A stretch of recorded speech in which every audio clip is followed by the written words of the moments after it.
Thank you. Thank you so much for watching. Thank you. Have you subscribed? Yes, you. Have you subscribed? You. Yeah, before you go, click. It's free. Click. Just that's it. Have you subscribed? You are laughing. Have you subscribed? Have you subscribed? Thank you. Thank you. Thank you. Hey, madam, thank you so much. I can see you. I can see you. We have to get to 100,000 subscribers. By the end of the year, how are we going to do that if you don't subscribe? Yes, you. Yes, you're about to click off. Why? Have you subscribed? It's free. If you don't, ask your son, ask your daughter how to. Just one click. Thank you. Thank you. I see you. Aha. Thank you very much. Thank you very much. I'll see you tomorrow. Hello, my people. LEMFI, the International Money Transfer Service, is here to provide you with a simple and efficient money transfer experience with no fees and the best rate in the industry. If you are in the US, UK, and Canada, LEMFI is here to serve you and help you transfer money to over 21 countries. In all ramifications, they are better than their competitors. We at the Dr. Damages Show are happy to partner with them to satisfy your needs. To that end, anyone who signs up with them using the referral code DOCTOR will get $30 cash back the first time you send $100 or more. From now until July 10th, 2024, LEMFI will enter your name into a raffle draw where you can win an iPhone, Apple Watch, MacBook, gift cards, and others. For an icing on the cake, the first 20 people to use Dr. Damages code DOCTOR will get a signed copy of one of his books, This American Life Safe or Chimamanda, The Adventures of Little Mermaid's African Cousin.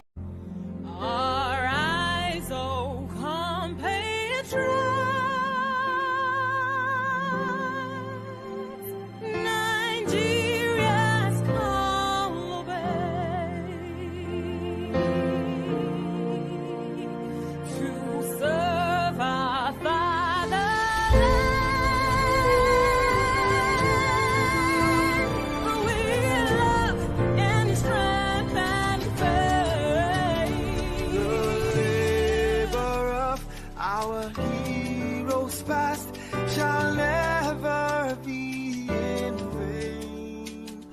To serve with heart and might, one nation bound in freedom, peace and unity. Hey, that's so. Yeah. Oh, yeah. Arise, O compatriots. Nigeria call obey to serve our fatherland with love and strength and faith. The labor of our heroes past shall never be in vain. To serve with heart and might, one nation bound in freedom. In freedom. In freedom. Peace and unity.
Yeah, good morning, good afternoon, good evening, depending on your geographical location.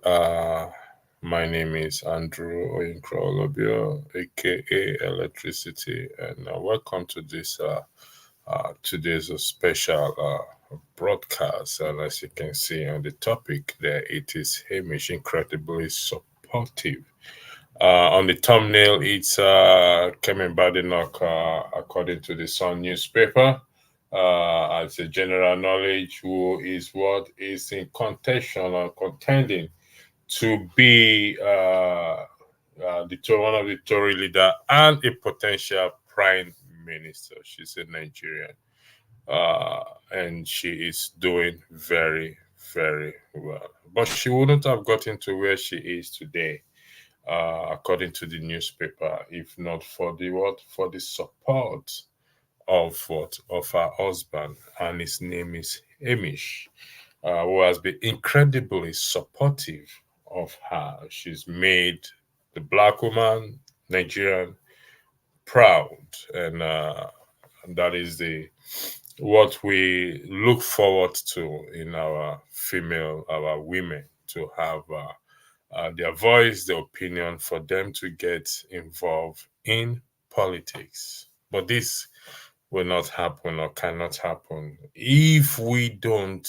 create that enabling environment for them. So, and that is why we are here today, to talk about her, and also to reach out to Nigerians in the UK, in the Conservative Party, who knows her very well, and to also, if she goes through, when she goes through, fingers crossed that she will go through as a Tory, and become the Tory leader and in contention for Prime Minister. We will give her all our vote.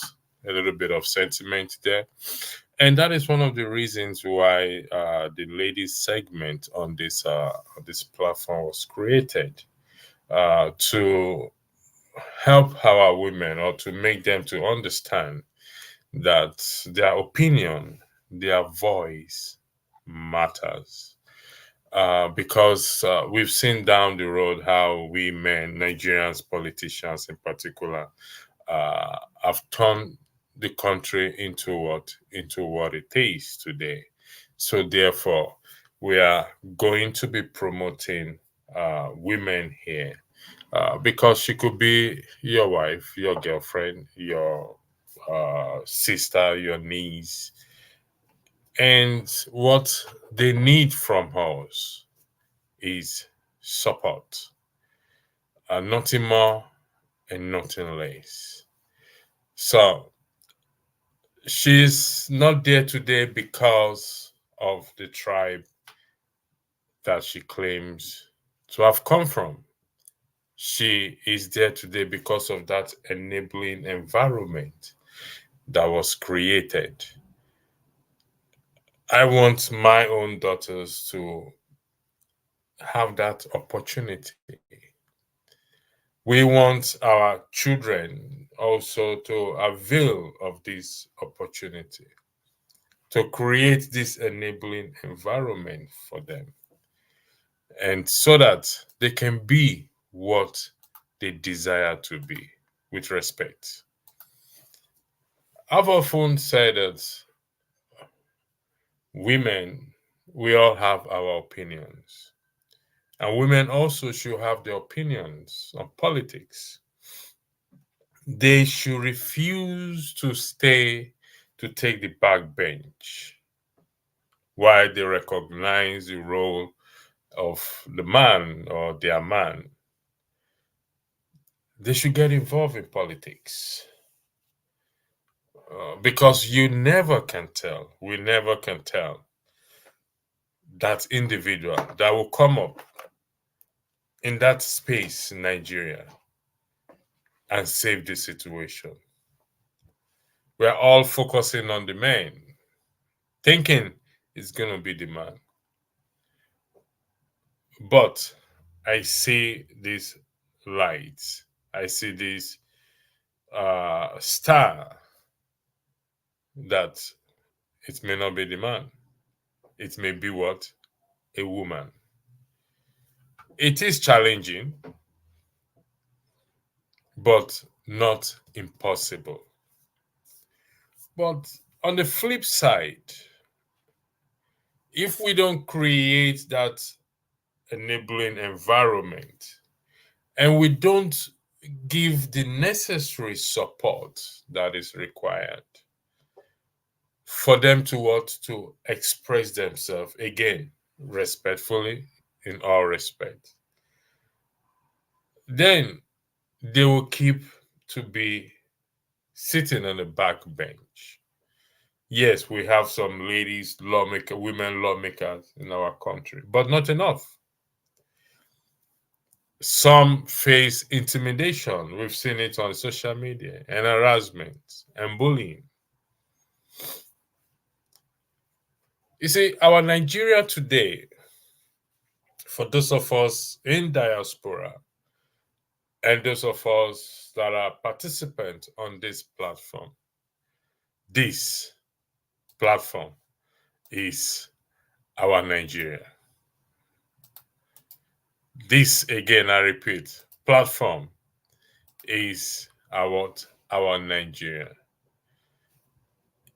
If we are unable to change this platform, particularly create that enabling environment for us to have a decent conversation, it is impossible. I repeat for the record, it is impossible for us to be able to create, to have that effect, to touch anyone in Nigeria. So, and that is why we created this women's segment. Now, it is scheduled to hold every Saturday. Breaking news. Why Saturday is the scheduled day, original scheduled day? There are other days the women's segment will also come up during the week. Because why? It's very important. We can see, it doesn't matter which side of the aisle you are in the United States. We see Kamala Harris, a woman. We want a woman in Nigerian space as well to vie for president. If we don't create that enabling environment, if we don't support them, it will not happen. It's not designed, not built, not there's a word I'm looking for the man. No. It's an open play field for everyone. And as such, like I said, this is our Nigeria. This platform is our Nigeria. So if I can't impact on you, if I can't be impactful on you, tell me how I will be able to be impactful on those at home. If I can't obey simple rules and regulation in this Nigeria that you and I are in, by interpretation, this platform, I'm going to take a short break. I will be back in 2 seconds. I just need to adjust one thing on this. I won't be long. Just a short break. I'll be back soon. Just stay there, please. Our eyes, oh, compatriots, Nigeria's call obey to serve our fatherland. We love and Yeah, sorry about that. I just remembered that I have something on the cooker. Apologies for that. So that's Kemi Badenoch is a Nigerian. So that question in front of you, Ife, what tribe are you? If you ask Kemi Badenoch right now, it doesn't matter in the United Kingdom what tribe she is. She probably first of all say she's a British. Then she will also highlight a Nigerian descent. So it's not about tribe. What got her there today is that enabling environment that was created. Was it there 20 years ago, 30 years ago? Well, during Margaret Thatcher was prime minister. That environment is what we have to create. But if we cannot create it in this Nigeria, us diaspora, and we think we can have this change in that bigger space called Nigeria at home, then that pastor that told us that vision is deceiving us. I yield the floor to you, please. If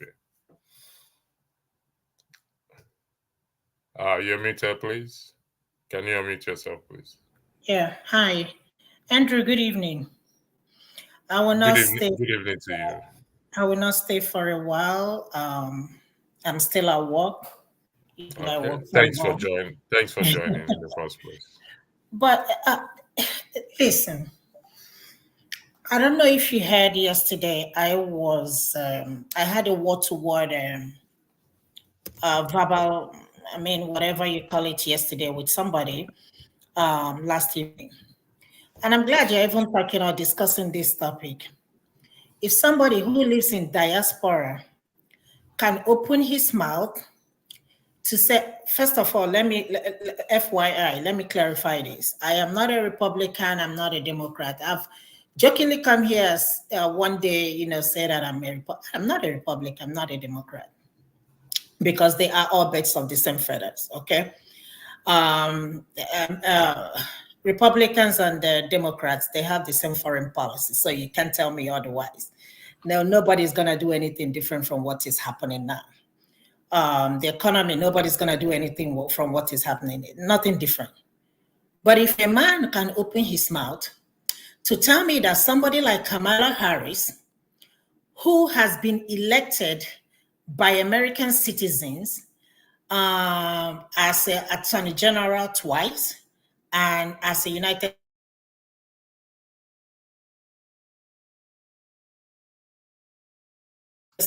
by quote unquote,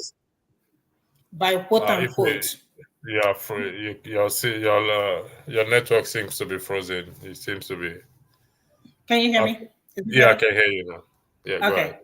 So I said, if somebody, a male for that matter, just because supporting Trump does not mean that you have to bring a woman down. If a man can tell me or bluntly come to this platform to say that Kamala Harris got where she is today by sleeping around, I have a problem with that. I have a problem with that. And if anybody is hoping that one day we're going to have a female president, you are delusional. In Nigeria, Nigeria, you are delusional. Because even in this 21st century, somebody can still have this mentality that if a woman, in order for me to get to a position where I am, that I have to sleep my way up to that position. I have a problem with that. So there is no position meant for men or position meant for women. The position, there is what they say what a man can do, a woman can do it better. So there is nothing a man can do today and a woman cannot do. Why? Men are not the most intelligent people in the whole world. They are not. I don't know who brought this idea that men are better than women. But I have a very, very, very, very big issue. If we don't start, having this discussion over and over again, you will still have men out there who believe that women can never be in a Senate. Women can never be a president. Women cannot be in politics at all. Our education ends in the other room, just like Buhari said. But anyway, I want you to continue. I will see my patient. But Okay. yeah, It would be nice if you come back because I need to press on you on what you said, your argument. But I will let you go since you need to attend to your patient, and hopefully you will come back during the when the broadcast is still on. Then I need to press on some issues sure, that sure, you. sure, So sure. Um, I hope to see you back soon. Okay. sure, I'll sure. let you go. Okay. Thank Okay, you very much I'll be back. for stopping by. Well, if he just said she doesn't see a woman becoming a president in Nigeria. Now that's our opinion, and she must have a reason for taking such a position. She also said uh, a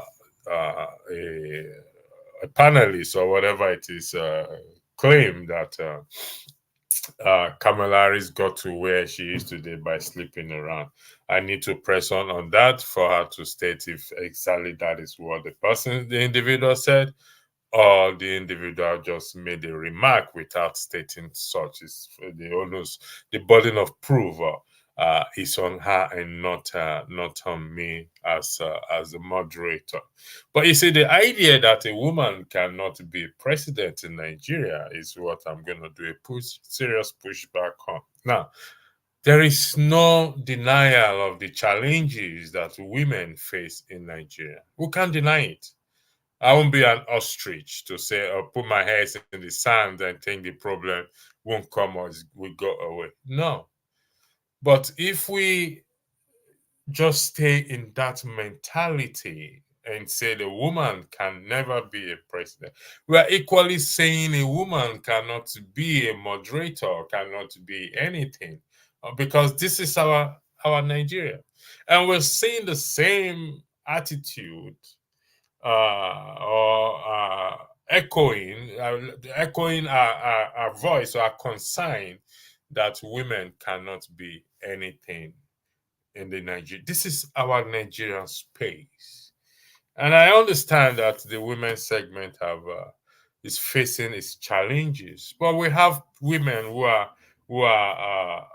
outspoken and have their opinions and respectfully. Let me cite one example here. In the course of this broadcast, I will cite an example as we go along in this podcast. A woman can become a president in Nigeria. Nothing is impossible.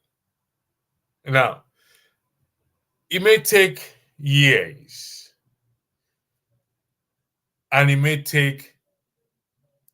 be even sooner than we expected, if that enabling environment is created. And it's left for you and I to create in this our Nigeria that enabling environment. And this is the mission of the ladies segment. We talk about anything and everything. Initially, it's about what? About family issues and other issues outside politics. But truth be told, politics also affect the women. It's part of life. It's part of the family life. It affects what? The family life. It affects individual. Myself and Janaba was here yesterday, and he made a very, very profound, which some of us are very aware of.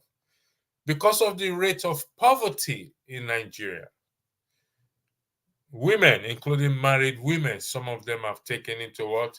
To prostitution and what? And sleeping around just to make ends meet. You see, this is where we have to understand that when things don't go right, it affects mostly the woman and the child or the children. Women will flock around, but they cannot flock around as we do. So that is why that enabling environment will be created. This is our Nigeria, and our Nigeria is this platform. So if we cannot change this platform, and we think we can change. We can go back to Nigeria and change the Nigerians there. Like I said again for the record, that person that showed us that vision or showed you that vision is actually deceiving you. So, this podcast is dedicated to the ladies segment. And I'm going to mention names. Yesterday, they have their own flaws. No human being is perfect. No human being. We're going to make mistakes. As long as we acknowledge that mistakes and make amends. And where possible, where applicable, apologize. Over the course of the past week, I asked myself, what is trust? What does it mean to betray one's trust? And I searched, and I came to this conclusion. To betray one's trust is if I betray your trust, and you betray my trust in return. I'm going to repeat myself again. If I betray your trust, you are not to betray the trust I have in you. You have to be the better person. And that is what I define as trust. Is it a good thing for me to betray your trust? Never. But should you betray the confidence I have in you? Also, the answer is never. It shouldn't be, because I have to be the better person. The women's segment, again, will show us the way. Trust me when I say so. We show us what the better path in how we will proceed to change this our Nigeria. Hamish was incredibly supportive, according to the Sun report. Her husband, even before they met, recognizes the talent in her. Is also a Conservative Party member and took a step back, allowing her to move forward because he recognized that talent in her. And today, she's one of the movers and shakers in the British politics. She's a woman. She's a mother. She's a wife. She's a mother. And also a career woman. So it is possible. It is what? It is possible to achieve. And that we will achieve on this platform. I'm saying it emphatically. That's here today. We will change this platform. We will make it a better Nigeria. Only then are we going to be able to impact change in that bigger space called Nigeria. Enough is enough. I'm going to play a video that most of you don't like. We don't like the person, but he spoke the truth. And one thing about truth is there's no gray area to it. Truth is truth. No gray area to it. Listen, some of us may have heard it before.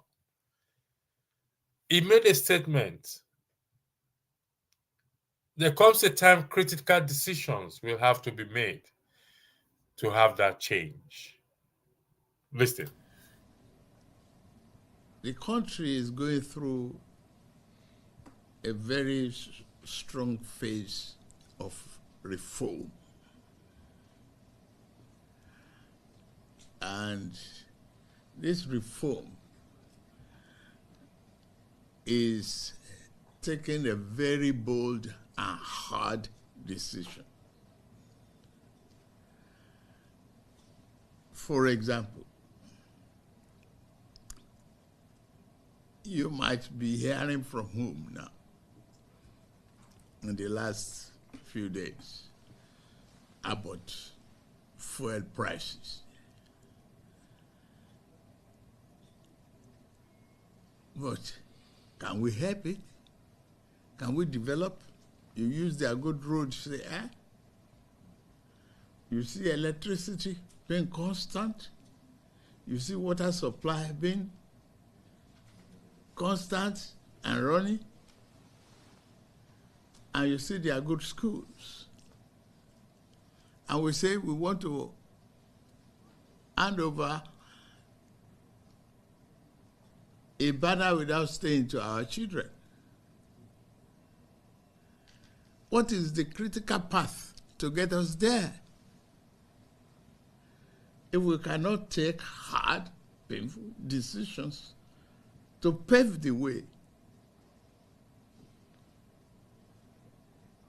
for that country that is so blessed, so talented, so many of you talents here speaking Chinese and all, their language.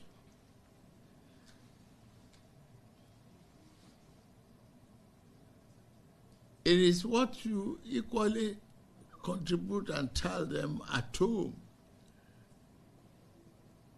that we reflect in the attitude of our parents.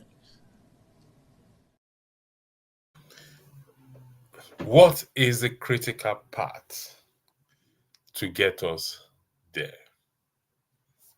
That is one statement I picked from what he said. Like I said, not every one of us like him. Hate him, like him, he is the president of the Republic of Nigeria. Yesterday,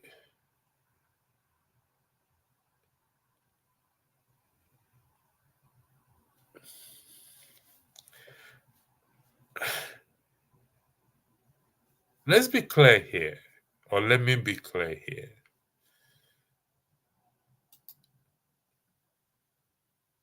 That I believe strongly that our women has that power to bring about change in Nigeria. And we need to tap into that. We need to be supportive. We need to encourage them. If we get them on board, trust me, that country will change overnight. But if we continue to silence, to suppress, to say that they don't have opinion or their opinion don't count, that country and this platform will go nowhere. Go to countries like America, like the United Kingdom, like Canada, any country, even including China, that would think it's it's a suppressive nation.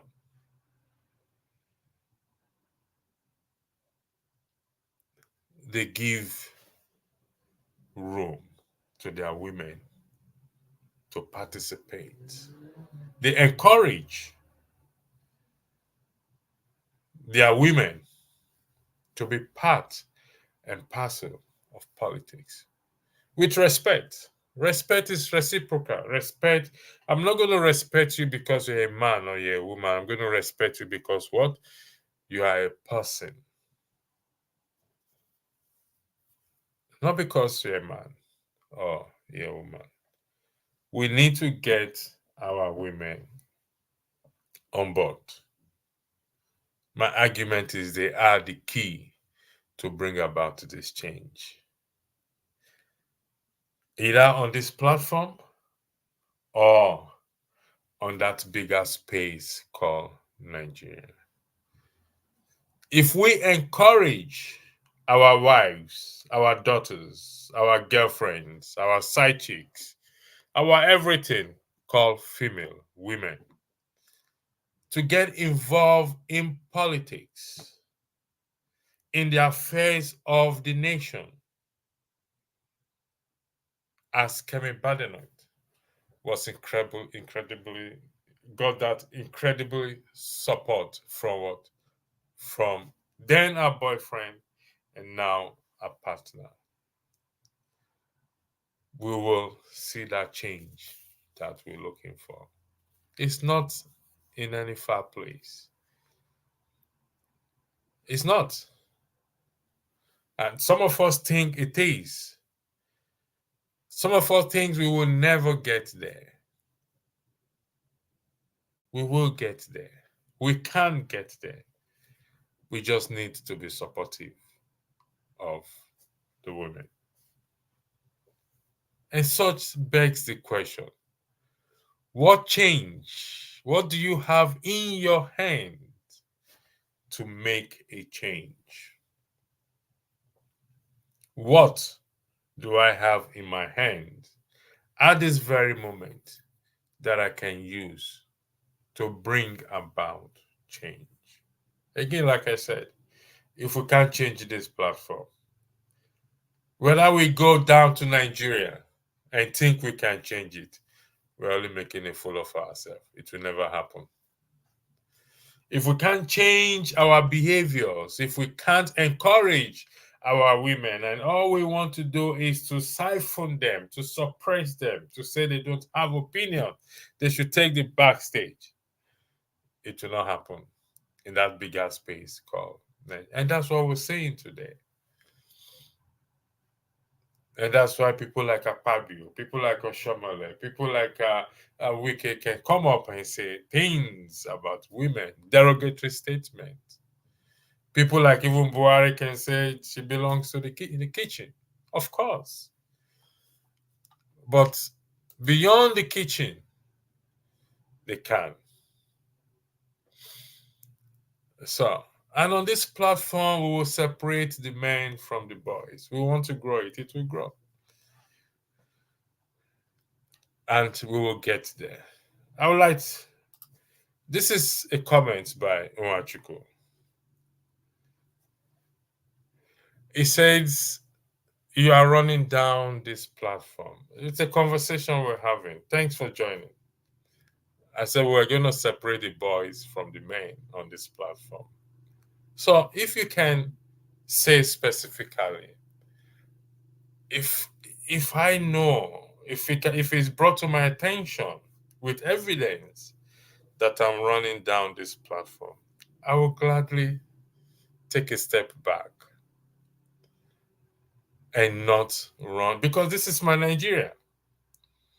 I want Nigeria, the bigger space Nigeria, to be better. But if I can make this small space of my Nigeria better, then I can make the big space. So if you can tell me how you think this platform is being run down, it will be highly appreciated. It's one thing for us to stay behind the screen and type. It's another thing for us to what? To say it out. In Bakato, we said these are enemies of progress. Now, here he says, I'm out here. We meet on Wednesday. You will know on Wednesday. Oh, no. What's happening? Okay, there's a town hall meeting. You see, this is what I keep saying, and I'll repeat myself again. Take care to you too. If we think that we will go home and change Nigeria, and we can't change this platform, you're wasting your time. It never happen. Do as many meetings as you want to. A waste of time. Trust me on that one. Take it to the market. If we think that we'll become so insultive, we have to insult each other, cause each other's family to the 5th and 10th generations, and we're going to change Nigeria. No, we won't. But this is not about it. When we get to that meeting, you will hear your views, your points, your opinions will be taken on board. But it's about the women. It's about our women. So that is the purpose of this broadcast today. It's about our women. How do we bring them? How do we support them and not run them down? How do we give them that courage to be involved in both in this Nigerian space and in the larger space?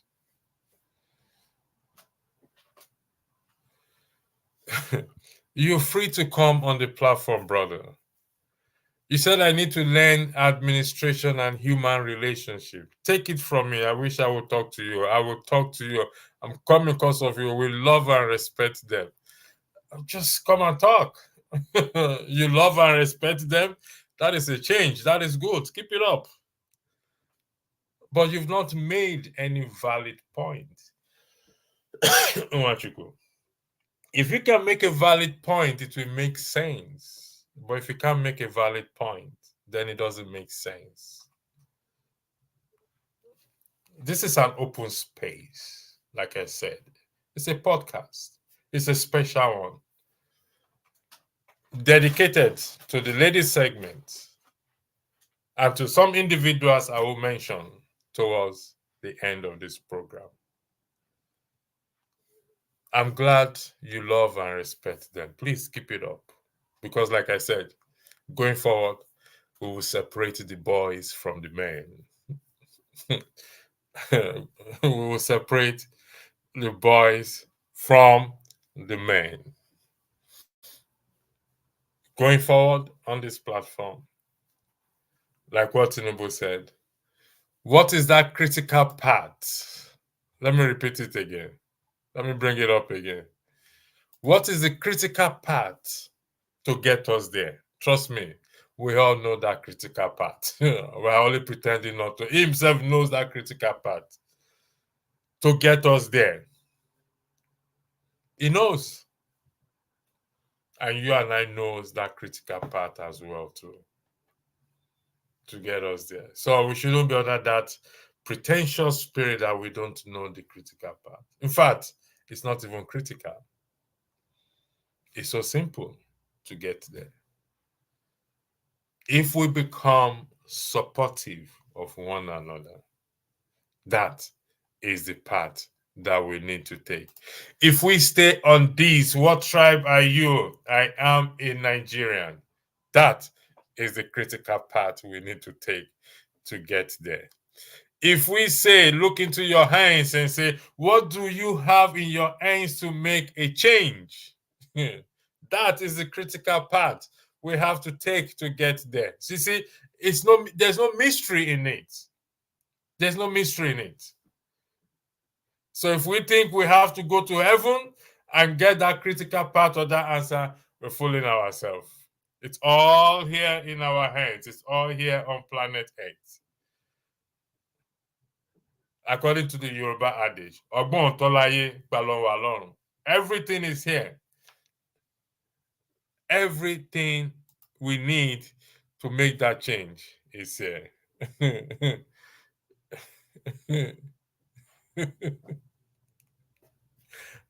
If you can say something logical, you see, like I said, this is an engagement before Wednesday's meeting. So if you can't say anything here, then you can't say anything on that today. You don't have a case. Your case has, in fact, has a lot of holes in it, which you yourself have punched it. You yourself have punched hole into. So thank you for engaging me anyway. It's important. You're playing yourself now. You're shooting yourself in it. So let's just say you can open your platform and implement these changes or what you want to be. Isn't it hard, you know? Of course, in fact, I'm broadcasting on 5 platforms here, including my own platforms, if you must know. So the changes here is the changes across all platforms. So we're going to implement those changes, particularly on this ladies segment. Trust me on that one. Thank you, Lighthouse. We love and appreciate you. You're amazing, especially how you encourage the women on the platform. God bless. God bless you too. Nwachukwu, are you saying that? You don't know anything. We all owe KJ an apology yesterday. I think it's an easy thing to be a moderator. KJ was pushed to the limits. But you see, Adama displayed a courage yesterday. She has her own flaws. She's one of the outspoken opinion here. Madam Luke also, I doff my cap for her. And like I said, we're going to change this. So this broadcast is dedicated to people like her. She came on the platform and apologized to KJ openly. And that is respect. And that is one of the parts we have to take to get to where we're going. She has her flaws and she will make mistakes. As far as you're concerned, she will make mistakes. But she took the courage to come and apologize. So I'll give it to her. That's one part we all will have to take. Change isn't easy, neither is it difficult. But do we want that change? Can we embrace that change? Can we embrace that change that brings us to that point where we have 24/7 electricity, where we have 24/7 water running? And that is what the president is actually saying. The critical part is not difficult. Look into your hands. Open your hands and look into it. Open your hands and look into it. Literally open your hands and ask, is there change in my hands? Open your hand, Nwachukwu, and look into it and ask yourself, where is the change in my hand?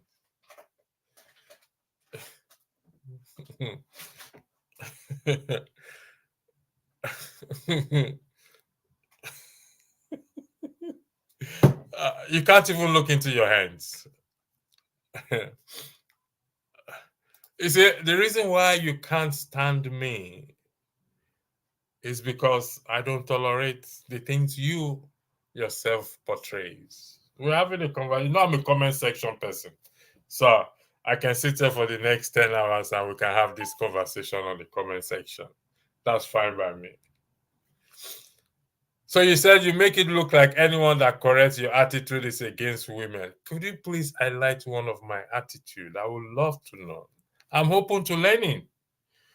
I have to evaluate my own self. So I give you the opportunity.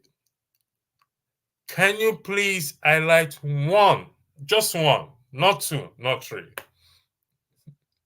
Yes, you're talking about me.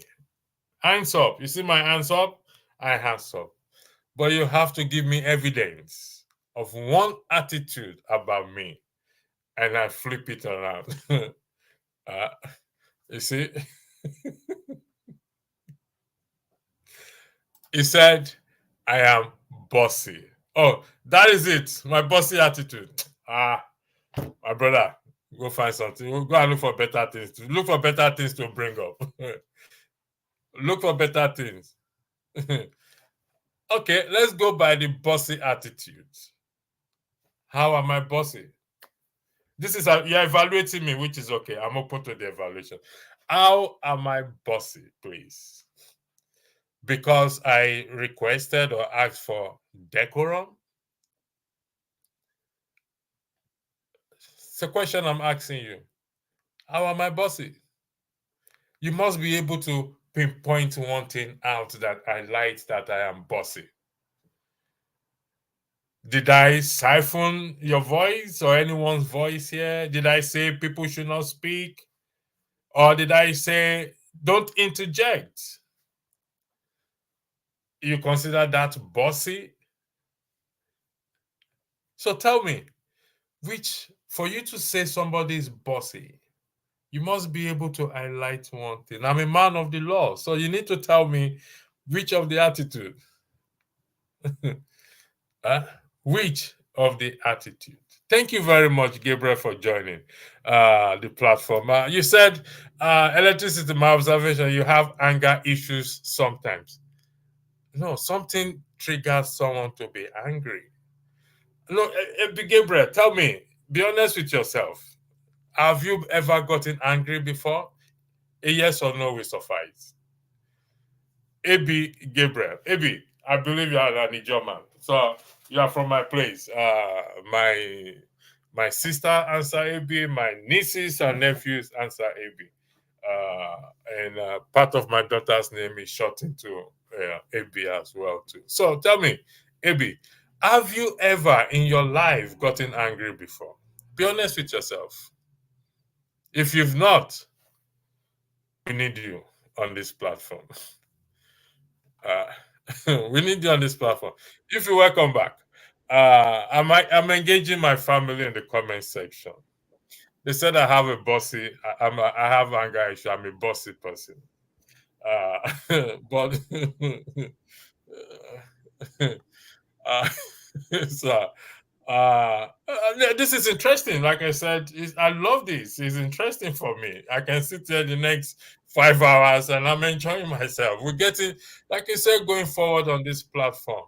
It's going to be a different ball game. I'm being honest here. I'm not making it up. I may agree with them because sometimes I listen from behind. I'm like, oh my God, electricity, calm down. Calm down. It's not that serious. Yes, Really? I don't have anger issues, but I hate when people put out a false narrative, like what happened yesterday. I totally logged off. I'm like, I'm not gonna deal with this foolishness, and sometimes you expect people to reason like human being, and you feel like even animals can even reason more than these people. So Thank you. Let me highlight something. Let me highlight something. You see, where we push lies, here it is. It's an electricity doctor. Damages does not request for decorum.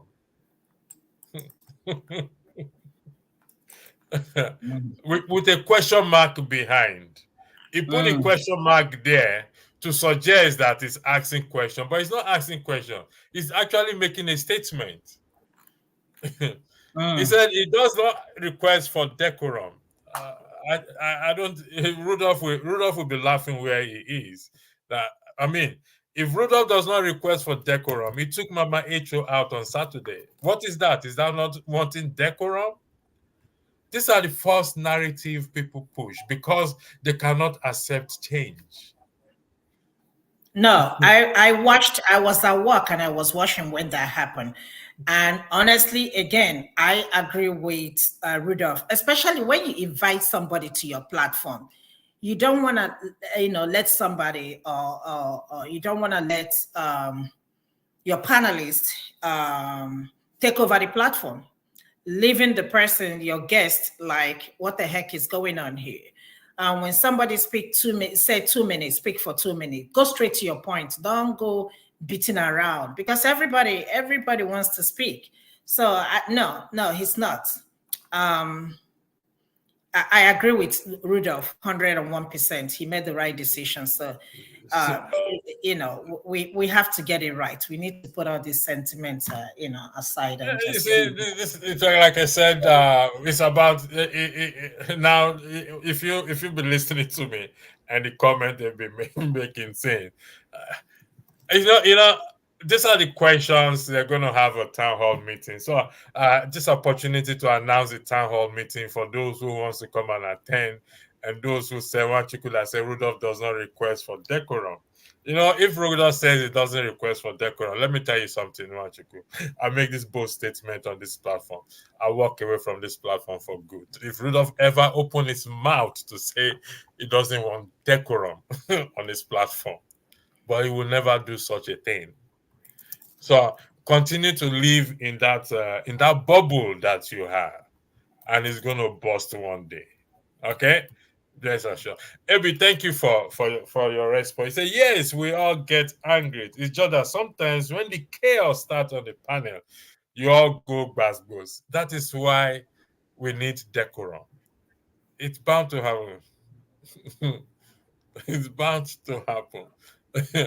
uh, Dr. Dayasho are the only one that control their emotions. Wow. Let's give it to them. I control my own emotions in my own way. Yeah, if we welcome back. Yes, I want to push on two things you said or three things you said. You said someone made a statement about Kamala Harris. Was the person did the person made a direct and I mean I'll use the word allegation, accusation. No, he Was that didn't the even use the case? word allegation. He didn't even use the word. No. He not only that. He now said, "Oh, what Trump said about the Haitians." Something is you're He frozen said, again. "Oh, Okay. it's all over the all over the." I say, just show me one proof. If you can prove it, but if you cannot prove it, you can't just see just like accusing Nigerians of something you cannot prove. I said, we constantly come here and criticize our government, right? And when somebody criticizes an American government because the person is because she's supporting that candidate, you have a problem with that. I don't get it. How can Trump, even JD Vance also said that that is not true. He clarified that on Fox, no, is it CNN or NBC? One of those TV stations. He clarified that. He said that's not true. There is no proof to that. But you have run away with this narrative and say yes, these people, that people in Springfield, Ohio. No, what happened is that people in Springfield, the Haitians in Springfield, Ohio, are moving. They are leaving. They are afraid of their lives just because of this. If I'm not Okay. sure of something, I will not talk Uh, about it. yes, I because I was up and out, I needed to get ready and catch a plane. So I came in then. Uh, when you said you thought he has a better sense than that, to me that was a big jibe on someone. And I think when you see him, both of you should make amends, whoever that person is. No, we are I not making think amends. no, you No, we're not. try. And I You see, think we want to create. If you hold on, listen. We get to that point that, like I said earlier, Adama came on the platform to apologize for whatever happened. It doesn't take anything away from you. no, If no, let's it's not go. about me. Wait. Let's It's not say about you me. speak. Let's say he makes that allegation. I'll go back and watch the tape. He makes that allegation, and it doesn't provide evidence. The onus is on him, not on anyone. People are not going to believe him for that. No, but you But need to stop spreading this news because there are people. It's just like what Trump is doing, trying to put fear in people and start all this false allegation against people. If you there are people who are diehard Trump's diehard. I'm not diehard anybody. Okay, I'm not diehard anybody. I want somebody that want wherever I live, I want the country to do well, to succeed. But I don't want the country to succeed by lying to people who are ignorant and uneducated people that what you are telling them is the truth while it's a lie. For example, why can't this morning, what's his name? Elon Musk put out a you post fro- there. Oh, no, that was yesterday. This You saw that. I mean, I don't like this kind of stuff. We might agree or disagree, but let us not start all this unnecessary fight. okay. Yeah, go ahead. Yeah, I think your system sometimes freezes up, and I don't get to hear you very well. So, uh, so if you want, if you are one man, you are the backstage. If you want to come in, please turn on your camera, please, and Thank you very much.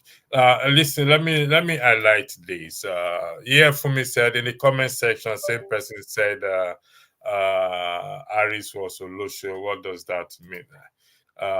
You said you.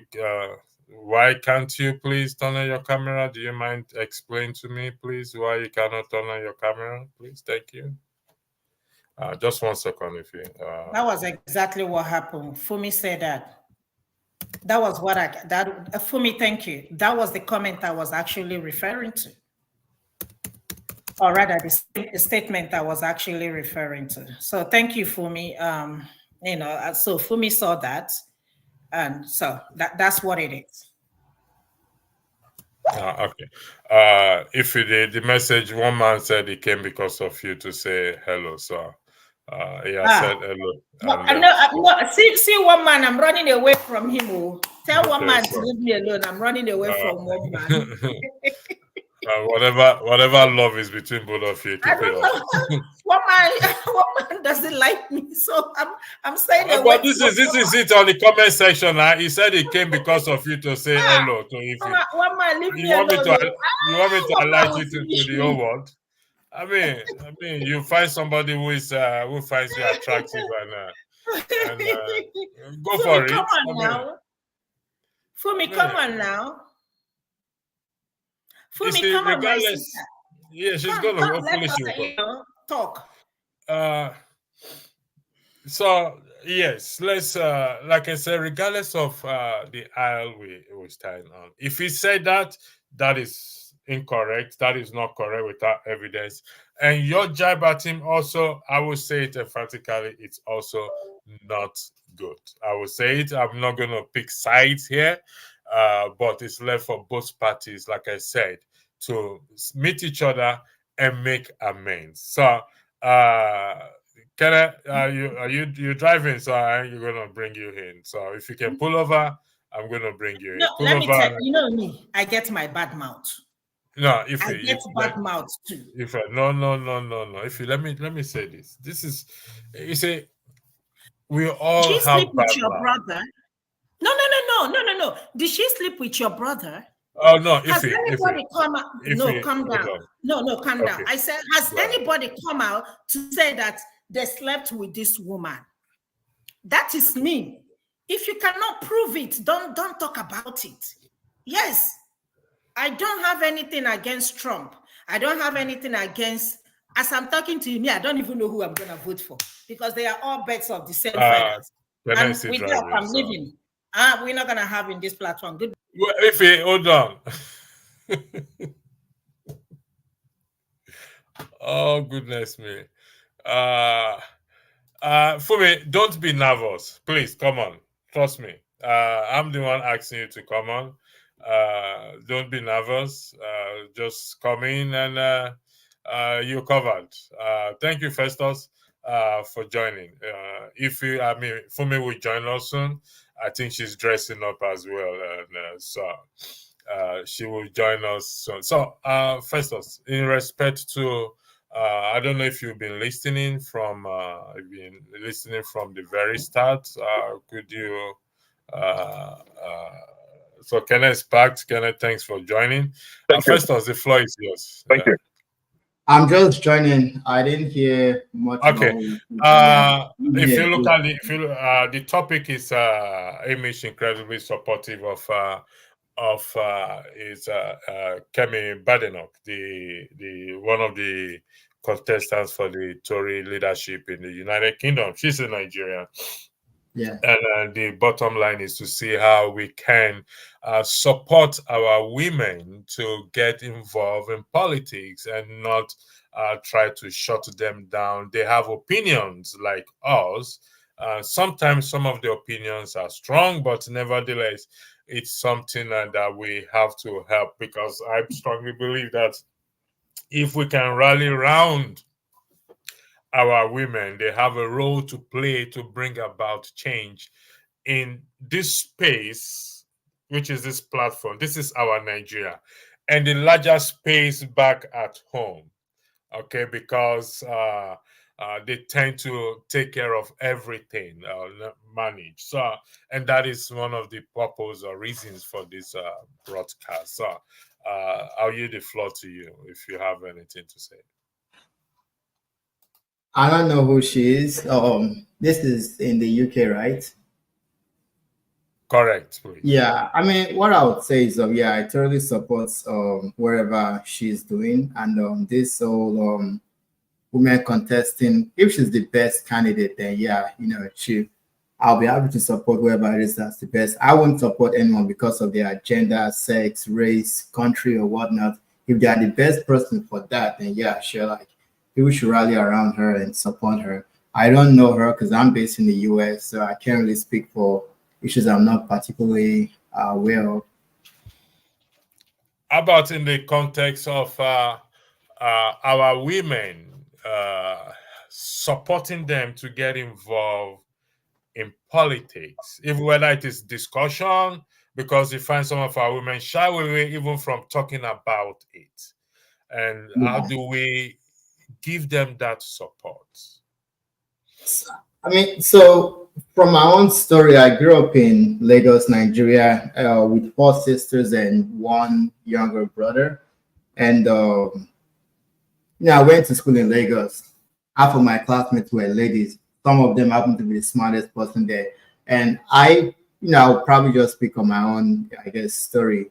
I saw my dad and mom support my siblings, my sisters, wherever it is I wanted to do. So I wouldn't say my own like orbit they are being hindered. But of course, I won't be shy to say, society tends to keep women down, and we should definitely do our utmost to uplift women if they are being suppressed.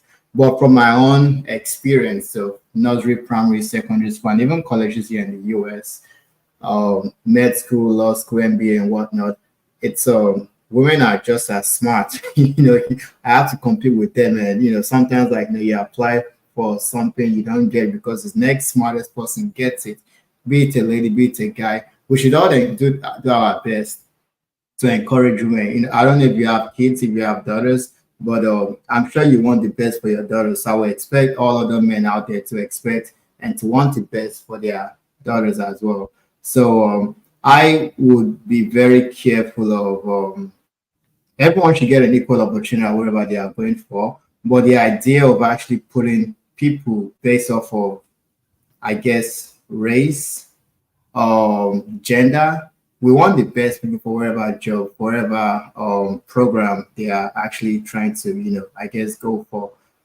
And no one can say women aren't capable. Like, women are very, very capable of whatever they are doing. My mom, she's a wealthy, let me not say wealthy, but she's a very successful businesswoman in Nigeria where, she's had to compete with men. So for me growing up, I've actually seen women, bust their ass. I'm a Yoruba guy, by the way, and maybe it's just like this entrepreneurial spirit of Yoruba women. So I'm used to seeing women, like kick ass. So when these debates of women are being, I don't know, like held back down and whatnot, which I won't say it's not there, like society tends to do that, but from my own experience, so I wouldn't want that to happen for my own kids. I'm here as a man. I'm working out to make sure like my kids, be it guys, be it girls, they get the best out of life. So we all have to do our best to, I guess, look out for everyone. If they are good at what they are doing, we should push them to attain greater heights. If he argues about a woman becoming a president in Nigeria, before we go there, let me bring back Kenneth. Kenneth, unfortunately, if he has left, I was trying to broker peace between the both of you, and but she has left, and she made a statement that you said what's her name? Kamala Harris is Olosho, meaning she sleeps around without evidence to support that. But she's not here, and it seems you went to get a shave today, Ken. You look different, but the floor is yours. Yes, thank you, electricity. Yeah, can you hear me? Yes, I can hear. We can hear you now. Okay, good. See, Festus, good to see you. Yeah, I called him because I was on the background and she was saying something about what happened last night. And see, if we really want to have a conversation, we should try as much as possible to be honest at all times, even if we are at fault. Admit that we are faulty. I mean that we are at fault, and if there is need to correct our wrongs, we should go ahead and do it. That makes us human beings.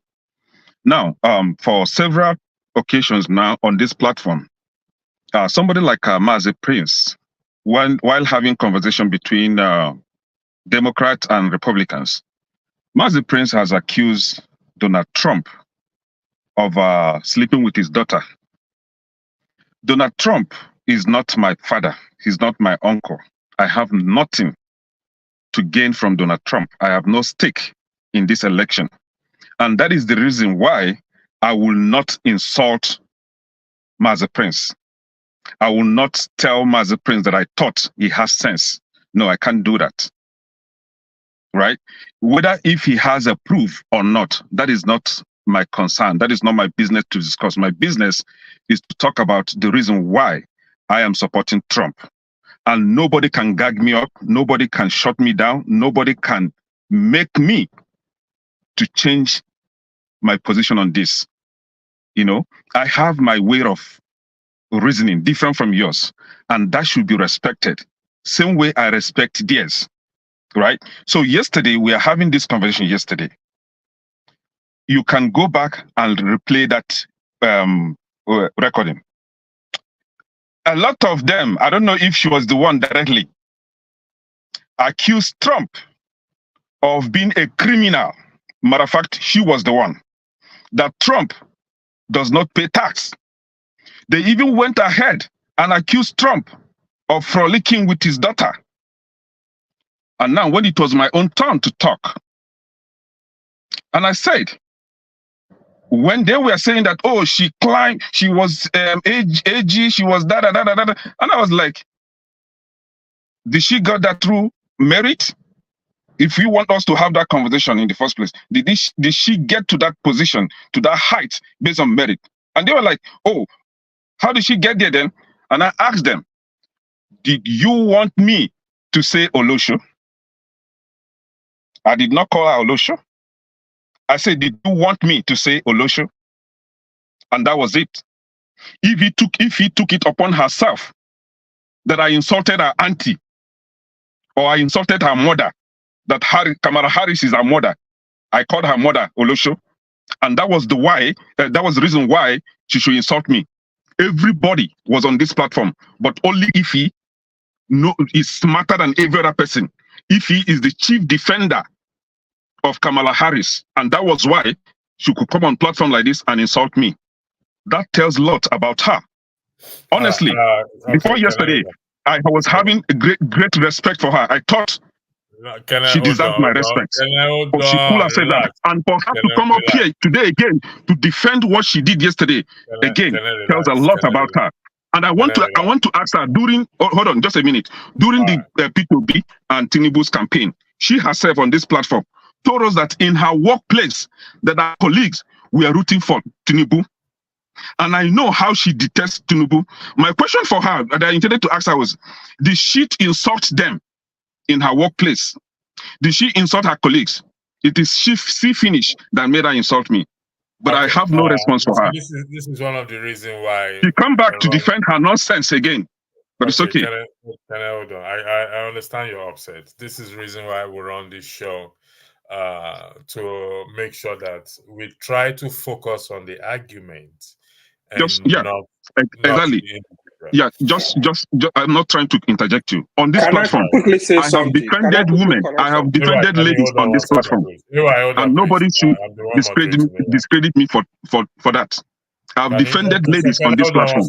Can I hold on? Ewa, can you mute yourself, please? Okay, can I go ahead? So what I'm trying to say is this. On this very platform now, I have defended our women on this platform. Times without number. But I hate a situation where one would take advantage of privileges or right and begin to insult the other. This is when I would differ with that person. But if you come here as a woman, your opinion must be respected. Whatever you stand for must be respected. Be you man or a woman. Nobody should try to gag the other person. Nobody should try to insult another. This has been my position. And it's okay. I can't change. You see, character, you see, personality is one thing you cannot change. So if it is good for her, let her continue living that kind of life. It's okay. Can I ask you a question? Go ahead. Yeah. Right. So Right. Hold on 1 second. I just told you not too long ago that I'm the moderator. sorry, boss. No, I'm not the boss. You see, this is the decorum we're talking about. You can ask Kenneth a question. I will give you the floor. Go ahead, ask him the question. Yeah, the question I wanted to ask Kenneth, because he said they called Trump a criminal, then he got angry. But can you answer to the public? Is Trump a convicted criminal or no? He is not. Can you give? But that's what the court said. Is a political persecution. That is my position. Do you respect that? You can come in, but that is the law. The law is the law. Even if I call Trump, can you respect that? If I call Trump criminal and I take me to court, I will win him because he's a criminal. That's who he is. Okay, so what is the point? I want to know what you trying to justify. You are insulting somebody for calling somebody a criminal that is a criminal. I've never insulted anyone for calling Trump a criminal. Okay, I just want us to deal with facts. No. Can you state how and when I insulted anyone here for calling Trump a criminal? Can you state that, please? It's you that said it, right? You said she called Trump a criminal. Did I insult her for saying that? No. I'm just trying to correct you because you are trying to say Trump is not a criminal. That's what I understand. That's my position. But that's what the court said. In everybody in America will see. I must not agree with the court. Criminal. No, it's not. Oh man, come on, man. No, it's not. Deal with issue. Okay, no problem. It's okay. It's okay. Festus, let Festus come in. All right, Festus, go ahead. Kenny, I think you and I have met at an earlier, I guess on this channel. Okay. Yeah.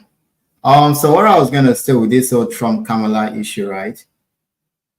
Yes, we understand that Trump was convicted, but let us actually rewind. Before Trump was president, was he ever convicted of anything? No, he wasn't. Trump basically came to usurp the order of things in the Republican Party. I mean, he ran against the Bushes, the established Republicans. So I'm not really sure if the Republican establishment actually liked Trump, but he was president. And this issue of everyone hating on Trump, right? Let's break things down. When Trump was president, did we hear anything crazy as far as immigrants were being deported or racists? Did anything happen? Like, did the world fall? Did the sky fall? Like, nothing changed. In fact, inflation was low. There was no war. Do you live in America or you live in the mood? If immigrants are deported, wow, that's, man, I give up. Hold on. So my cousin gained his green card. I know folks that got their U.S. citizenship during Trump's presidency, and a lot of folks got jobs. So this whole narration of Trump is this. I understand the public embarrassment with Trump. We get that. But let us understand that, yes, for us to really think the U.S. law is this law set down by God, no, there is corruption on both sides. And let's talk about Barack Obama, right? He preached about hope and this and this and that. Do you know how many houses that guy has? Do you know his net worth? It's as if this guy preached to Americans of a good future. You know, he has like 2 houses worth around $8-point-something million. He has another one that's like, you know, Hawaii that's like 1-point-something. He has one in Chicago that's like 1.8. It's as if he got a better deal of what he preached he was going to give Americans. So this whole idea of blue versus red, Democrats versus Republicans, you have to understand that, hey, when you are campaigning for election in the US, you're speaking to those who are going to give you money. It's not the masses, you and I, that vote, right? If you look at who has raised the most money in this election, Kamala has raised a whole lot of money. And do you think that money came from you? No, it came from the big donors like billionaires and all that. They don't care about you. We let us understand that U.S. election, it's who are you going to market it for? The Republicans, yeah, we think the market is for their white nationalists, and the Democrats for everyone. But what have minorities gotten from the Democrats? Joe Biden passed a bill back in Clinton's administration. It's like a three-stroke bill, like, that actually got a lot of blacks locked up in prison. Bill Clinton signed that in law. Hillary actually called that super predators, calling black folks super predators. So this idea of Democrats are good and Republicans are bad, I think we need to like revisit that. And this, so the ideology of the Republican parties, it will take away this stigma that we think Republicans are really bad. But we as Africans, most of our moral values is actually quite aligned with the Conservative Party. Are you in favor of rainbow union, rainbow people, rainbow dancing everywhere? The Democrats are trying to push everyone to be guys can be girls, girls can be guys, woman and woman. Like, is that really like, does that align with African values? No. So this, we should be very, very careful when we say Trump is this or Republicans are that. Like, let us actually argue based on fact. Let's look beyond what CNN tells us. Biden went to he's giving Israel weapons to kill people. No one's talking about that. The entire world is talking about ceasefire. Biden is basically saying, no, they are vetoing that. So let us be critical of what, these folks, this CNN nonsense that we also are like, let us actually be critical. Let us think critically. The Democrats haven't actually particularly done anything good for Africa. So if that would be like another conversation for another day. I'm not worried, No. Festus, you said something that I think let's if we welcome back. You said the Democrats have not really done anything for Africa. Am I correct in what you just said? I mean, yeah, I have facts to. Okay, this is it. This is what I want us to do right now. Let's go on this. Are we waiting for Democrats or Republicans to do something for Africa? Can we not do something for ourselves? Well, Gaddafi tried, or Barack Obama got him out. And what about Boko Haram? Festus, you're not listening to me. I listen to you. Listen to me, please. Okay. Listen to me carefully. Recently, my daughter is taking interest in Nigeria. In fact, he asked me to contact Rudolph. I contacted Rudolph. I got her some Chinua Achebe's book, and that which she's reading. And she said, "What is wrong with us? Why can't we fix our problem ourselves? Why do we have to?" She's just 19. Why do we have to keep blaming people, others, for our problem? Just what is happening, the same thing that is happening on this platform. This is our Nigeria. Are we expecting Jimmy Carroll or CNN to come and help us fix this platform that we can't fix it ourselves? The same thing with Nigeria. Why do we have to wait for Democrats or Republicans for us to fix our own country?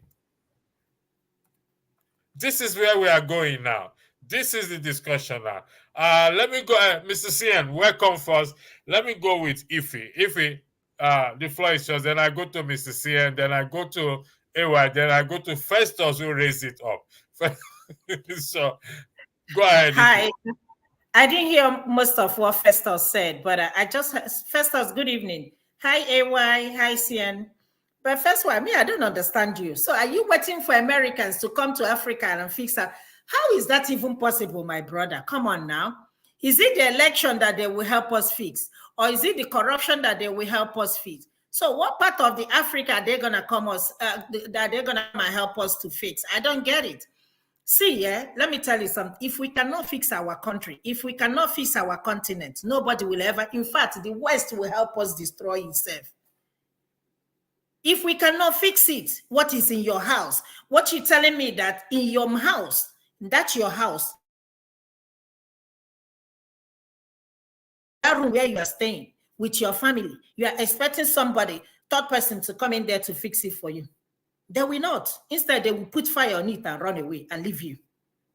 So anybody expecting the West, we are the one that will fix our country, our continent. It is our responsibility to drive them away and to tell them that enough is enough.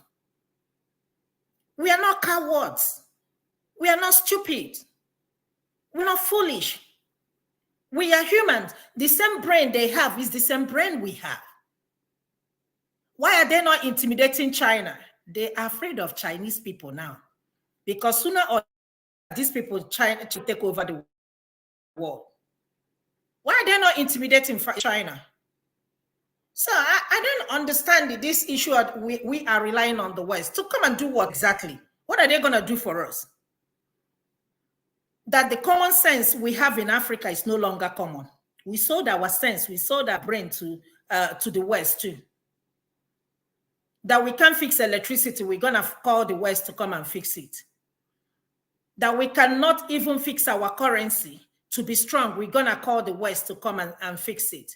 That we can't even manufacture in our continent, our country, we're going to call the West. What exactly are we calling them for? And tell me what they have done for us that have been of good interest for us. I haven't seen anything. Maybe I'm not seeing well. Please tell me, because for now, I don't see it. They don't even need to involve in anything in Africa. They need to leave us alone. Let us fix our country. I don't get it.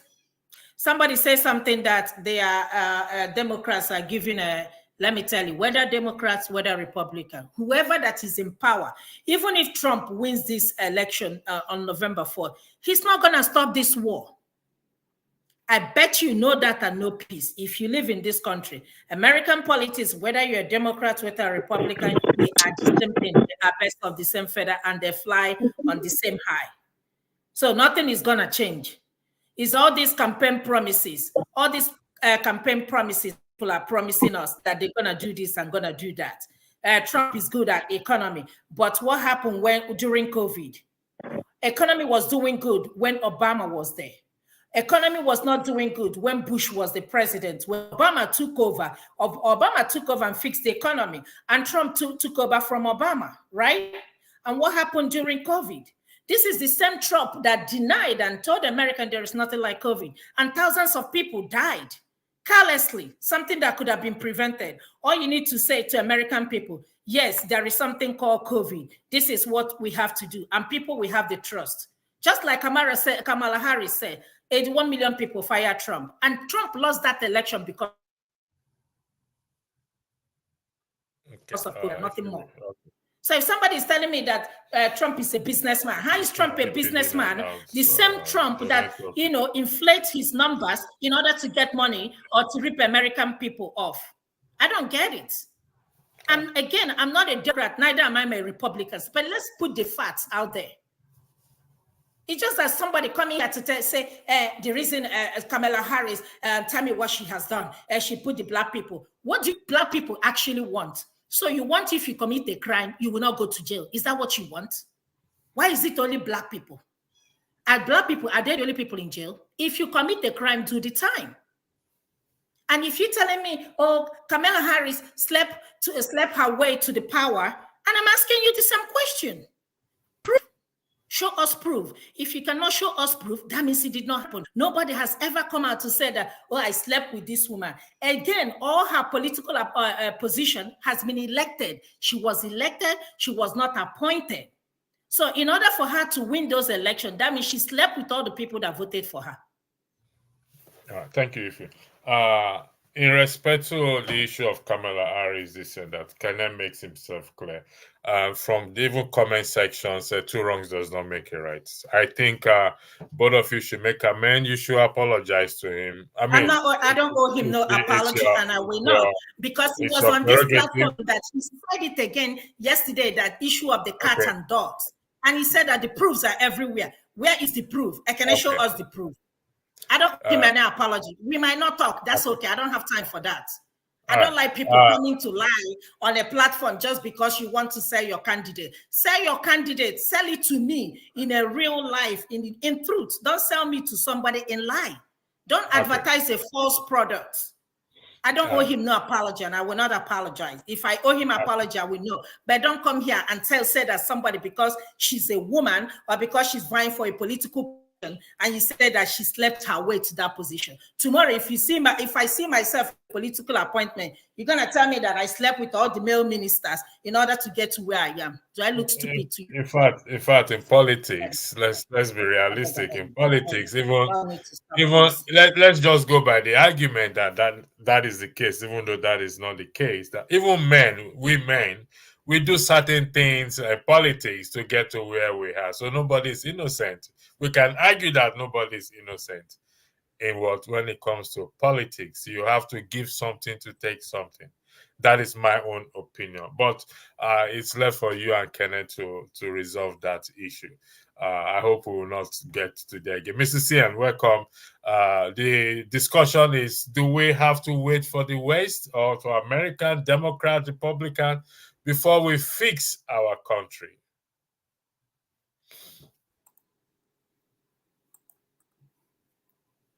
Mr. Cian, are you there? Yes, good evening, and I also extend. Can you hear me? Yes, we can hear you loud and clear.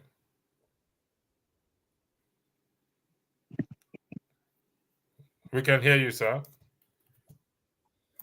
All right, I think my voice it keep coming back to me. Let me just look at my setup. Do you Can have you hear me? to? Okay. Do you have to All browser right. open?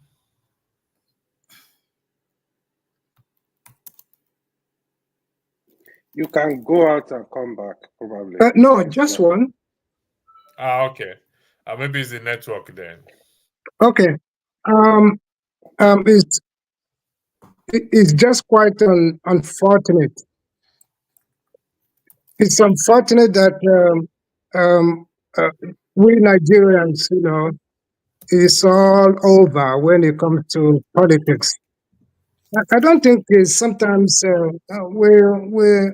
we just make ourselves to look stupid discussing about other countries, political space, arguing, and whereby when you look at it properly, most of the people that come here to abuse themselves and argue on American politics, they are not even qualified to vote. It's just because when we see a space where we can just discuss anything and everything, they just come here with their narrative that is not even helpful to us. Actually, why I came in is when I heard you talk about a woman that is involved in one of the elections in England. And I think the question you posed was if it's a good thing. Yeah. It's a good thing, as a matter of fact, because in this world that is increasingly recognizing the importance of diversity and inclusion, is quite. It's. Oh my gosh, something is coming back to me. Let me log out and come back again? I don't know what. All right, no problem, sir. Do that. Thank you very much. Respect you. Yeah, AY, the floor is yours, please. What question are you asking me now? You want me to address? Okay, so let me say this. Yeah, I get the topic of this question. I mean, I would first of all completely agree with what he said, right? So, you see, it's just like how Nigeria will say, when you are defending APC government, you look stupid. When people are defending Trump, sometimes I just feel they just look stupid, because especially educated people, because this is a man that will just stay and lie. Like, what are you not getting? The top people that have worked with this man, from his vice president to his military chief to many people, like, they are telling you this man is not fit to rule, but people don't want to hear. For some reason, they still supporting him.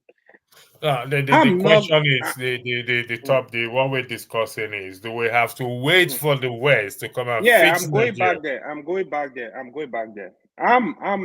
not a Republican, neither am I a Democrat. Yeah, I can agree with some policies for each party. I don't agree with everything, so I will see myself as independent. But the issue of Africa, Nigeria in particular, bro, if we are waiting for anybody, any country, any individual to come fix our country for us, we will wait till the kingdom come, nothing will happen. We have to define our problem. I continue saying it. We have to define our problem and look for solutions to this problem. Yes, you might be in a situation where you have to form alliance, some kind of alliance, some kind of trade deal, some kind of negotiation to get some things moving. That's okay for every country. But the problem of Nigeria, the problem of Africa, the solution is with Africa. We got to look inward and start solving our problem. It's very hard for me to think of, when I think of my whole family. I'm not going to allow anybody to dictate in my whole family. Like, for example, even if it's my mother, if it's my mother, if it's my father, you can't come and dictate. Why will I allow you? So talk less of a country. You go and sit down and be thinking where you have all the tools with you. You just sell your people out. It's just like we're talking of a country of over 200 million people. You are still waiting for some kind of miracle from somewhere to come and help you. No, that time has passed. When the earlier we wake up very fast to start looking inward and looking for solution, the better for us. I tell you, there is no shortcut. If we are looking for shortcut, we will never have it. We have to solve our own problem. Thank you. I don't want to. Yeah, I think that's enough. You know, I don't like taking time electricity before you come. So, yeah, it's in our cultures that we'll find the values and strengths that will take us into the future. So this reliance on other people, no, we have to look inwards. I think until us as Africans, nobody will respect us Africans or Black people until we actually elevate our culture to the level that can compete with the rest of the world. So, well, that being said, I'm not particularly sure if he heard what I said or if she even attempted to understand what I said in regards to America or Democrats helping Africa. Because what I said was Obama's administration in Libya was disastrous to Libya and to Africa.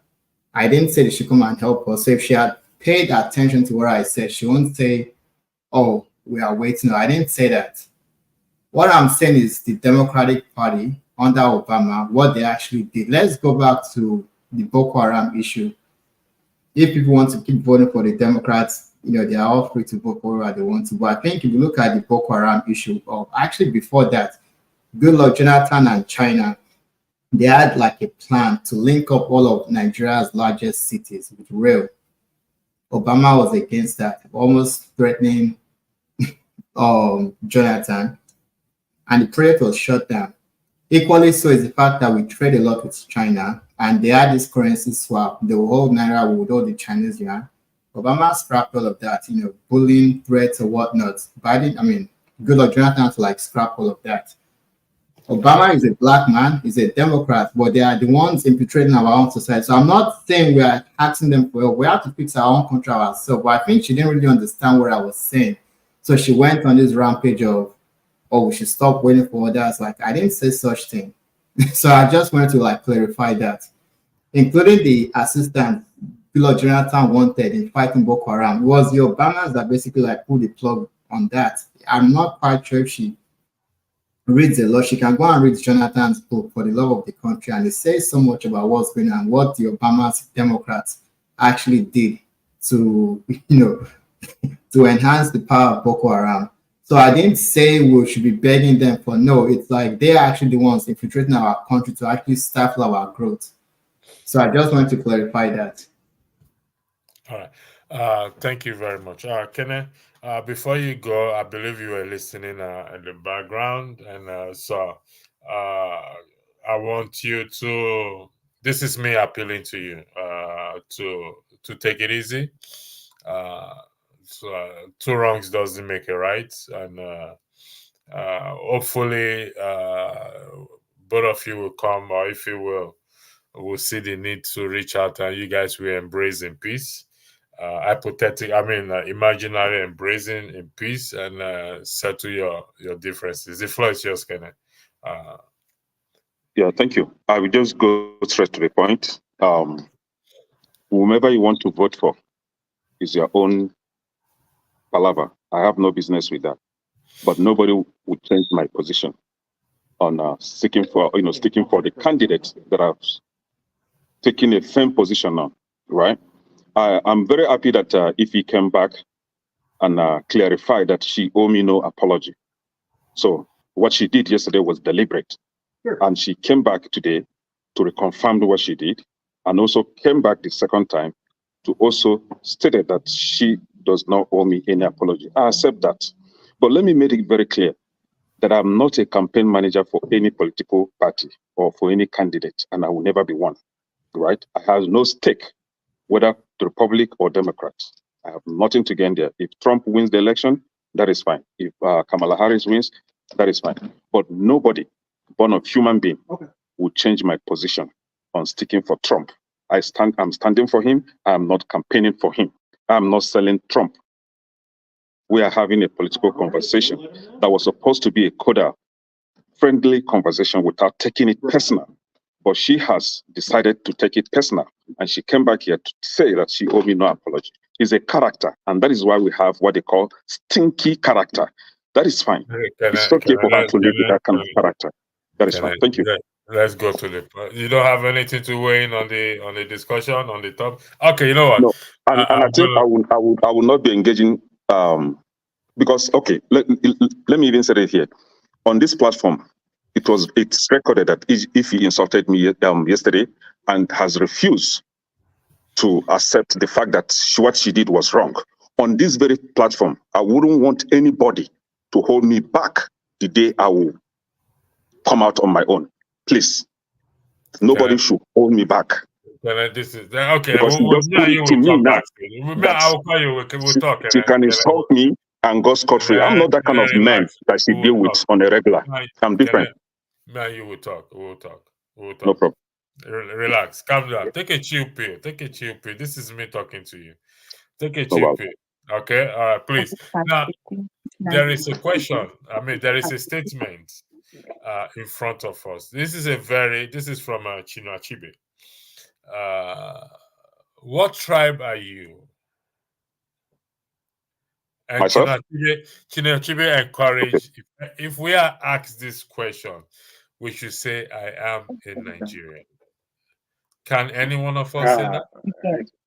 Me, obviously. I display that. I would say that. Ekene can never say that. No. No, obviously I can never be proud. I can never proudly say that I'm a Nigerian for now. Nigeria is a shithole. I cannot be proud of that country. Let me ask you this. Okay. If you are not a Nigerian, what are you? I'm Igbo. Okay. You are Igbo. And where Biafra. is the Igbo people? I know they are all over the world. Let me repeat that. Yeah, Igbo from Biafra, Republic of Biafra. Yeah, from Republic of Biafra. Okay, respected. I'll come back to you. Festus. Thank you. That's a very interesting question because when you look around the world, if you go to Japan, the countries for Japanese people, 129 million people are there. If you go to Sweden, there are about 9 million. It's for the Swedes. If you go to Croatia, it's for the Croatian people. Go to any country in the world, Iceland is for the Icelandic people. Go to China, 1.something billion, it's all for the Chinese, right? Most countries that we see in these earths today, right, in Europe, Asia, whatnot, it's the ethnic group that makes up that country.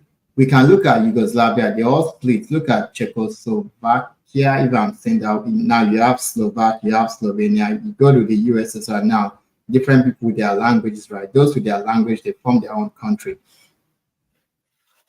Sure, if someone says, oh yeah, I'm Nigerian American, I'm Nigerian, born and raised in Nigeria, I guess someone has given us that label, Lugard, his wife, and those people, right? But I think the failure we're actually not trying to realize in our country, Nigeria, is the fact that, yes, sure, we are Nigerian, but is the country actually functioning for everyone? There is nowhere on earth where you see a country split between two religions. You can't expect that country to function well. It's as if two religions at loggerheads, the battleground is in Nigeria.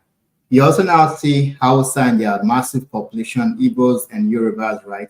Different ethnic, with different history, together in a shack, in a bottle to say, oh, you guys go from your country.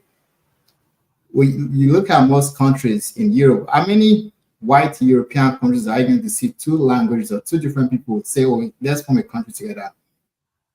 I'm a Nigerian because, yeah, that's what was accepted. But in a nutshell, if you look at how most countries are run, it's the ethnic group that makes up the countries, the nations.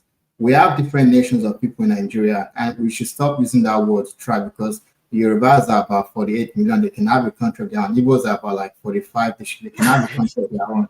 Hausas are about, if Sweden, no up to 10 million can have their own country. If Norway, about 5 to 6 million have their own, then why can't we choose what we want? This whole Biafra movement, I see it as an abusive marriage, right?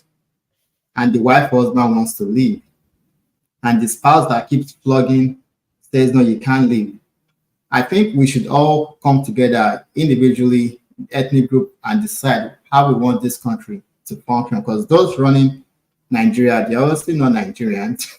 They are stooges or puppets. I don't know. They are not humans. They lack morals. They lack virtues. They lack wherever humanity there is. They lack it.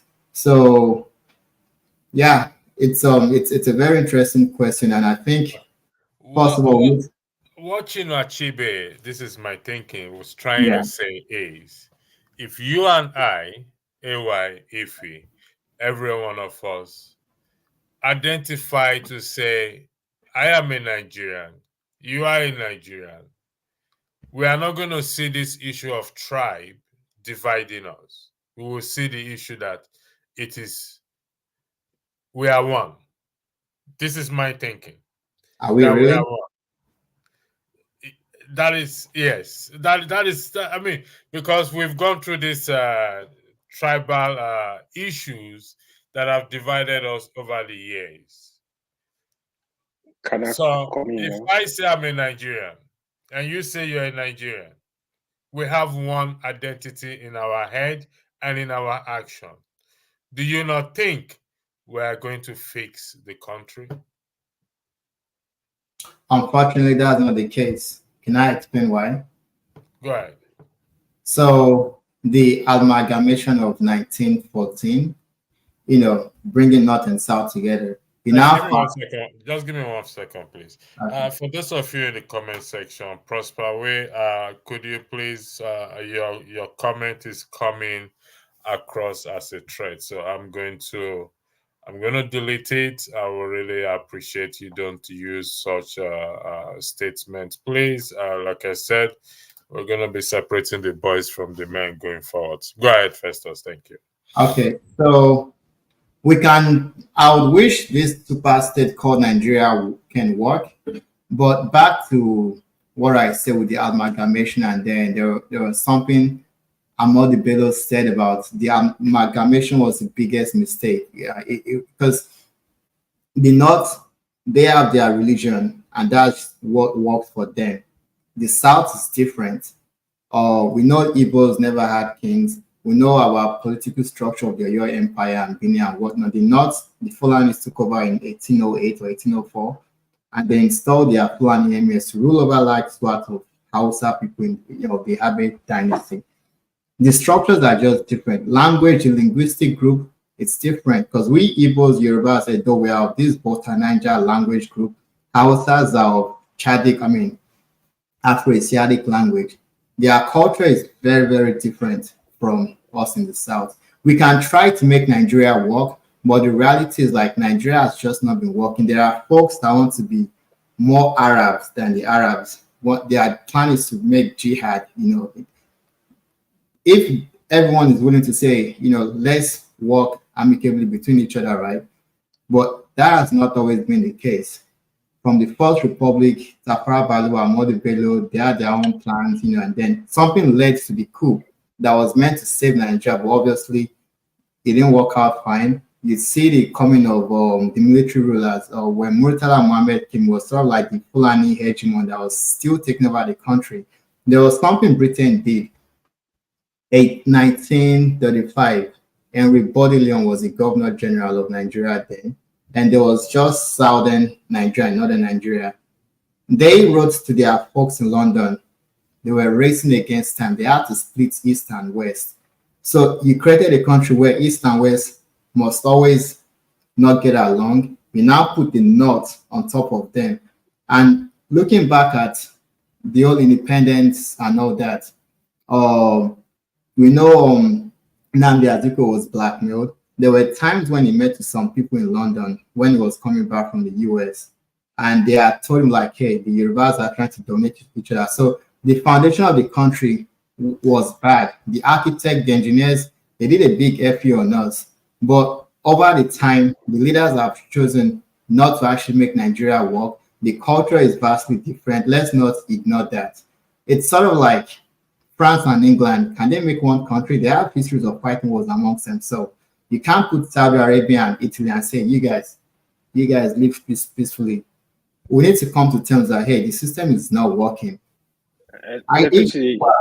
Yeah, we don't allow any other person to talk today. Okay. I'm sorry. Go ahead. I will. Yeah, first, hold on. Just to clarify something here, in respect to the quote I put up, McAnally said the quote is wrong. This was not the context. Electricity, please put up the correct context. Above all, Nigeria is a tribe. When I Google it, and this is what it's nice we're doing this. This is what came up. Oh no, sorry. Continue pasting the wrong thing here. Copy and just give me 1 second, please. This is it. Paste. Why is this thing misbehaving, man? So here it is. Nigeria is not a tribe, but rather a country made up of many ethnic groups and culture. So what Achibe is saying is Nigeria is not a tribe. So if anybody asks you, what is your tribe? I am in Nigeria. So I don't know why he said I am wrong. McAnally, could you please clarify yourself properly, please? Thank you very much. We lost Ife. Listen, I want us to be very serious. I don't think Festus, you were taking us to a place that actually I got lost myself. I have to be honest. The issue is we need to fix our country ourselves. Let's stop this issue of the white man, the man from the moon. We were married together, or I don't know who pushed this narrative that we were married together. Who is the preacher that conducted the marriage? That we were married together. And I keep saying this. Is anybody stopping the Biafra, the Ijaw nation, or the Iogoni nation, or the Odudua nation from going their separate ways? As anyone, have they ever come up to say, you know what, we are printing our currency, so we are printing our currency, so we want to go our separate ways? Has the Nigerian government stopped anybody? This is the question before us. That they don't want us to leave. They are holding us back. Nobody wants. So who is stopping anyone from leaving, or who has stopped anyone from leaving? That is the question before us. Electricity, let me quickly add something. This is the first time you're giving me time to speak, actually, officially. Anyway, stop pushing. It's okay. Okay. Really I'm just kidding. I need to reply. I need to actually I want to be different from what Festus is saying here. You see, when people talk like this, you allow them to go, people are listening. He is saying, oh, you can't join Muslim and Christian together. Oh, let the tribe cut out and divide. Okay, for example, if you form Yoruba nation, for example, where you have 50% Muslim, 50% Christian, how are you going to divide them further? You're going to divide them further? That's one. The second thing is, even country like India that divided based on religion. For example, today India have the second highest population of Muslim in the world, with Hindu dominating. They are still living together. Nigeria is not the only country that was forced together. Even America you live was forced together. He was saying, can you put England and France together? Go to Canada. Canada is like England and France. You don't know that? We need to learn this thing before we speaking. When you go to Montreal area, Quebec, is French speaking area completely. They wanted to even move away from Canada. So we should not be putting out history here that are not correct. Listen, these people that come here, they are looking for division, they are looking for try to go. I tell you this. If you create their local government as a country, they will look for reasons to divide it. Quote me anywhere.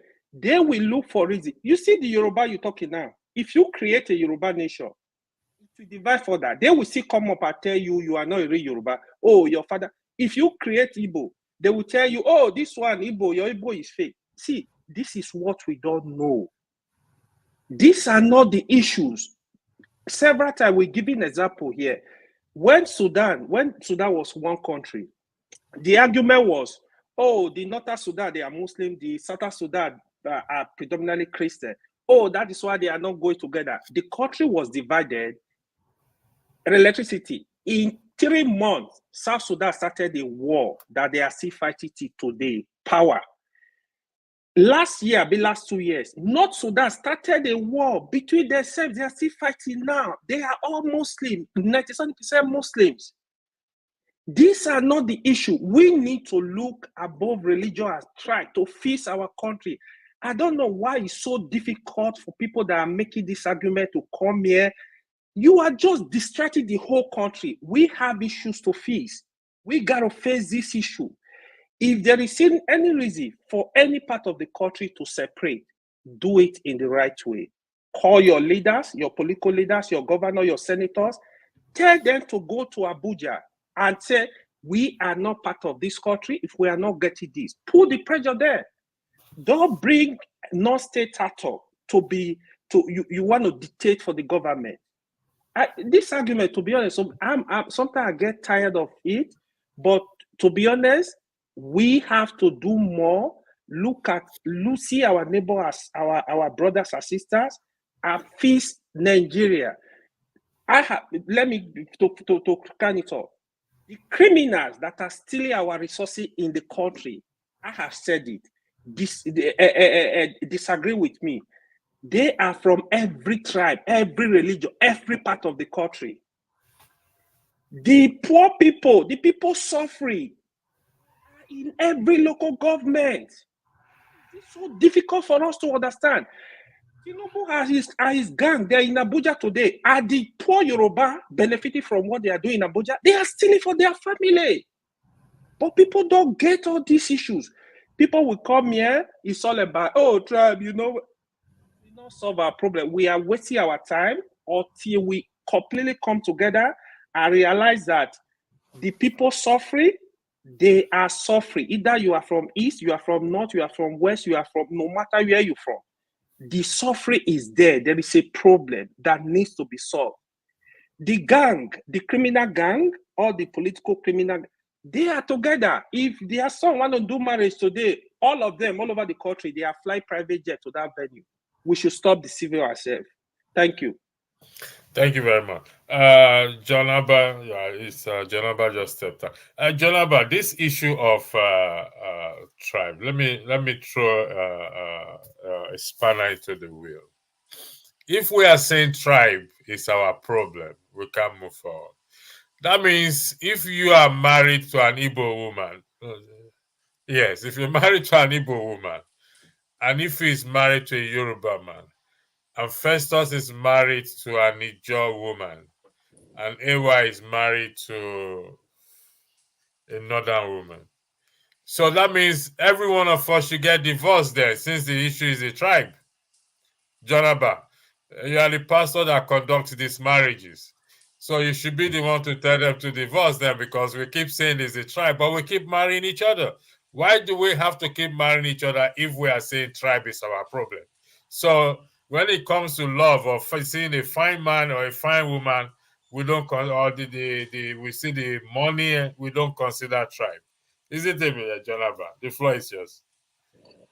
Thank you, Electricity, for having me.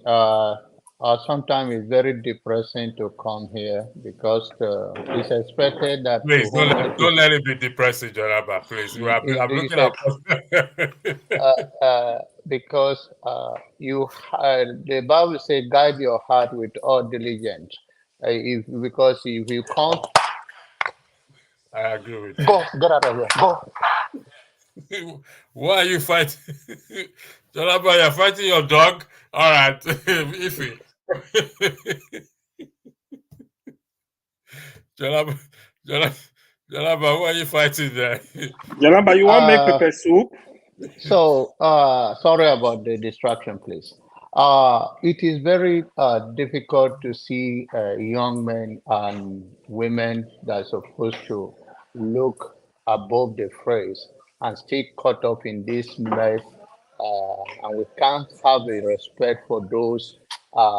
If our mother or our father being called a name, how do we react to it?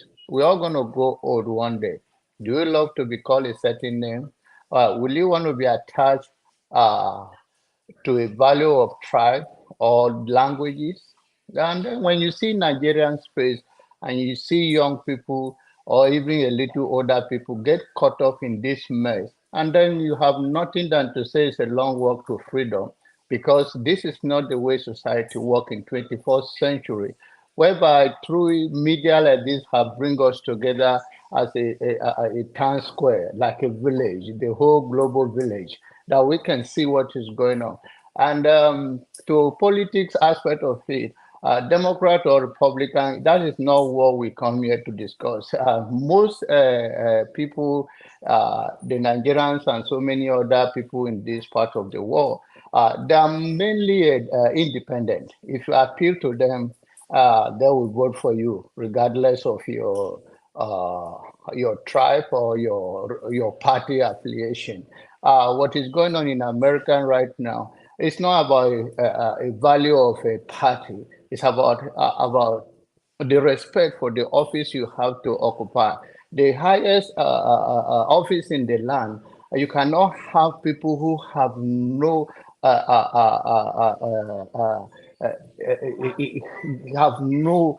their utterances is very divisive and very polarized, and somehow whether he left with surplus or left with anything, and that is not the issue. Everybody will work to pay their taxes regardless of who is in the power. But this is not about being a Democrat or Republican, and I don't think anybody have to come here defending this person or insulting this person. That will not fix our country. Our country, and these people will not going to fix our country ourselves. And the most painful aspect of it all, those people in Nigeria that are supposed to see that this is a need that are dividing us in order to have a control over us perpetually, and they don't see it that way. They say religion, or I don't think God is a Muslim. I don't think God is a Christian. God is God. And the issue of Barack Obama, that those people in Nigeria, you cannot even fight for your basic human right. This is about right of humanity. Nobody asks you to be gay or no gay. It's about also, it's a social issue. So it's not about the religion offer you anything. Where you are very cultural and the religion is driving you. How many progress Nigeria has made since independence based that they have a good culture? And our moral value is attached to Republican. On what base? On religion? or what? Or Democrat. Both of them, their party, they play game of who will be in power, and whoever succeeded will continue to live the way we live. And we cannot continue to be calling each other name here or call this person name here. We have to have a standard. And if anybody that come and few things here, it tells deeply who you are in your own life, in your own private life. You reveal who you are. There is no, you can't hide it. And well, let's have some respect for each other, respect for ourselves and for others. We all can feel our anger, but in a very respectful way, and be substantial about it and have proof of your issues, not because we have a camera rolling on us or before us, then we just utter anything because we know we have to talk. Nigeria is my heartbeat. But when I see young people and people in America and here and any other part of a developed world who is supposed to know better and act better, and they are not, then what do you expect from the people in Maiduguri, Guatemala, and the other remote area who are looking up to you? What do they in Kumshi, in Bama, in a remote village of my own village? What do they expect from you? Then to them, they watch you and they say, wow, our hope is dashed, because the people that have in the system where it's working are not campaigning for the same system to work for us. Rather, they are doing a petty thing. There is nothing being a big person or well exposed or well educated when you cannot conduct yourself, or you cannot have all the factual, or you cannot love your neighbor as you love yourself. And that is backwardness. And I think we should move forward. And that is when I see electricity. It encourages me so that we don't let them have their say all the time, because they are very eager to have their say. And a word, if you let it go, word is very contagious. And we come here to make a substantial argument and have a fact about it. Thank you. Thank you, John Abba. That is the purpose of why we're doing. I personally am doing a house cleaning. I'm separating the boys from the men. John Abba, yeah. My young boy is 10 years yesterday. Is smarter Yeah, than some of the people congratulations. who come Sorry, there. I saw it on your status. I forgot to tell you congratulations yesterday. The temperature yesterday Yeah. was on that high side. Trust me, my son is 10 years old yesterday. He's smarter than the people you are calling men that you are separating. So I don't know whether you are separating by age or you are separating by mentality. No, the boys from the men is not about age. Definitely, it's not about age.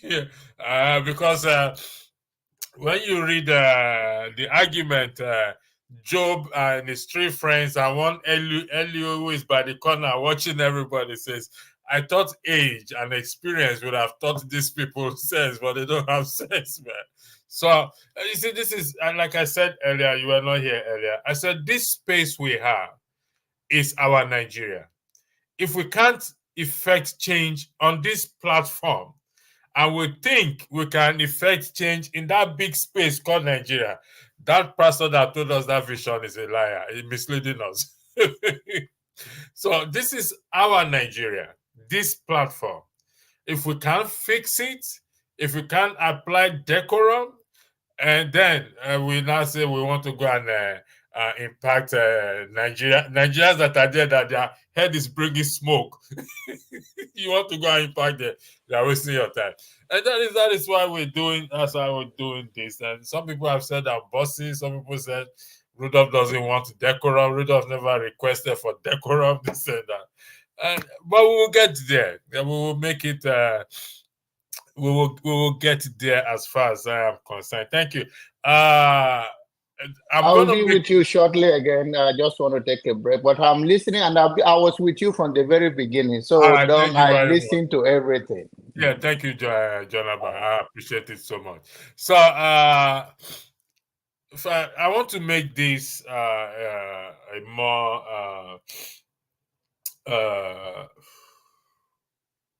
I don't want to make it. I want to make it like a debate. Let me put it that way. But we don't have for or against here, because okay, I think we have for and against. Festus, let me see if I can make you for or against. do you believe, going by your argument, it appears, I stand to be corrected, that Nigerians cannot fix Nigeria by themselves. They have to depend, or we have to depend on external factor, the West, to fix it for us. Would that be your line of argument? I never made such line of argument. What I said earlier was to criticize the Democratic Party of the US for destabilizing Libya. I never said we should expect them to do anything. I only said, No. I didn't say you say so. I'm just trying to get if that is your line of. I'm trying to do for and against. But okay, since that is not your line of argument, okay. that means we are all on the So, same page. Would that be so correct? to give a good response to what was to that statement, I want a Nigeria where we speak our own language and not Igbo people's language. Because China they speak Chinese, Japan they speak Japanese. We need to look inwards. There's so much richness in our culture that we've just completely abandoned. We don't really know much about our history. For us to think Oyinboman is going to help us, nah, they're not going to help us. Our idea of embracing Western values is sort of like you go to a zoo, you see dolphins in the zoo because their habitat is being destroyed by humans are actually putting dolphins in the zoo. So it's as if we're embracing Western culture, we emigrate to the US, UK, and whatnot, and our country is in a mess. We have to look inwards and address our issue. No one's going to do that for us. If it's not the Americans, someone else will come and loot. We have to find ways to fix our issues ourselves. If it's regional system or whatever it is, no one's going to do that for us. We have to do that ourselves. In fact, we need to like completely cut out the old Western culture and embrace more of our culture. Learn our history. Promote our heroes of years past. That's all we need to do. Thank you. Ewa, the floor is yours before we call it a day.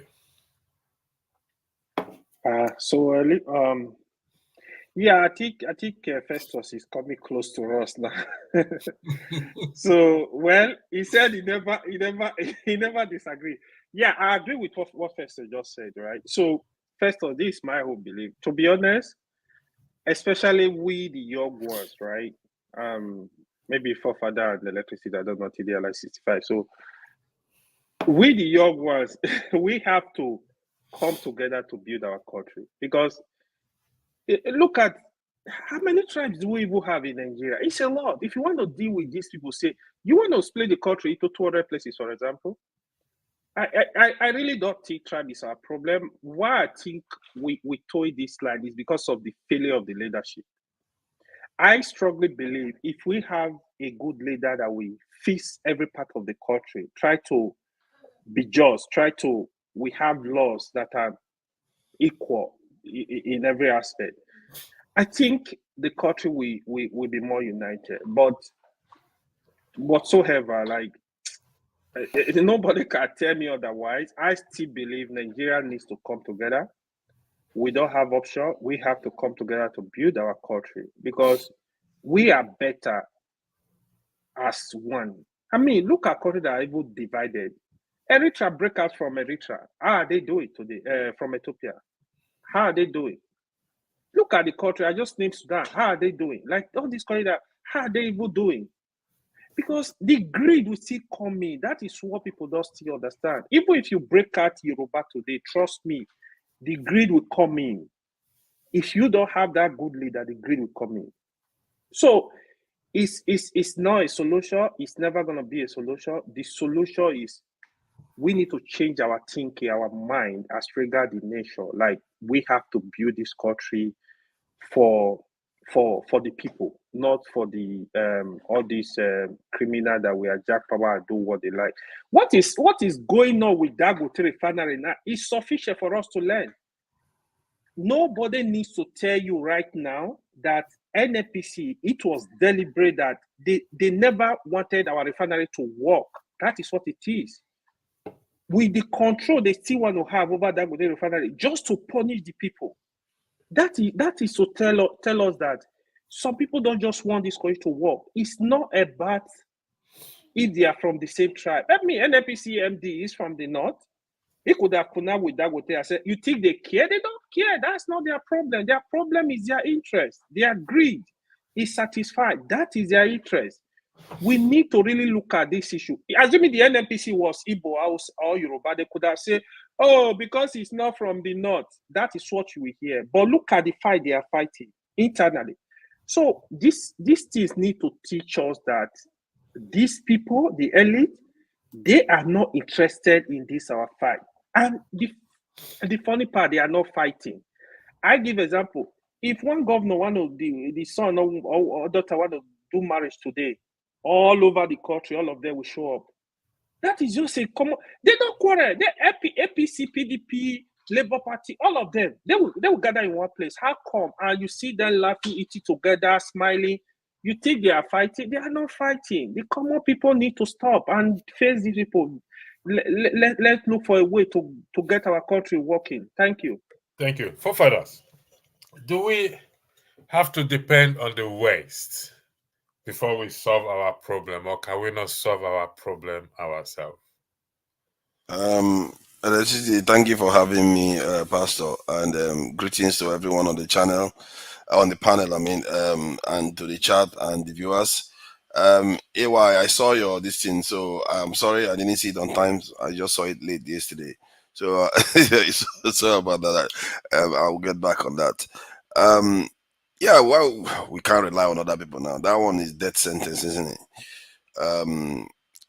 I think what Festus is saying is something that a lot of people share in Nigeria, isn't it? And Ewa, I really like the way you answered some of the questions. It's quite insightful, isn't it? If you break up the Southwest, you're going to break them into religion too. I forgot that when the Igbo people came, they've been fighting each other for over 10 years. When the British came to finish the job for them, they were fighting each other even during that time. Even in the South, is the same thing. It's like we can't seem to understand that the division between groups of people is not the top problem. Is the real problem is that the ones that have insight to solving problems in that society, they don't have an ecosystem to come together to be able to reach solutions for that society. All societies have problems. All of them have problems. Like Festus described, they'll say, oh, it's because this one is not Igbo enough, this one is outside. Yeah, but that is not the problem that should be debilitating. Because in Europe, they killed each other in the First and Second World War in the millions.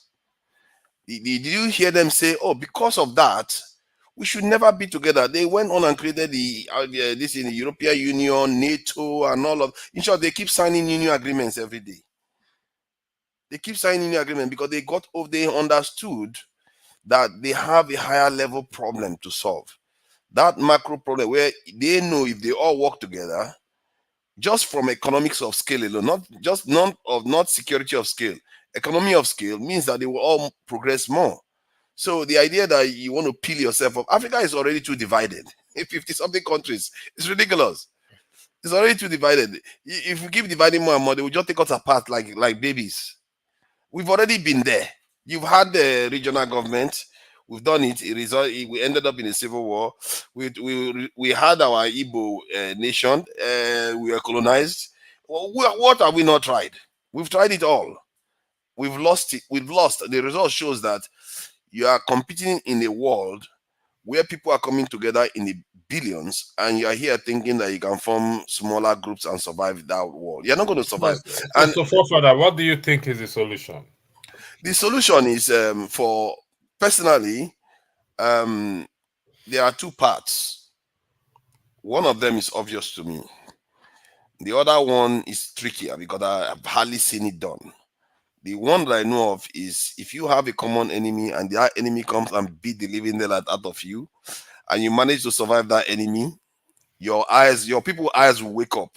They will never forget that again, and they would have shed blood that will bond them together. They are going to go and build something great.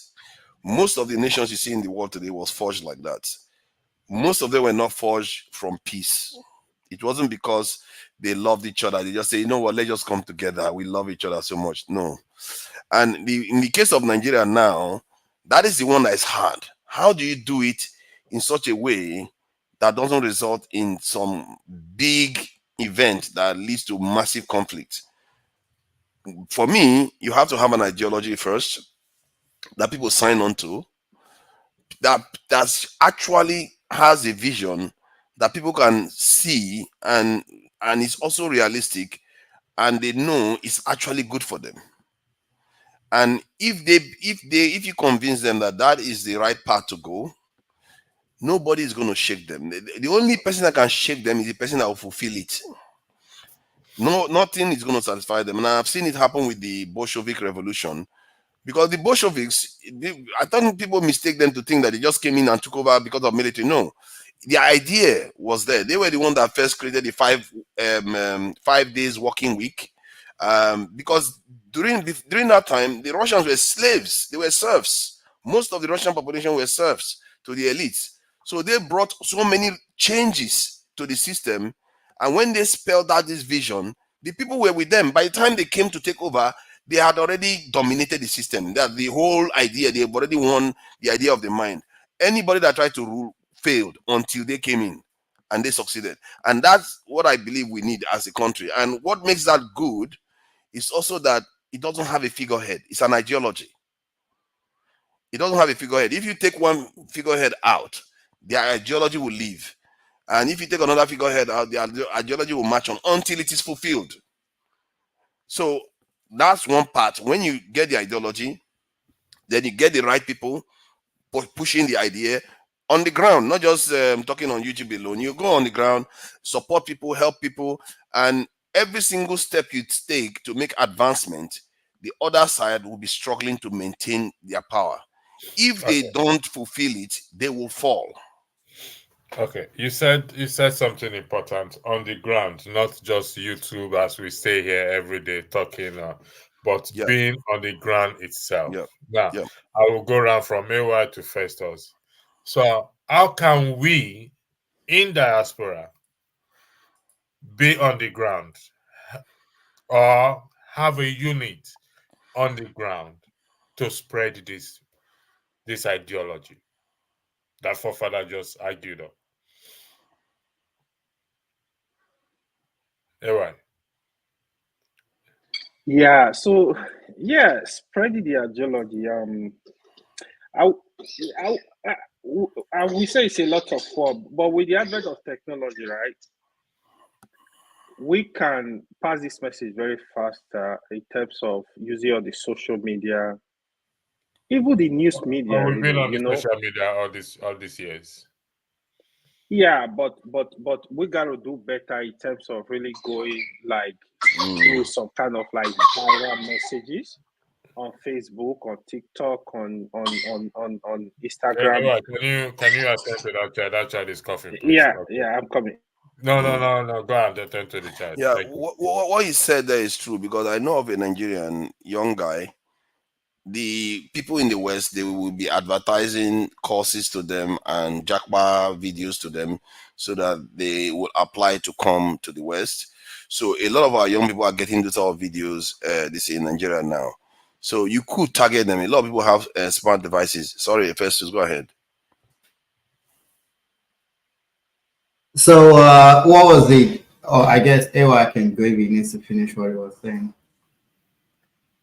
If you will let me finish. So Yeah, I was go talking about this.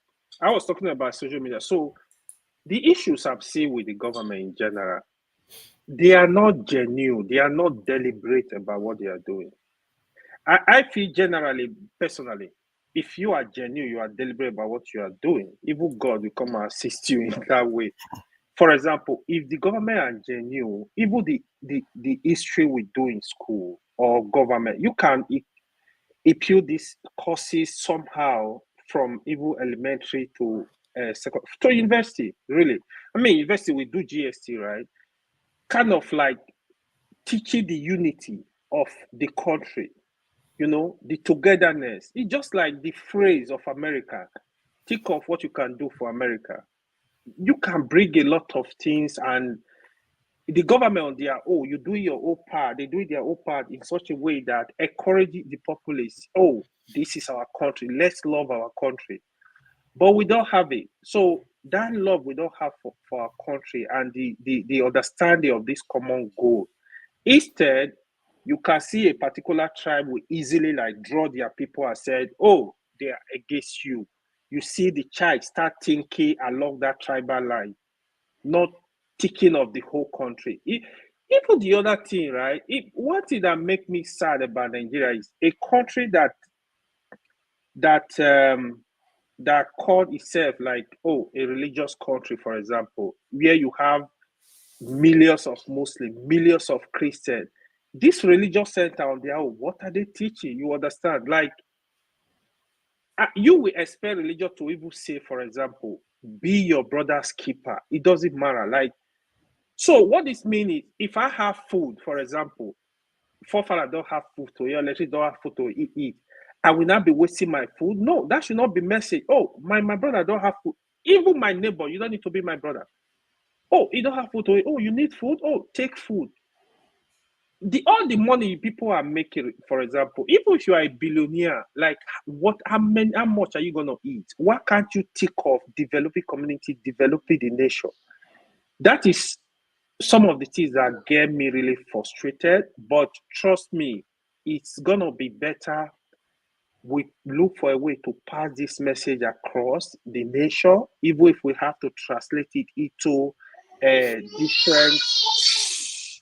different languages and pass this message through. Hausa, Yoruba, Igbo, other pass it across. Let the people understand the value of a nationhood. Thank you. So what we're gonna do going forward is we're gonna make it a free flow discussion, meaning that you can talk interjects, but we have to maintain decorum. So meaning I'm not doing much of moderating. We are just, it's an open flow discussion now. So for further, the floor is yours. Anybody can interject. For further, you can interject. Why you can, but we have to maintain decorum, please. Thank you very much. I'm not sure Festus. Festus, go ahead now. Let him say. I want to hear his own because it's a bit funny sometimes. So what was the question, the initial question? How to spread an ideology on the ground that the people will buy into, that will help transform the nation.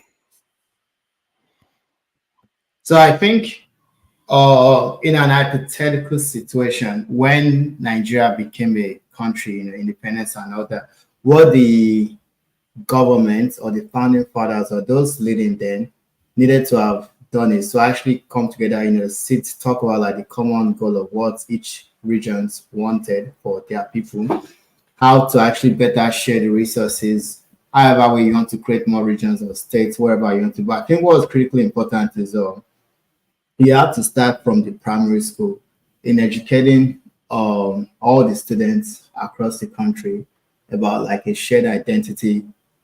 There's this in China where they have like this Confucianism, right? It's more of like an ideology that we as Nigerians we set rules for ourselves. As this is who we are. This is our world outlook. We should have like a one definite stance on wherever it is. But I think you need to like do that from like kids need to be taught that in school. Right now, with where things are, it's going to be very, very hard. But at least if you actually start that early on, if all the leaders, weren't bickering about, because then they all had different ideas on how Nigeria should run. Awo had his own ideology, Zik had his, Tafa Bello and Modibo, they all had their own. They're all speaking different things here and there. I would have probably thought, although this may sound very controversial though, is a benevolent dictator or like maybe like a movement, like what the first school was. I mean, the first people read the books about the first school, they had like an idea of how they actually wanted the country to run. The first school wasn't an e-book, it was educated soldiers that were going against the mess that was going on in the country. But I would have wished, if you read this book, Why We Struck, there are lots of books written about the first school, but I would have wished a group of people with one single ideology, right? And they enact that on what everyone has to follow. Either we choose Igbo as our official language or Hausa or Yoruba, we should do it with English or learn it in school, but we should all be speaking one language that someone else don't understand. How we grow our economy, self-reliant, there's so much that we can learn from what other great countries have done. But we need to stop trying to be Oyinbo. We need to stop trying to be Arabs. We need to stop trying to be more Europeans than Europeans. You know, we need to look in. Jesus, quick question. I need to stop you. Quick question. So you think if they had wanted to choose one language, for example, among the three Nigeria languages, Hausa, Igbo, Yoruba, right? What do you think will happen? You think the other tribe is going to allow it, like the way Nigeria was structured? You think they will never allow? Well, I mean, that's something that I've actually thought about like quite often. But that would have caused big problem, I think. But look at it this way. In the old colony of Nigeria, right, north and south, southeast, southwest, the south lingua franca was English. The north isn't just Hausa and Fulani. You have different Kanuris are there, Tiv, people Nupe. But England, England basically created like one north where Hausa is the official language of the north, and that worked well. But so, like in the north, for example, I know Hausa language can work in the north, the way the north is structured. But in the south, it will be even more difficult. Will Yoruba work? Will Igbo work? Will Ijaw work? Okay, so if someone like Abacha, as brutal as he was, had said, "Hey, everybody, if you have to go from primary school to secondary school, Hausa is a language that you have to learn or else," would anyone oppose him? And if Abacha was actually a benevolent dictator that actually put things right, no corruption, like everyone's actually doing what they need to be doing, would anyone oppose him by saying, "Oh, they are trying to make us speak Hausa"? Who would have opposed him? Early back in China's history, you see when they have different dynasties, and after like 200 or 400 years, they would have like a massive war. But the Han Chinese, they were the ones that actually spread their culture, language to all of that mainland China today, and they mostly speak Mandarin.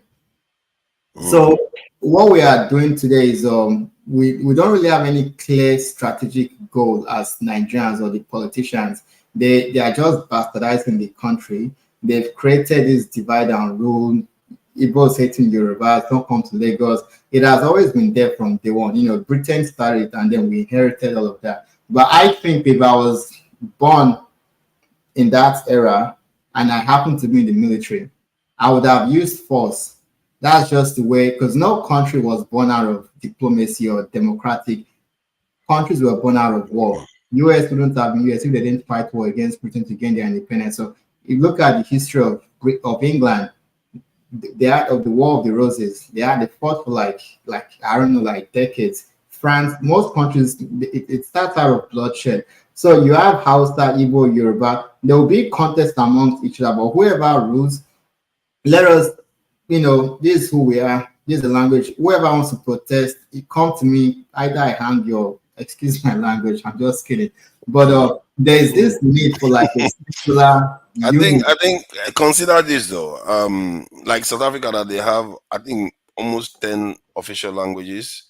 Zimbabwe has over 10, and it's even a smaller country than Nigeria. So there is no real reason why Nigeria cannot have native languages as official languages, but they just haven't gotten around to doing it, which is a lamentable situation.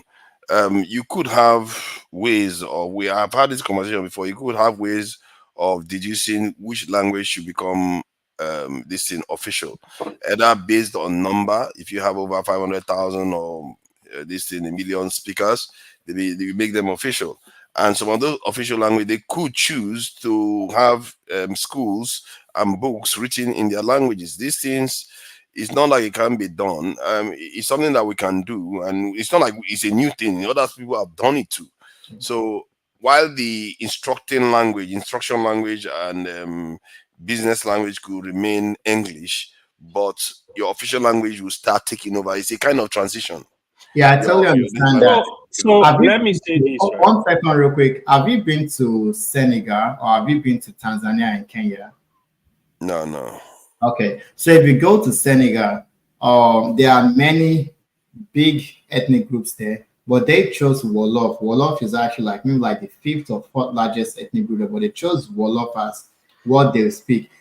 You may hear them on TV speaking French, the politicians, like what they mostly speak, because I've been there, and it's Wolof is what most people there speak. If you also go to Kenya and Tanzania, of course, you look online, Wikipedia says English, they go to UN, they speak English, like they chose Julius Nyerere. You know the way he talk. It's like you're looking for trouble. Yeah, No, no, no, what, no. I'm what, not.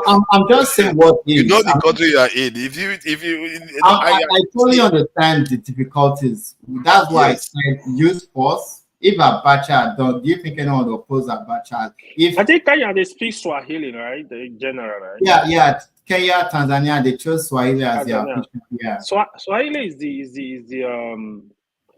the biggest language, the most spoken language in Africa, right? Yeah, it's the most widely spoken language. But not that it's no, I say about maybe 20-30% of Africans that speak it. But the military dictator, right? Yeah, I mean, if it is a temporary thing, I love it. But I have issue with military dictator because they are the real definition of power corrupt absolutely. For example, if you study the history of dictators in Africa, it's the same line. If you, for example, look at Museveni, look at Yaya Jammeh, look at Robert Mugabe, look at Abacha, look at Mugabe was he a military dictator? Why are you dragging Mugabe into this one? Oh, Mugabe? No, I don't think he was Mugabe military. was a dictator. He was a dictator, but not military. Not military, but a dictator. But what I'm saying is like you allow the person will come grab power with good intention. Suddenly they just switch over. People in Sudan, like they just switch over. They not think it's just like absolute power corrupt absolutely. They start doing what they like. Look at what Obasanjo wanted to do to Nigeria now. Obasanjo wanted to take over the country from 10 years. From there, he will just take over forever. Let me ask a question, and I totally understand where you're coming from. As bad as Abacha was, I'm not saying Abacha was good, but as bad as Abacha was, would you say Tinubu as president is better? Tinubu is a civilian, is better than Abacha or Buhari, civilian president? I wanted to say that. So then another thing I was going to with say. civilian, here is the mumu. Here is the civilian mumu. The civilian mumu. They call it democracy. You accepted democracy without thinking. It's just like in America, because of the snow, people wear jackets. They will now pack all the jacket to Africa, where you don't need the jacket, winter jacket. You are wearing the winter jacket. It's just more like you gotta look at your issue. Okay, what will work for my people? You can take democracy and okay, we don't need this. It's just like I usually say it here, for example. Why do we need Senate? Why do we need House of Rep? What's their job? We don't need it just because somebody created this system. You don't have money to finance this system. You are accepting the system without thinking. You have to make the country work for your people. So what is important is have a discussion. What will work for Nigeria as a country? We don't need the Senate. We don't need rep. I hear what Festus is saying because it's about he is talking about qualitative kind of the quality of leadership that you get for the people. In the end, it's about the people. Whether it's military, monarchy, or whatever, it doesn't. For him, he feels like what works is what works, and that's why he's comparing military to this in democratic Tinubu. However, I think one of the things he was talking about that I felt like he was talking about the forefathers or the founding fathers, if they came together they had discussion. They did have discussion. It's just that the discussion, the people that were having discussion were not the ones that were supposed to be having the discussion. People like that never go on to build great nations. Because the people that they were taking power from were their friends. They are colonizers. The colonizers that colonized our nations, that sent our monarchs on exile and killed quite a few of them, were their friends. Are you Edo? So, pardon? Huh? Are you I'm Nigerian now. We are, you Oh, know the forefather. topic now. No, He doesn't know that. no. That I that is just the asked that because of if you what are you a said. physics. Our leaders were sent Hmm. on exile because a lot of the leaders in the South, Jaja Hmm. Rukobo, Nana of Bonny, the Oba of Yeah. Benin, or a few of them were sent. That was FYI, what I asked that. Hmm. in Yeah. Quantum Mechanism, there is what we call classically forbidden region. That question you have for father is classically forbidden region. Don't No, go there. no. My tribe is Nigerian. I've always been saying that. So the point is that the people that were having these conversations were compromised people. Normally, founders of nations fight for their nation. They defeat the oppressors and they defeat the collaborators. Now the collaborators are the ones ruling us. What do you think they are going to come up with? Even the military regime, most of them that came to office, they didn't even know what founding a nation was supposed to be like. You They know came what? and they founded a baby nation and they just went and they just destroyed their nation very quickly. You That know is the what? problem. I felt like the best person to have actually ruled Nigeria could Mhm. have been Odumegu Ojukwu, because there was this attempt. There was a protest in Ibadan before independence, and Britain, seeing how educated students in Ibadan were protesting, they told the elite, like, hey, don't allow college graduates into the military. So we now have crops of soldiers that didn't really go to school. Obasanjo went to high school, was trying to go to civil engineering, college for civil engineering, but due to lack of funds, he seemed to be better educated, but still not like he did anything well for Nigeria in the first place. But when you look at those that actually did the first school, Cardinal Nzegu with all of their socialists, they actually had a plan with the Yoruba guy. I can't remember his name. They had a plan. If you read their books, they had a plan on how they were like, hey, Nigeria needs to stay off the West. We need to like be self-reliant. But Ojukwu studied history at I think Oxford, or one of the top schools. Like he got Oxford. masters. He also spent a year of law. Ojukwu was well educated now. Yeah, he was well educated. So if we needed a strong man, we didn't need folks that barely passed high school, because the northern soldiers, they kind of like made them skip. They weren't even trained. I think you misunderstand the nature of this beast. The nature of this beast is that you fight and you are forged by bullets and blood, and you fight your enemies until you make it and then you build something. I don't see somebody that was educated in Sandhurst, or his father was a billionaire that obviously worked with the colonizers too. I don't see him breaking away suddenly and say, let me fight the British in a war. No, he's not going to do that. And this is why sometimes I find it hard to blame these people, because it's the way history unfolded. The way history unfolded is that Nigerians didn't get so cross with the colonizers that they fought them. It was the reason why they left was because of what happened in the Second World War. So it wasn't because of us they left. They left because Germany almost took over their countries. And America was like, enough of this nonsense. Go back home. You're completely right. The way Nigeria won it, we didn't win it. We didn't fight for it. We didn't. It was given to us on a platter of gold. Like folks like Kwame Nkrumah, Sekou Julius, Jomo Kenyatta, they were all locked up. If you see Nnamdi's action when the Ziki's movement was going on, he actually dissociated himself from them. So Imagine. if you read books if you read, there's a book called The Fatherless People. If you read his own book, Zeke's book, My Odyssey, he actually said it himself. He was working for the Brits. It's in his book. If you read The Fatherless People, you'll see so much. Zeke was actually blackmailed by the English, because he won the election. He had the most votes. Awolowo said, hey, you be the prime minister, I'll be minister of finance. They called it the summit of the Niger. They were going to meet at Asaban on Onitsha, and that was the plan.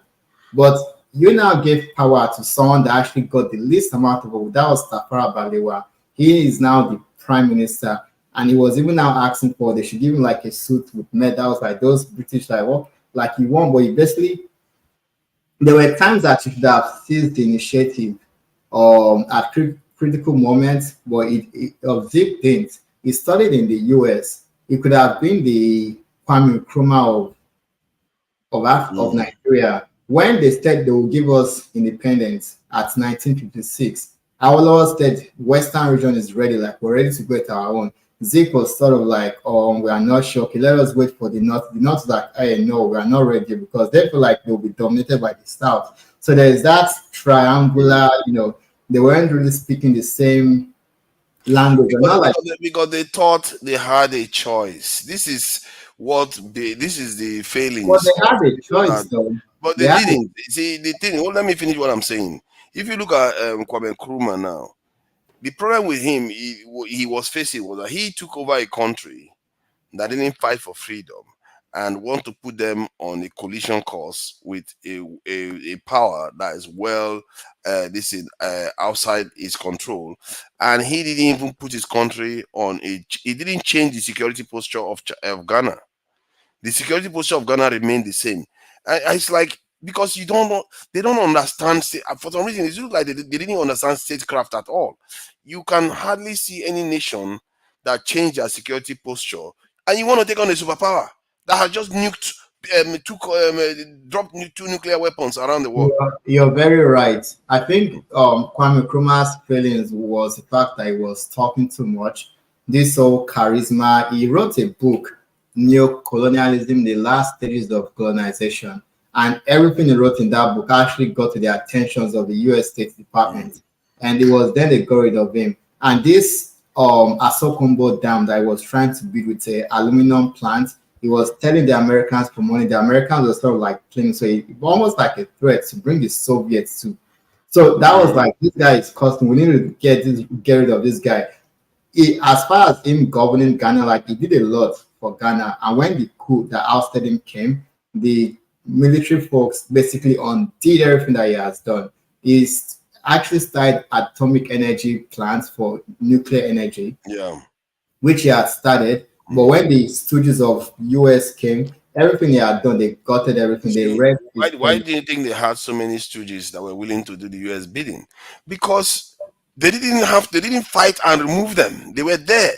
They were just there, and they were like, why are you changing everything? Now you're making us gonna face war and all those things. I think the mistake was a lot of countries fell for this, right? It was, they saw Europe as imperialist, and they saw America as the country that actually fought against the imperialists. So they felt like they had a lot in common with the Americans, but they know that America was actually in cahoots with their former colonizer, because like America.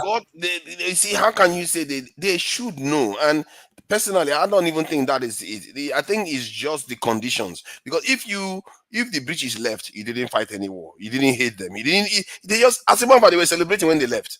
Then now suddenly you have a leader come and say, we have to have Pan-Africanism. We have to do our own things. Like, why are you doing these things? People who won't understand it. They cannot follow you. It's hard for them to follow you.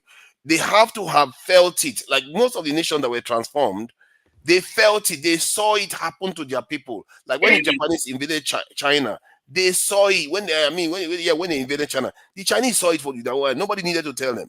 So when this Mao Zedong came to power, they were like, tell us what to do. We will do it. And nobody will stand in their way. That is how it works. That's how it changed people. Our people still think, like Nigerians now, we still think we have a choice. We don't know that the problem that we are storing up for ourselves, when it comes, we'll be lucky if we survive it. And if we survive it, they'll go on to build something stronger. You said something interesting now, how those that studied at Sandhurst, the way they trained the Sandhurst guys, when Kwame Nkrumah was ousted, the generals that took over, they said things like, almost saying they were British, white. They were praising their times at Sandhurst, oh, I'm Anglican, basically saying, oh, like I'm white, even though like I'm black. What do you expect? Then something interesting was I can't remember the military. So Nigeria gained independence 1960, but the head of Nigeria's military up until 1965 was a white man from England. Not people don't really know about this. There was issue that Ojukwu had with Gowon when they felt like um this infighting about this whole civil prime minister and all that. Soldiers were just having this conversation amongst themselves. Yakubu Gowon went to go and stitch and tell the Oyinbo guy, like, hey, these guys are planning some things. So people don't actually know Yakubu Gowon was actually being groomed or prepped by Howard Wilson, the British. Yeah, like it was thought that they were trying to mold to take over Nigeria even before the first coup actually happened. And before that Kaduna Nzegu coup happened, the North was actually planning, they call it Operation No Mercy, to get rid of the Southern intelligentsia, the Southern Michael Opara, and this Akintola was actually a mess for them because Yorubas didn't like the guy.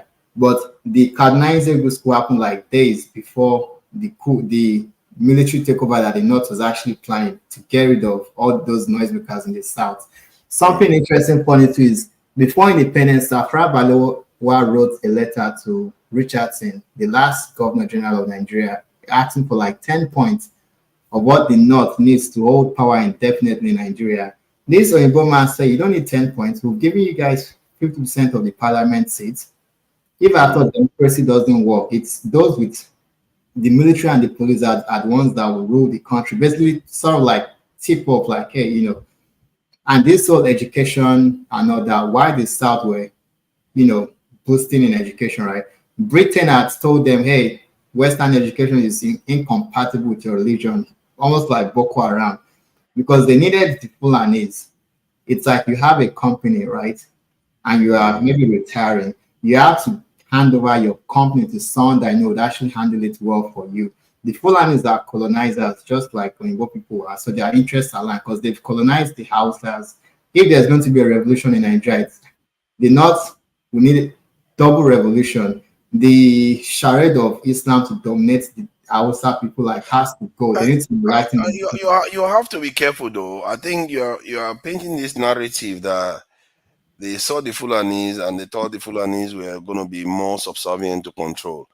What I find when you go back in time, and I will urge you to look into it, you find that you said it yourself. The North didn't want to join the South. They were concerned that they were going to be dominated, and the British needed these territories to be one nation, and so they had to find ways to incentivize them to join the nation, and that is why they did some of the things that they did to get them. So, because if you look at in terms of betrayal of our people, North and South, they are all doing it. They are it. It's not only the North that is betrayed. As a matter of fact, the North betray their people far worse. They are poorer in the North. So you are answering what I'm saying because the northern elites that run things in the north, they are from the families of the emirs that Usman Danfodio that actually ruled. Those were the ones that actually went to schools. As likes of Nnamdi Azikiwe were going to like Howard and Lincoln University, right? The kids of the elite, they were going to the best schools in England. Yeah. So they were actually grooming them on how to actually govern, because Fulanis are few minorities in the Hausa land. Yeah. Britain actually expanded Islam, and they gave the caliphate a breathing space. They also made sure all the minorities, Hausa is the official language. When they were trying to create this NPC party, they had to pressure a lot of people. The Kanuris, there is yes, Amino Kano is Hausa. It was more of how the South was doing theirs. They had to silence them. So it's like Britain's interests aligned with the ruling elites, with their absolute monarchy, authoritative. It aligns well, and it's like, hey, you guys, if you go alone, you guys don't have any resources up there. You guys will suffer. The wealth is literally in the South. When they joined the country together, Lugard said they were joining because of the Southern Lady of Means. You are not looking at. I think you should look at it from the point of view of the British. If the North is separated from the South, the resources of the North making it to the ocean so that they can end up in the hands of the British will be harder. If they have to go to the North, they have to go to Francophone countries. So the British had an interest in making sure these two territories came together. And remember, the North was larger too. It's like, why would you want that side to go on its own? And when they had a major interest in making sure. You see, from the point, if you read what the British will write, you see that it's not about favoring one side against the other. Both sides were betraying our people already. They were collaborators left and right. I beg to disagree with that because when you colonize a region, you are the one that call the shots. If you want to build a rail from the north, from Merida, Sokoto to Port Harcourt, right? You're the one ruling. You can do whatever the fuck you want to do. And the north being made deliberately larger, right? Kwara it's mostly Yorubas there, Kogi mostly Yorubas. There are Igbos in Benue State, but they because the north Did you say extended. they made it not deliberately larger? Oh yes. No, no, that's No, not it what was it just as a It's just the coincidence last of the march way now. the whole Yeah, thing it's unfolded. coincidence. The way this thing unfolded. I can recommend books for you to read, and the books I'll recommend are not what Nigerians wrote based off of what they saw happening, but books that they kept records of what they were doing. The white folks, they kept records like letters, documents, telegraph of how they intended Nigeria to be. What they do, look at Sudan. They left Sudan in the hands of the few Arab-looking blacks. South Africa was left in the hands of the whites to control. Even Rwanda, Tutsis are fewer than Hutus, but they will identify fewer people to actually govern. Nigeria was left in the hands of the Fulanis, but to make the Fulanis dominate the country, Fulanis dominate Hausa land, but now. But it's funny how you picked a few countries, but you don't pick all the others that the majority people control. Okay, you just picked a few. It's funny how you just did that, isn't it? Okay, yeah. How about Ghana? How about the Republic? How about this thing, Cameroon? They have so many people like this in many of these countries. See, you have to be honest. Don't start with the conclusion, then use your knowledge to furnish it. That's what I like to. I like to start with a blank slate. At least I try as possible, so that then you start. That's when the truth starts coming out. That's the way I look at it. So let me challenge you with this, right? There are Yorubas in Kwara State and Kogi State, but Kwara and Kogi was added to the north. Benue State, which is actually below the river Benue, right? There are Igbos there, but Benue, those parts were added to the north. We should call that part Middle Belt, but Middle Belt was added to the north. So if you look at the seats in the parliament and how to control, if the Fulanis dominate the Hausa land and then the north under the Fulanis rule, there is nothing the southeast or the southwest can do because the north has been artificially made larger than the south. And like they did, let east and west be at odds with each other, then you have the bigger north dominating. So nothing could have. What do you mean artificially larger than the south? You use some terms. You do use some terms, man. Let's talk about something else. Let's move on to another topic. Okay, I get where you're coming from. You see, we've had this debate before, where we are saying that there's no way Benue is in the north. The north, for me, when people say north, they are talking about political north. The truth is that culturally, most of the states that are below Abuja are southern. They tend to be Christian. They tend to be culturally Christian. Geographically, they are in the south. So I've had a conversation with Northerners. The only reason why they call this place North and you claim their population is because of political reasons. It doesn't. Their lifestyle and everything else is southern. It doesn't add up. Hold on. After, what are you saying? After Abuja, it's literally like two states after Abuja, right? And this state, actually, it's not about religion. When you talk about religion, they're actually dominated by Muslim, not Christian. But the culture is You mean Benue? Like Kogi and Kwara, right? I'm referring to Benue mostly. Yeah, if you start coming down, yeah. Okay, even Benue. Yeah, the culture. I think we should focus on culture more. I understand what Festus is saying, but the way he said it there, that's why I came out like they made it artificially, and then it is actually accurate. It's actually correct. They said they made it artificially. Yeah, I think the idea, because he was trying to marry the geographical north versus the political one. That's why he says it's artificial. So the Hausas, Fulani, they dominate the extreme northwest. That's Kebbi State, Sokoto, Zamfara, Kano, Katsina, maybe to some parts, Yobe and northern Kaduna. Then the Nukwe people of Niger State, Then Plateau State, you have the Berom, you have the Koro people. Abuja is actually on Dagi and all that. You have the Idoma. There are also Nupe in Kwara and in Kogi too. Yeah. Notwithstanding, then you have Taraba. You have the Jukun, you have Tiv, you have Jakama. There are lots of ethnic groups there. Historically, they fought against the Fulanis in the Usman Dan Fodio's jihadist war. They were largely populated during those because they go there, they take them as slaves, but they were willing not to convert. They were like, we're not going to convert to Islam, we'll fight you guys till death.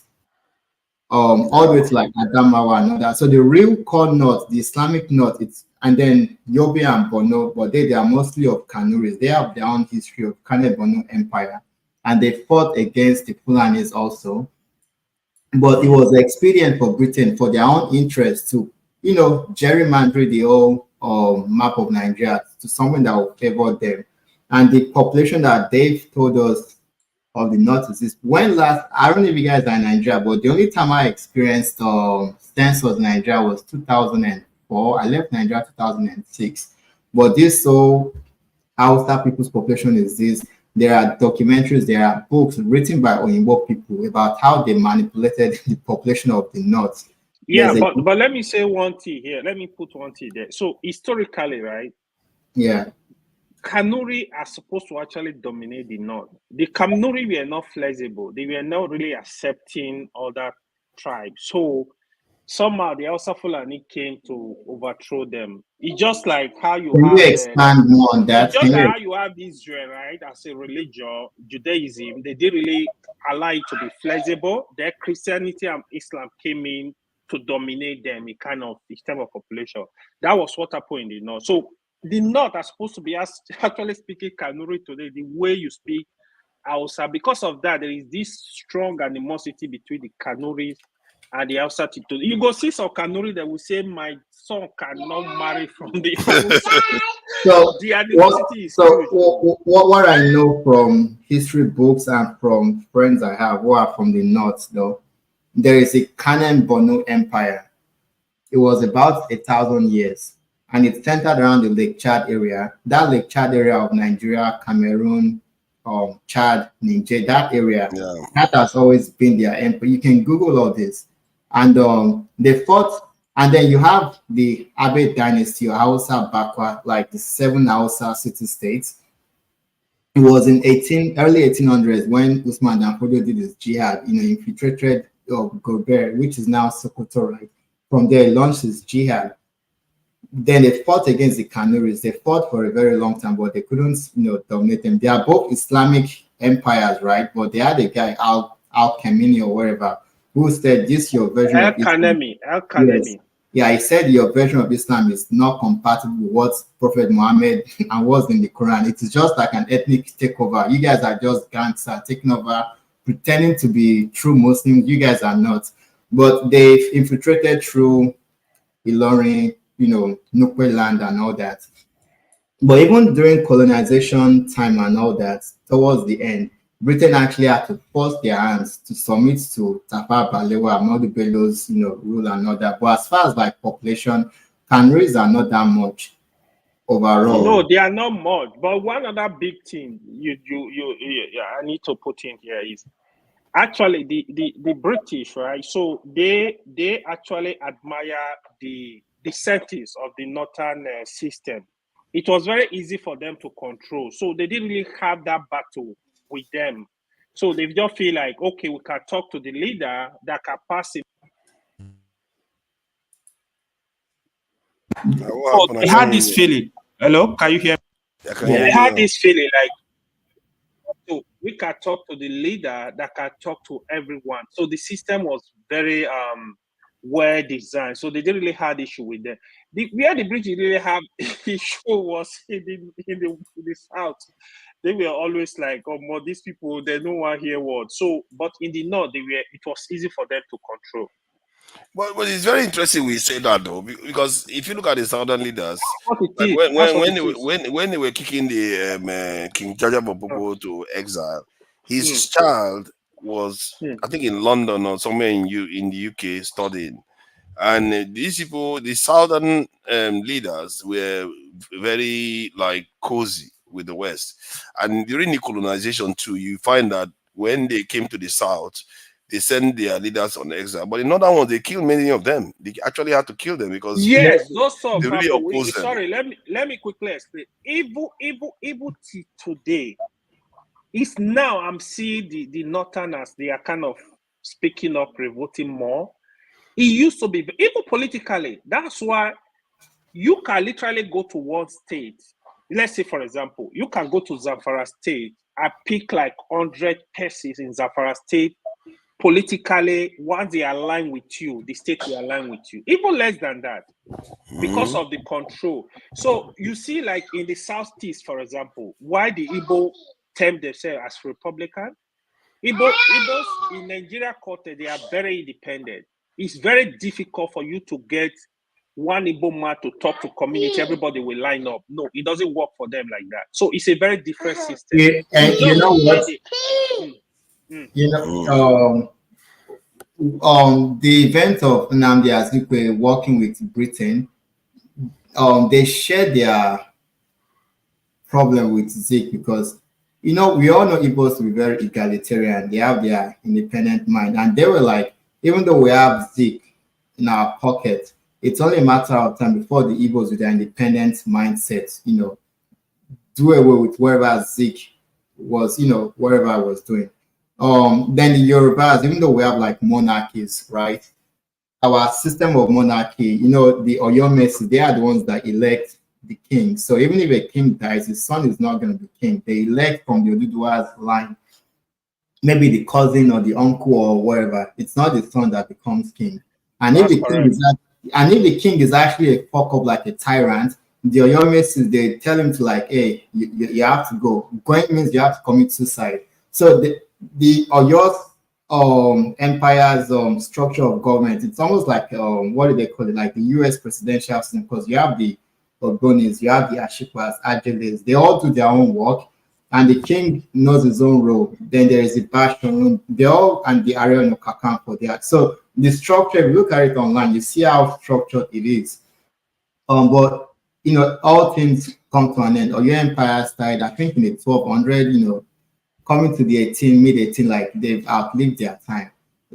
And then you have the force of colonization coming in. And one of the areas, sorry, let me just add to it. One of the areas we had a problem in terms of like the Oyo Kingdom. See, governance systems will emerge when society needs to organize. It's like people that are trying to march through a narrow corridor. People stay in line. You can go in hand by this in hand to hand. You have to stay in line to go through. That's how governance is, to form the shape. However, what I noticed and what history seems to suggest is that we seem to have what they call succession conflict. We always had some serious succession conflicts whenever a king dies. And that's one of the disadvantages of having a military dictatorship, because there's not a very good succession plan. Often they get overthrown and the other one gets overthrown, and it sets the nation back where they are busy fighting each other. But I'm quite curious, since you know about the Yoruba this thing. Do you know of a succession line that went very, very long and continued? So like I said, the Oyomestis are the ones that vote who will be the next king if a king dies. So the king's son. Exactly. So you mean the king's son doesn't actually take over? Not always. No, not always. Yeah. Sometimes they may elect, sometimes they elect, but the Oyomestis are they fight all the time then? No, it was actually very hold on. It was actually very peaceful, but until when the empire was crumbling, you know, all good things come to an end. And when the empire was when the empire was crumbling, you had the Fulani jihadist war coming along, right? And then a bit of infighting, but the system was good when it started. But all good things, empires don't last forever. You have something that started in the 1200. Towards the 1800, they've literally outlived their time.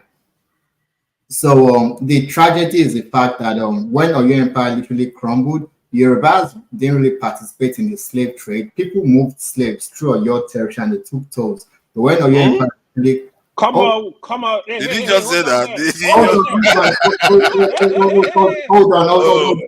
Oh, hold on. Let me did land. you Let me just say land. that? Let me land. What I Let me say? land. Did you participate? Ah, No, hold have on, you hold on, seen hold on. Brazil? Let me land. You're not letting me. You're not letting Go me ahead, land. go You're not ahead, letting land, me. land. Okay, let me land. So Yorubas generally weren't sold, but Nupe and Hausas bring slaves through Oyo territory and then they'll sell them at the port of Wida. But when Oyo crumbled and Yorubas started their civil war, about 5 years long civil war, it was then that the bulk of Yorubas were sold in the mid to late 1800s. That was when 85% of Yorubas sold in slavery were Festus, sold during sorry, that. how long was that Yoruba civil war? Did you say Many 5 years? some say Yeah. 75, some say 65. It was it Oh, was it was was it as long? I didn't it even was know very that. Yes, long. so It those was people like very, to very fight. long. They like I to know fight. the war was slow, but I didn't know it was up to 70. I thought like maybe 20 years, 15 years, Oh, it something like was a that. very, very long war. Wow. It And the was thing is when that during that time, they don't call themselves Yoruba. They didn't see themselves as the same people. They just saw themselves as neighbors, rivals. They never really saw themselves as Yoruba people at that so time. so we didn't call ourselves Yoruba, but they, different dialects here and there. But Yeah, the system of government in all the Yoruba, everywhere was the same, and all of their we're kings were similar. and all of their kings were the Oduduwa's children or grand, whatever you want to call it. But the same structure of government, they all inherited it from Ife. And yeah, I don't. Okay, I guess the language to me fair. If you ask me, the language is to make the main part that really, because they spoke this similar language. I see the thing about language, it changes so quickly too. That's another thing people don't necessarily understand. We think that language just take hundreds of years to emerge. You'd be surprised. You just keep people together within a couple of these decades. Boom, the language are you're completely transformed. you're So you're you're very right. And scientifically, if you type both Niger languages, yeah, Igbo, Edo, Yoruba, Idoma, Igala, Ibira, Nukwe, and yeah, some they all tribes fall under that language. Yeah, yeah, that's fine. Hmong and Ewe people of Togo, Benin. Mm. So it's like if you look at word for like how do Igbos say mouth or water or ears, nose? How do all these signs people they've said like the languages have like similar Yeah. roots, yeah. So Mm. yeah. And let's welcome Loco P before we start. Loco, welcome. Long time no see. The Let me blunt. quickly say something. Forget Baloko. Let me quickly say something. Okay, that guy. So I love what person was explaining, but the kinship, the inheritance, father to son. I really have problem with it, to be honest. I prefer a system where you have the kingmakers. If they work genuinely, they are able to look at the people and nominate people to make one of them king. Now shut up. Let me speak. Now shut Yeah, up. Let me hold speak. on. Let me I just finish. waiting Hold on. me. You start. I Now will shut up. remove Let me you. speak. I will remove you. Shut up. Hold Fire on. you. So, Shut up. Fire you. okay, now you can go ahead. Yeah, because shut up. Fire you there. Meanwhile, for others, I think the river is supposed to be the case, and we should be the one telling you welcome from your exile. Or exile. Low copy I've was been to the helping us out wilderness. some You days went to the ago, actually. wilderness. You fasted for 50 days and 50 nights. At least. I think Exactly. for me, it's enjoyed this discussion. For me, You give us understand? some So stars. that's it. Meanwhile, what do you want me? What do you want me to talk about? About the Yoruba or no? Which one? Which of the topic first? I guess you can start from anywhere. The idea is to see how we can. We are trying to discuss about how we can get ourselves. What is the question? This in electricity asked was that how do we um, you know, sensitize the people. In other words, in terms of ideology, a coherent ideology, not like they remove one person, the ideology goes away. How do you sell a kind of ideology to Nigerians so that we can be able to change the system? Well, first thing first, I think there's a word called common sense. Abi? Uh-huh. And when it comes to leadership, I think common sense should be the first thing to do. And the Nigerians that we interact with every day, even the ones in the back home there, they are not dull people. These guys are smart. You understand? But the only problem is they are selfish and they are mentally docile. That they just, I think that's why they're easily gullible. You understand? We see them in politics, in religious, in tribal, whatever. Very easy to deceive, to dissuade. Why? All this because of selfishness, because of my own, because of you spin a narrative to suit me and my tribe or my people or my religion. You want to dance with it. You understand? And you don't care about the other religion or about the other tribe. You don't care how they feel. But common sense will tell you, oh, why not put yourself in their shoe to see how they feel, to see how you understand better? And they'll tell you they know. But they don't want to do it. All this because of selfishness. So to your question, what you say, like, what do we need to do to make it? It's easy. You know the best thing to do, because if it's your household, you see, look, a country starts from one person, right? From one person, two persons, it becomes a family. Family becomes a household. Household becomes a street. A street becomes a neighborhood. Neighborhood becomes city or town. City becomes state. State becomes country. Country becomes continent. Country becomes, you understand? It starts like that. You understand? So if you can really have it, you hold it together in your house, in your family unit, everybody, which they can do their own individually. What stops you to bring that same energy, bring it out outside your household, so that you can make sure, yes, the way you're treating your neighbor, that's how your neighbor is treating you. But no, you don't want to do it. Though. You want to always make sure you take from your neighbor and favor yourself. But when it comes to your household, like Tinubu now, like people are dying for, like you want Tinubu to rule them. Can you allow Tinubu to run your multi-million-dollar company? No, you can't. You would never. You say it's not competent. Oh, but you allow this person to rule over you because I'm making over you because it's from your tribe or your religion.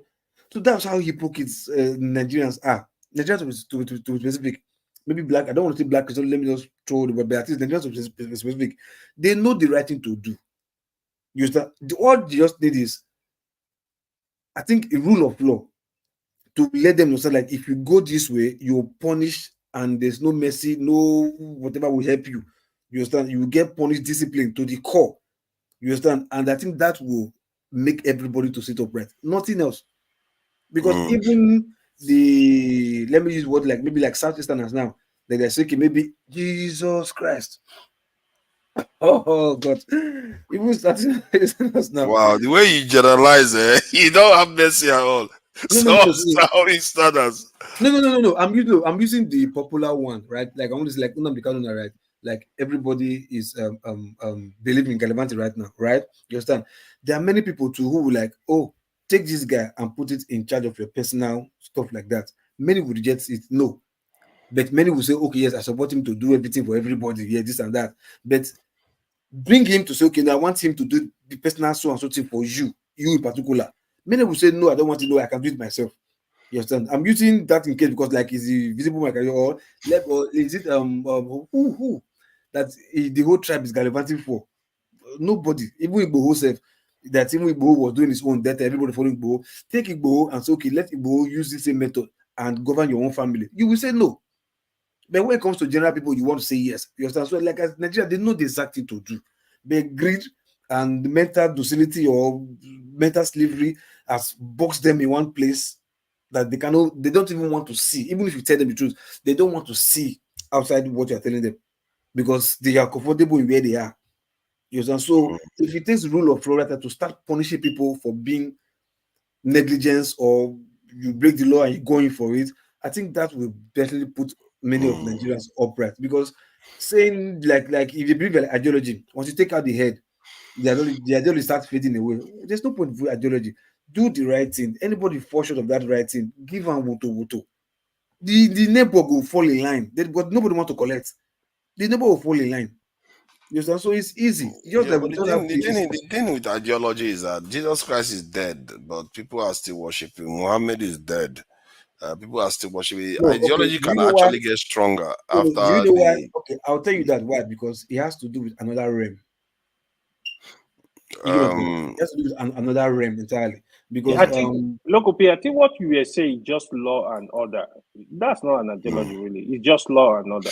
So mm, ideology no. is I actually mean, different from law and order. no. What I'm talking about, like Mm. I said, what we need is asking, like he goes, his brother talking about ideology, like okay, maybe what ideology that will carry everybody along. I say for me, law and order mm. will be what will carry everybody along. You understand? Because if you discipline one person, the next person will follow. But I'm just trying to say, like, the idea of ideology, people are saying maybe ideology. Those sometimes those ideology, whoever is championing it, whoever is the head, take that person and put it in your household. Like, let me use an instance, like Showore, for instance, right now. Hey, Showore, yeah, they like the way he is. He want to this, he want to this, he want to that, he want to this. Take him and ask him to run your business like that or run your family like that. You will say no, you don't want that kind of person to run your family. You understand? So that's what about ideology. So ideology is good, but sometimes it's not really all about ideology. It's about common sense, doing the right thing, follow the rule of law.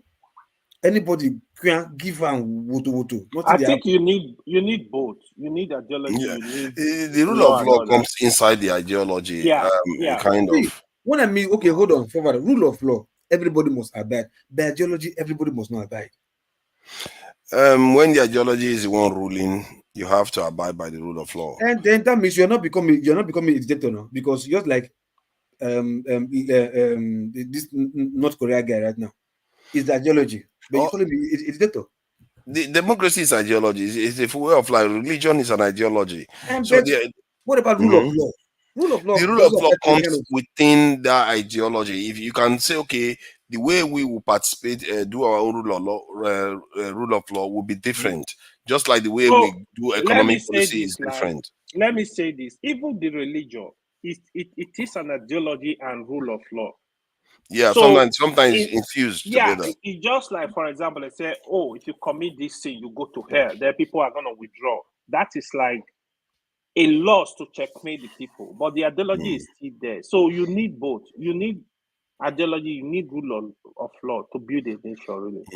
And if you look at it, they always have a kind of dual incentive and punishment. Like the incentive for Christianity or religion is heaven and all the rest, and the punishment is hell. So the same thing with most Exactly. ideologies or rule of Mhm. law. You obey the law, you progress, and you don't, you go to jail. And Exactly. so that's why. And but the thing about ideology is that you have to see. That's why he spelled out the part that deals with the punishment and aspect of the law enforcement a part of it, but the part of a vision, you have to give a vision. That's the thing about religion too. They give vision. Tell you there's heaven. Have you been to heaven before? As a matter of fact, it's far less realistic than actually telling people that your life is going to get better when I'm not trying to knock religions, but you can tell, you can paint a vision of the world that people are going to live in if they follow the rules that you spelled out, which is this ideology. And what makes it good, this is local, is that it's actually the opposite. If the only thing that can kill that ideology is fulfillment, because if you cannot fulfill it, the people will still be restless. You have to kill all of them because they will still say, this future is possible. Why are we not going toward this is the direction we should be going? Because if they are living in something worse right now, why would they not want something better? They will always, people always aspire for something better. That's why they go to church. That's why they go to a mosque. They want something better for their That's children. why we So, even go to school, because usually exactly. when we used to be in university, oh, make a first class so you can go work in the best company, do the in that way. That is what even encouraging us to Mm. work hard, man. I need to get this degree to go work in the top company, stuff like that. They are kind of incentive and encouragement Yeah, to do and there it. was something local said that was actually Hmm. deep, and it's deeper than that. I took it as being deeper because of some of the conversations I've had recently. That you know how I will often say that our people just think it's optional to work together because we don't understand. And I think I was on the panel. Somebody said, and a white man was talking to him and told him that if they just give a Nigerian 100,000, they are willing to do anything. $100,000. And what that revealed is that our people are willing to sell out too easy. And the reason why they do that, because they don't see any, there is no binding, they don't understand. And to understand those things, you have to see something.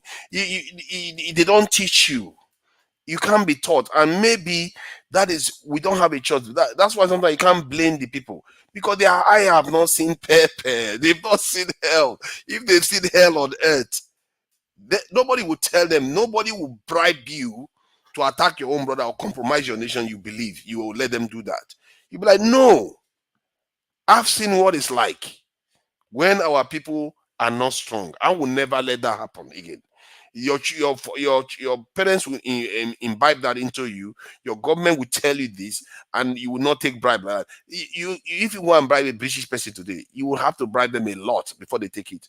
But Yeah. Nigerian, Jesus Christ, the moment you give them a little bit of money, they will sell. They will sell. They will just take the money and destroy their societies as if it doesn't matter. If you say that, but you call that ideology too, right?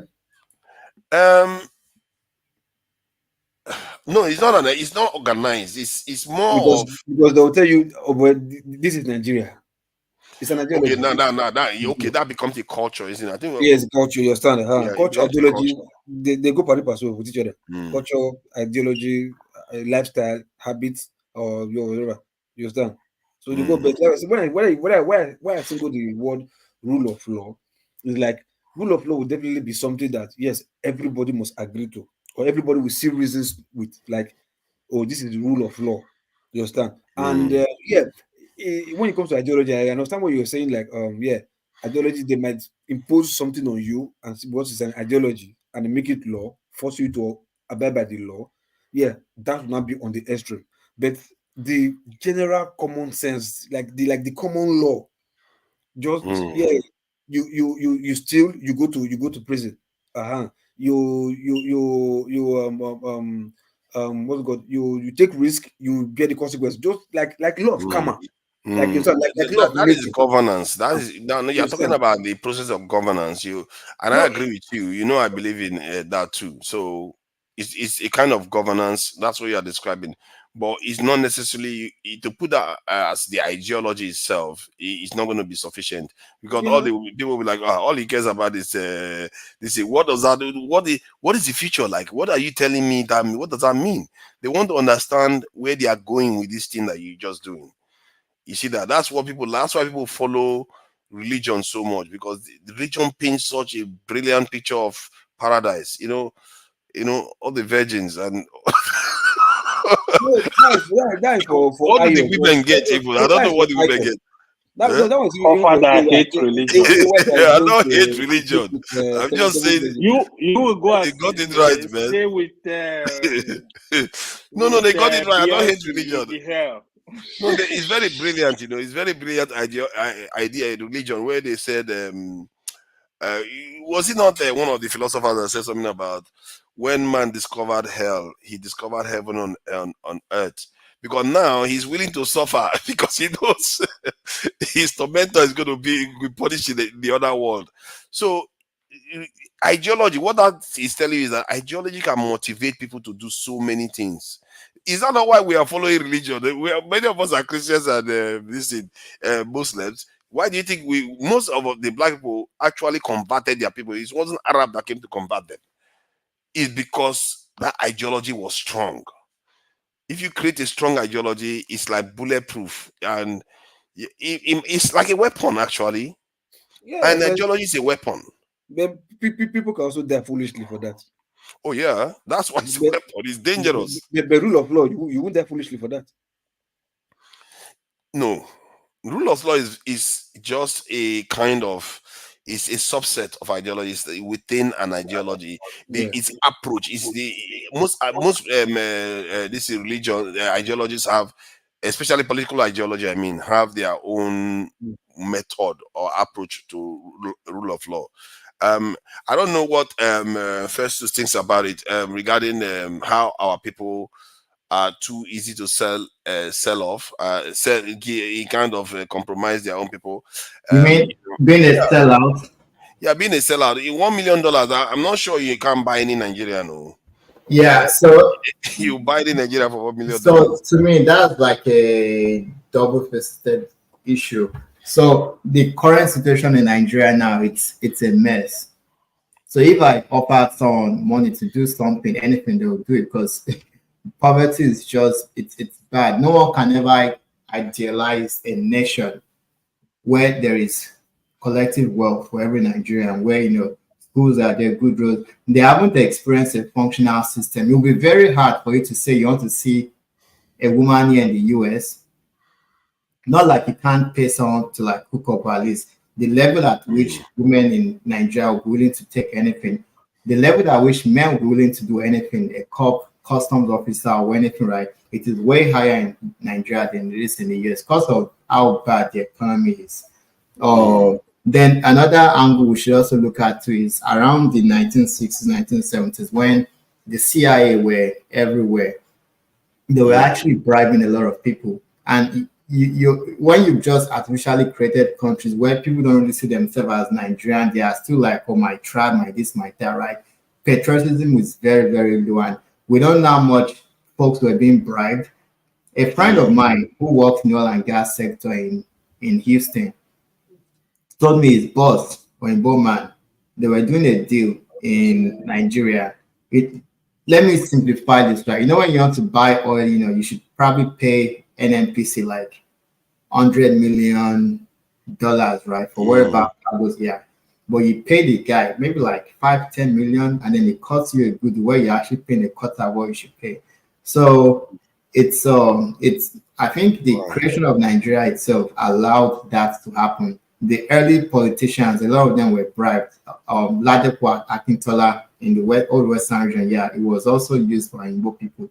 A lot of that happened. Those that did coup in Congo, Joseph Mobutu, yeah, there was a lot of CIA money. If you read a book called White Malice, Oyinbo woman wrote that book, and she said a lot about what they were doing, like, just bribing people, and yeah, they did a lot. So we all have a price.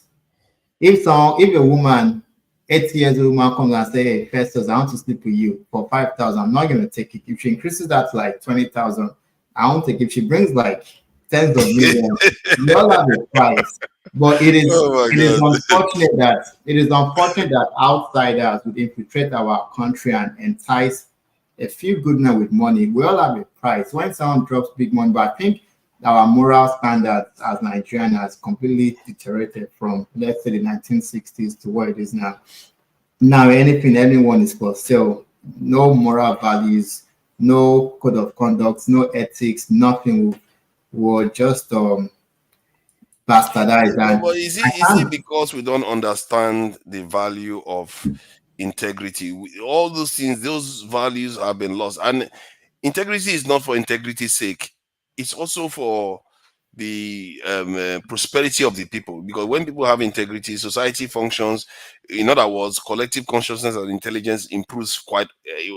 This thing is quite high, and everybody enjoys. But like that has been lost. We don't even have it at all. It's bad. I mean, it's as bad as colleges in Nigeria where a professor, hey, man, if you don't open your yash, man, you're gonna fail this class. What's the consequences for the professor telling a student that if she goes to report, who's gonna hold the professor accountable? It is just as bad as that. But you see why? I've said this to AY before, and maybe look what has been here when we were talking about this. When the G20 countries gave themselves $18 trillion worth of loan, for me, I saw that as a big weapon because I know people are willing to sell anything for $1 billion. We're talking about $18 trillion. I was like, ay. 18 trillion? 18 trillion they gave each other in loans. Yes, you didn't know. They gave each other $18 trillion in loans in the year of the COVID-19. I was like, hey. This is a weapon. Because you can't compete with that. And what does Africa have to show for it? A few $1 billion here and there. And their currency doesn't depreciate when they take all these loans because they hide it in loans where they are busy printing currency. So it led me to ask a question. How do you get Nigeria to a point where money cannot compromise them? Hey, man, that's question right there. That's when the sun rises in the west and sets in the east. I mean, the current situation of Nigeria right now, man, it's like there's going to be more hardship coming with the debts we have. There's going to be more hardship. That's just what it is. I mean, the next 10, 20 years of Nigeria is not going to be rosy. Maybe years back, but now, man, and I can't blame any Nigerian because they didn't create the system. It is just that those that actually have the insight to actually fix the country, they don't get into power. The fools that are governing it, they are just our politicians are worse off than Yahoo guys, honestly. They shouldn't even be. See, but if So, I'm to blame anybody, though, let's find somebody to blame. yeah. Let's pick one person to let's pick some groups to blame. I will go as far back as maybe the father of Jaja Popo or the ones that came before him, because those ones they were the ones busy selling each other and everything. Okay, be very fair on them. Yeah, where they were busy causing Okay, with the people okay. selling slaves. So I would say 1999 when Obasanjo became president, that was like a fresh start. Now we have democracy. I didn't think Obasanjo did a good job because we like to say Abacha was bad, bad, bad. How much did Abacha steal? I don't know if you guys recall this electricity project that Nigerian Congress of House of Parliament passed. I think it was $20 billion or $16 billion that they gave out for that. Obasanjo took most of it. The guy only spent like 1 billion. Yeah, So but that is he not didn't give a good but that is precedent. not a fresh start. It's like the children of colonized people. What do you expect them to be? They are not the best kind. At They are not but the like best. at They some are, point, at where, some point, where is that that was a point? fresh start. So when you go back and talk about the slavery, wherever, I right? blame them more because they had their true freedom. They've never been colonized. They've Yeah, never been oppressed. They had their mind, full mind then. Nobody brainwashed them. They allowed themselves to be brainwashed. They I allowed it. won't So completely I blame them. I disagree. go far back to that I time. and I won't completely disagree with your assertions of what the old men of old days did. But look at it from another picture, right? Europe were cut off from this trade with Asia, so they had to find another route. Somehow they discovered America. You discovered land, they enslaved the natives in America. If you don't know the Mhm. percentage of Native Americans that died, it's about 95% of them literally Yeah. went on extinction. You go to Australia, New Zealand, the indigenous died. But this huge, People in Canada. yeah, this piece of Mm. real estate enriched Europe. They started enslaving Native Americans. Many died off because they didn't have resistance to disease, and some ran away. And many died, like a lot of them died. So they had to go to Africa. Either one king fought, they got rid of him because the entire coast of West Africa, all the way to like Congo and Angola, it was war that they took. They weren't playing balls. They got rid of you. Or they sold guns. So it's like you're living peacefully in your own house, and then a troublemaker with far more superior weapon is coming to like create. There's no You're escape. making it sound as if it just happened overnight. This stuff happened over a period of 300 years.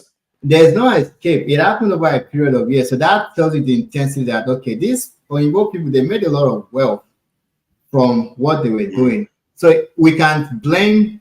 It was bound to happen because like a lot of kings died fighting, and it was just bound to happen. If you take See, England, for instance, England colonized Wales, colonized Scotland, colonized Ireland. If you go back in their history, they ruled France for a long period. Then they fought the 100 Years' War. They lost France. They colonized. So they have history in colonizing and ruling. We were just babies in this whole game of geopolitics. So so they are that's your excuse, eh? That's your no, excuse that no, no, you no, know, no. I'm not taking The blame. Benin I'm were not expert taking blame. colonizers I'm not now. taking blame for The what Edo our Kingdom were no, hold on. The Edos were expert colonizers too. It's not like the British Yeah. invented colonization. They were Yeah, the Benin colonizing people Empire too. was a very strong They I'm empire. built not I'm they I'm, built a I'm not massive structure I'm that not even the I'm, Chinese can I'm not talk to. disputing, but did you know Benin controlled this trade of slaves, unlike those in Ghana, they actually control, they didn't sell as much as other people did. If you read a lot of history of slave trade, though Benin people kings, they didn't, of course, they sold a few people, but as far as like percentage or numbers or whatnot, they didn't sell as much as others. Okay, And I'm you not put it saying that they way, they didn't so. sold. I'm not saying they didn't. So I'm Because not they saying are they busy didn't. using the slaves themselves. They were using the slaves for their own. You see how AY is listening. They were, Okay, okay. I mean, and I they were and I agree and I agree to what uh, you're saying. Like even Oyo had their own mm, slaves. But yeah. if you see the conditions of slaves in Americas, there's a book called The Wretched of the Earth by Franz Fanon. Mm, yeah, I So know an him. average black slave in the Americas had like a life expectancy of 6. So let's say you were brought into Haiti or Brazil to work in the plantations, right? Let's say you were 20 years old.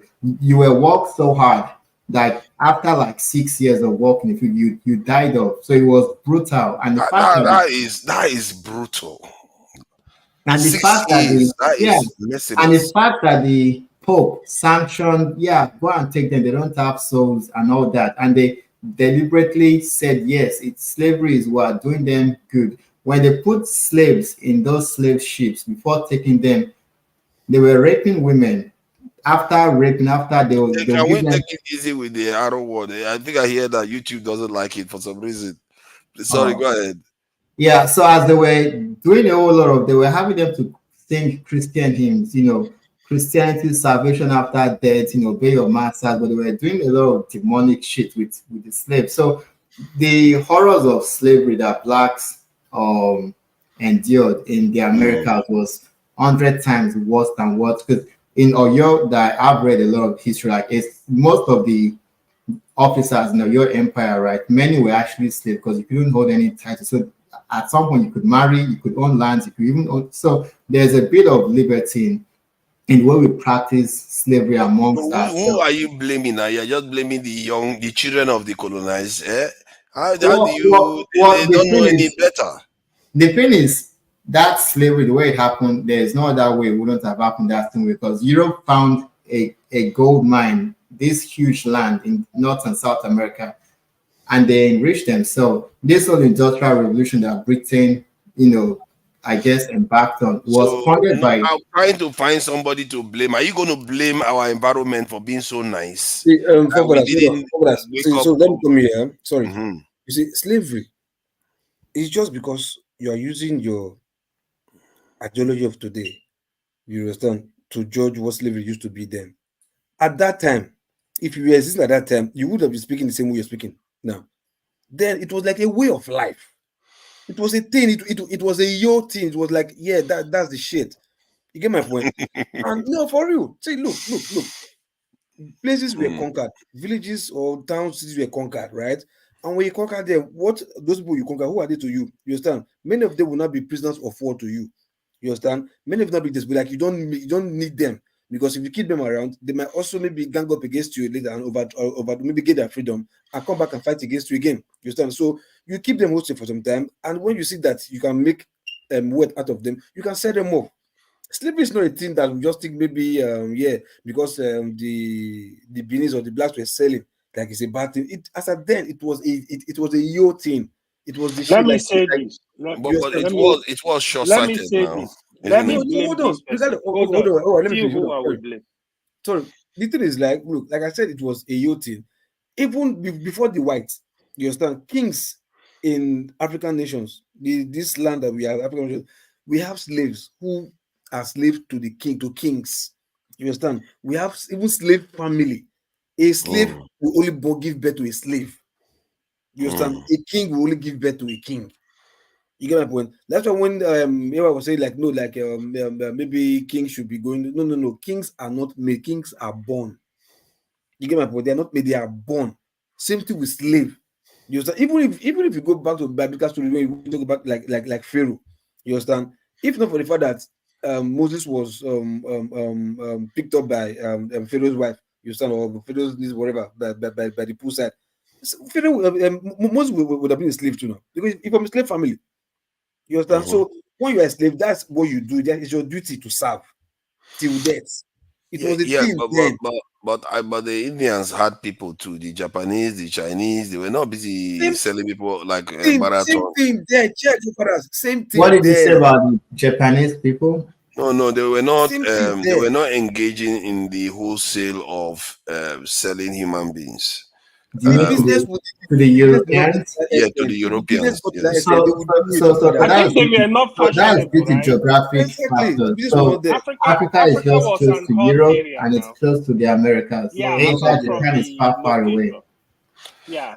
Asia may be far, far away. I can give you that. What we did have is trading with into the Arab world, and we had trading human beings into with the British too, and the French, all of them. So for me, I feel like you have to blame those people to an okay, I'm not blame them, but you have to hold them are responsible, accountable to an extent, because there's an element of not valuing life. Even if you saw people as slaves. Hold on now, let me make my point. See, You are thinking of now. After then, it was a thing. It was a yeah, but game. that's It what was I'm a, saying Let now. me But quickly say this. it shouldn't have, because a lot of people existed then.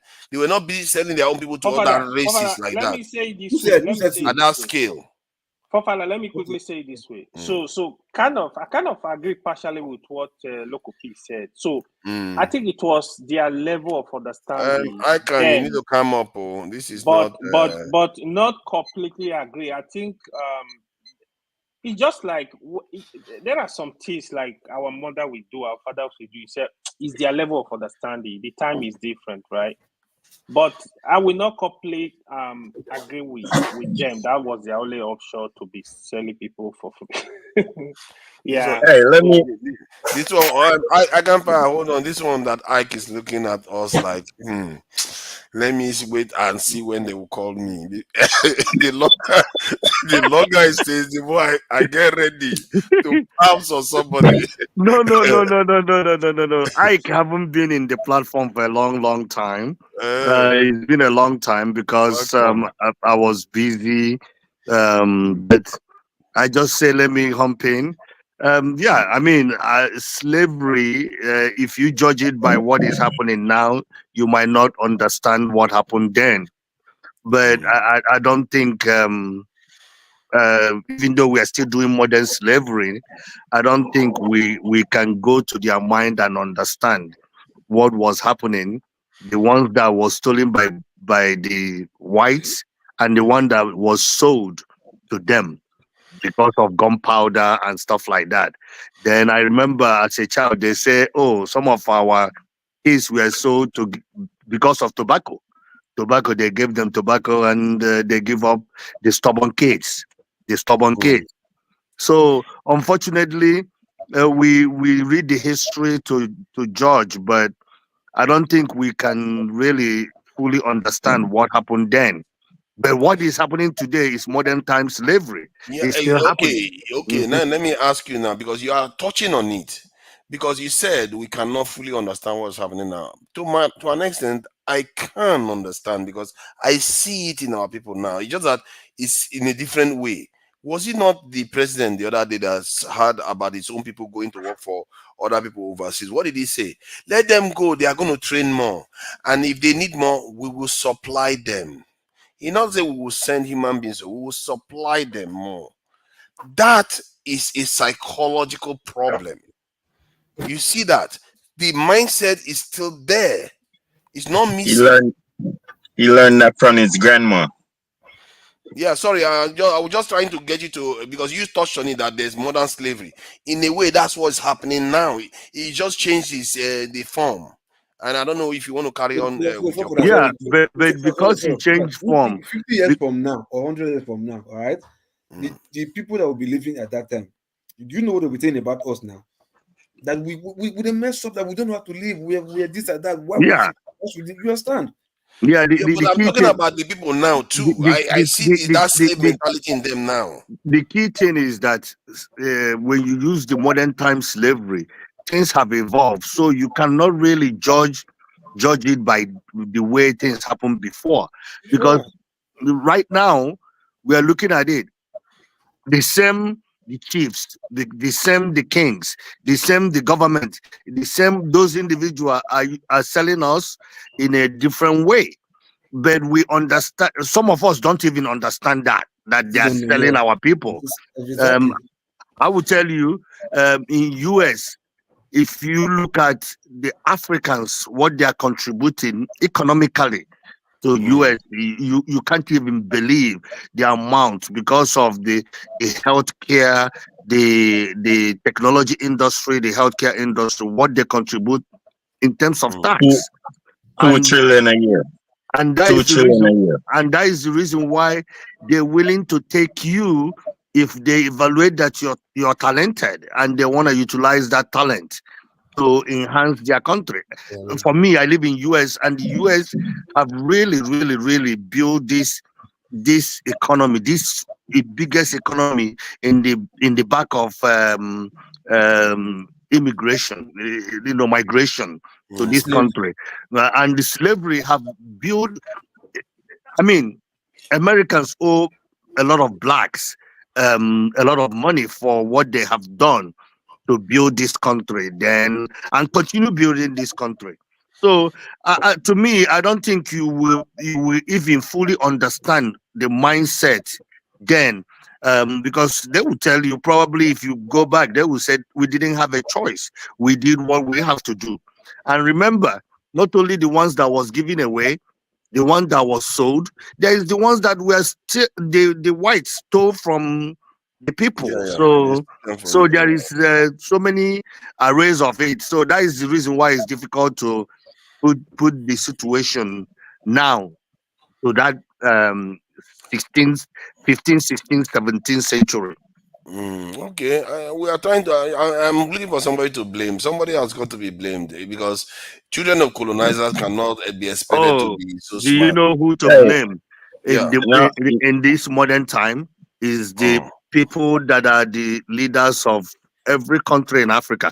Look at it, for example, going to China to ask for money, and that money you're asking, you take it and you share it among you guys, and it doesn't trickle down to boost. Africa have everything. God enrich Africa with everything that is being used in the West. In the can I Western say world, something now? No, no, everything. hold Let on. me quickly. Let him finish. He too has not been around. I think you are right, but I'm not trying to ask you, what do you expect from children of colonized people? How can they be smarter? They have been brainwashed. What do you expect from them? So To that's why I'm Niger, going back in time. how come you don't want to hear from the No, no, no. I diaspora? want to hear What's from you up? now. I want to hear from you. He's also a diaspora Yeah, now. man. You He's, always be cutting people. You as soon as I start So talking, you want to cut me off though. okay, Campfire make let's But you you I make can want to you fire. give now. this Keep guy on a, the I floor, can fire. Campfire. Don't start with me now. Make Don't it chip start with me. I you. can yeah, fire. I know so I know this Campfire, we you miss you, man. We miss you, man. no Make it I Come chip on I you. now. know this too Niger. He Then has some he has some under the belly oh, animosity going on. you need to Because stop it. Come on, don't do that. I he don't have don't it. he don't like how blunt I am. He wants me to be No, diplomatic. no, no, no, no. As, I'm not. Okay, sometimes, yeah, sometimes you go overboard, but that's not the well, reason why. tell that to the people that just flooded out by the dam. Tell Fair that to point. them to be diplomatic. I hear you. I You hear know you. well, Go ahead. for what's me, diplomatic about I know. I can fire. lying? Let's respect. If I can answer, unfortunately for me, then you speak. Let's I respect. am a unfortunately for me, diaspora. the Yeah, way go. I look at things in this modern era is it's difficult to, because of the leaders that are not visionalists. A lot of our leaders, they don't even understand. I think they are not even leaders, because if you look at their background, they don't even remotely qualify to be a leader. It's just unfortunate that is the way Africa is. Not only Nigeria, is entire Africa. Maybe exception to few African countries, but unfortunately the true African countries, like, not if you remove South Africa, Algeria, Egypt, when you remove those people, compare it to other African countries, unfortunately, their leaders are not, they don't understand what a leader means. Rather, what they understand is, how can I bully enough people to get to where I need to get to take share of my own share, so that I can enrich myself. But unfortunately, if you look at them at their dying age, you ask, where did money go? Because when you look at the ones that are dying now, you look at their life and you said, all that noise in the 80s, all that noise in the 70s, this is what you have shredded yourself to. But unfortunately, what the money they stole do for them is to extend their life compared to general life of expectancy in Nigeria. I went to Nigeria in May. Some of the people that I see that are my age mate, my brother, if I look at them and I stand and they stand, they look like they are like 30 years older than me. Then I would be like, are you sure you're in the same age grade with me? So unfortunately, Nigeria, Africa have failed in totality by selling our natural resources. We're supposed to be greater than West. We're supposed to be better than Western countries. But unfortunately, we are the laughing stock of the world. Everybody look at us, belittle us, and look at us as nothing. So You said you unfortunately, said you said we sell our natural resources. I don't want. I know you are rounding up. You say we are selling our natural resources. Before no, we no, sell no, our no. natural, we They sell don't people sell it. first. They don't sell it. They give it away and take the money that they get because it's about me alone. And if you look at our gene as African people, if you look at our genetics, we always think like that. It doesn't matter where we are. It's all about what can I do? You know, maybe the West, we that live in West have kind of exposed us a little bit, but the gene in African people made it. I don't know. Some people don't believe in God, but our gene kind of give us that idea. It's all about me. I don't think about the fellow human, the fellow African, or the fellow black person, or the fellow brother.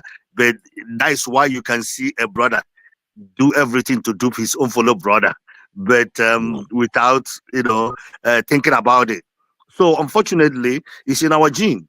We if you Oga, if you go to Nigeria now and they give you the presidency, even though you have been in the West, you're gonna take as much as you can take. Because number one, if you don't take as much as you take, somebody will some of the people in your village and some of the people around you will pressure you to do what you have to do. So that is That's the the choice, reality. though. Are you talking about me? You That's don't the know choice, then. though. I don't think I'm gonna steal. I'm not gonna see. I will prepare that. Okay, my lifespan is for 4 years, but by the time I'm done, oh God, well that's for another day. Uh, but it's okay. I can fire. Thank you for joining us. I know. Sorry, I'm not trying to silence you. Just that sometimes you do say some like serious stuff, like let's genocide a certain set of people in Africa. That's a bit heavy, but I do like most of your views. We do agree now, So welcome. Thank you for joining us. Obviously, your voice is welcome any day. Well, well, listen. I'm not talking. I wouldn't talk about genocide in. Um, I'm not. I didn't say genocide. Of You feel course, me? you I said drive them in the ocean. You feel me? what's the difference? What is the difference? Drive them in the ocean. You are saying they should drive the whole population into the ocean. But you're welcome. Go ahead. But I'm not in support of that. And neither does Dr. And I have Davis that something kind to. of language. I have something to say to you, Nigerian. On a need for give back our land. A lot of you dancing around as if y'all was just selling slaves for to say yo or whatever. No, it was for the land. You took those people off of their land to get their land. That's what you did. You feel me? So Nigeria, none of you will be better.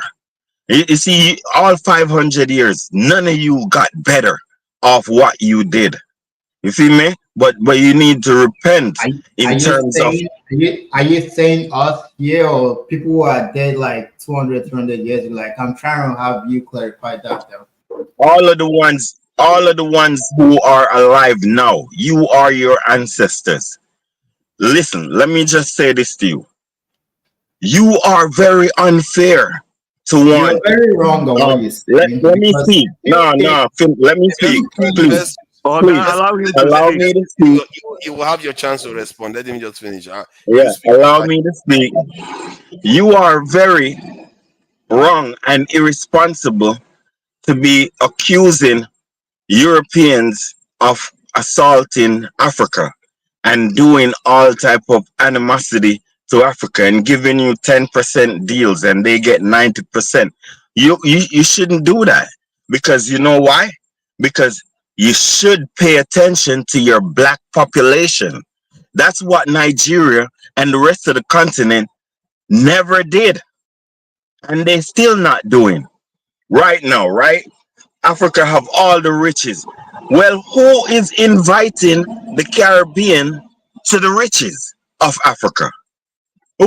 Why haven't all sub-Saharan president visited all Caribbean countries every year? Why? Why? You know why? Because you're selfish bastards and you want to be friends licking off the white man's ass all day. That's what's going on in your system, in your population, and in your government. Because the population is the government, and the government is the population. You feel me? There is nothing, just like that the bro said, he can pick somebody out of the population and he would go and grab money just the same. So what I'm saying is white people met you in a neutral stage. You wasn't wicked and you wasn't good. That's okay. If you mean that's balance. But what happened is they deceived you and you jumped on the bad train and remained bad and they just corrupted you more. They turned you into a white loving set of people. You feel me? They told you not to like black. They say white is they told you that white means purity and all that stupid stuff. You feel me? And have you discriminate on your own black skin, discriminate on your own black hair. You feel me? And therefore, by extension, you're gonna discriminate against the Caribbean.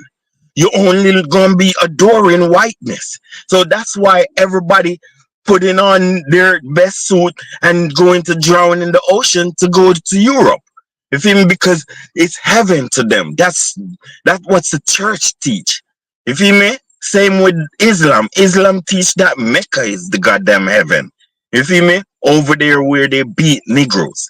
You feel me? So what I'm trying to say to my people is you need to offer land to the diaspora for free.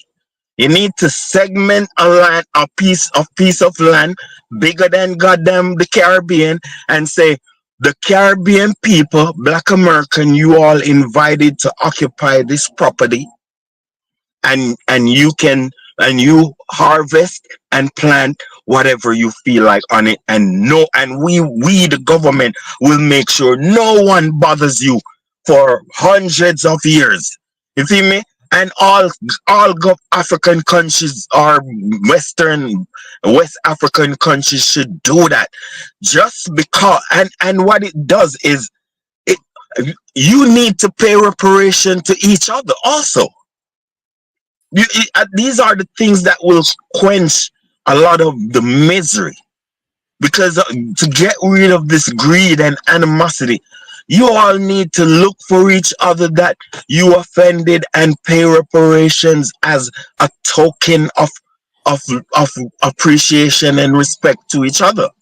You feel me? I mean, you can say it don't mean nothing, but sometimes nothing means everything. You feel me? So what I'm Yeah, trying to say to you, but my people, though, is there any group of people that paid reparations to each other and ended up progressing just because they paid reparations to each other? it never had. None of these things have ever happened. So how about try something new instead of doing the same thing over again and expecting a different result?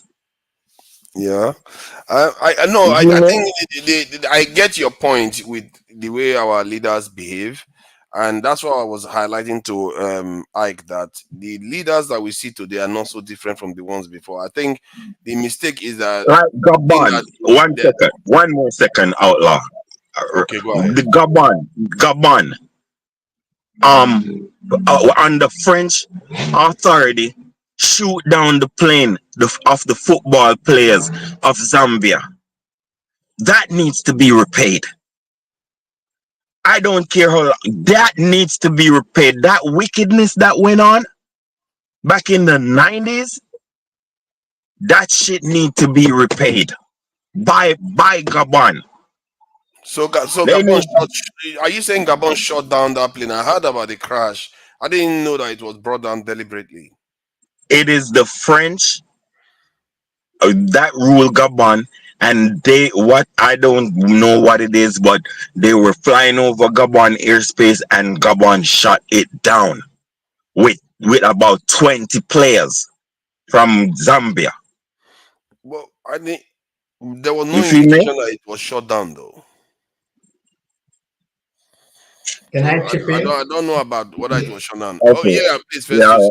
Yeah, I know you guys are probably Okay. gonna go through it. So about the old slavery thing and having us to apologize, the thing is like there No, were you the don't have few. to Let apologize. me We let want me back our land. let me land. Let me land.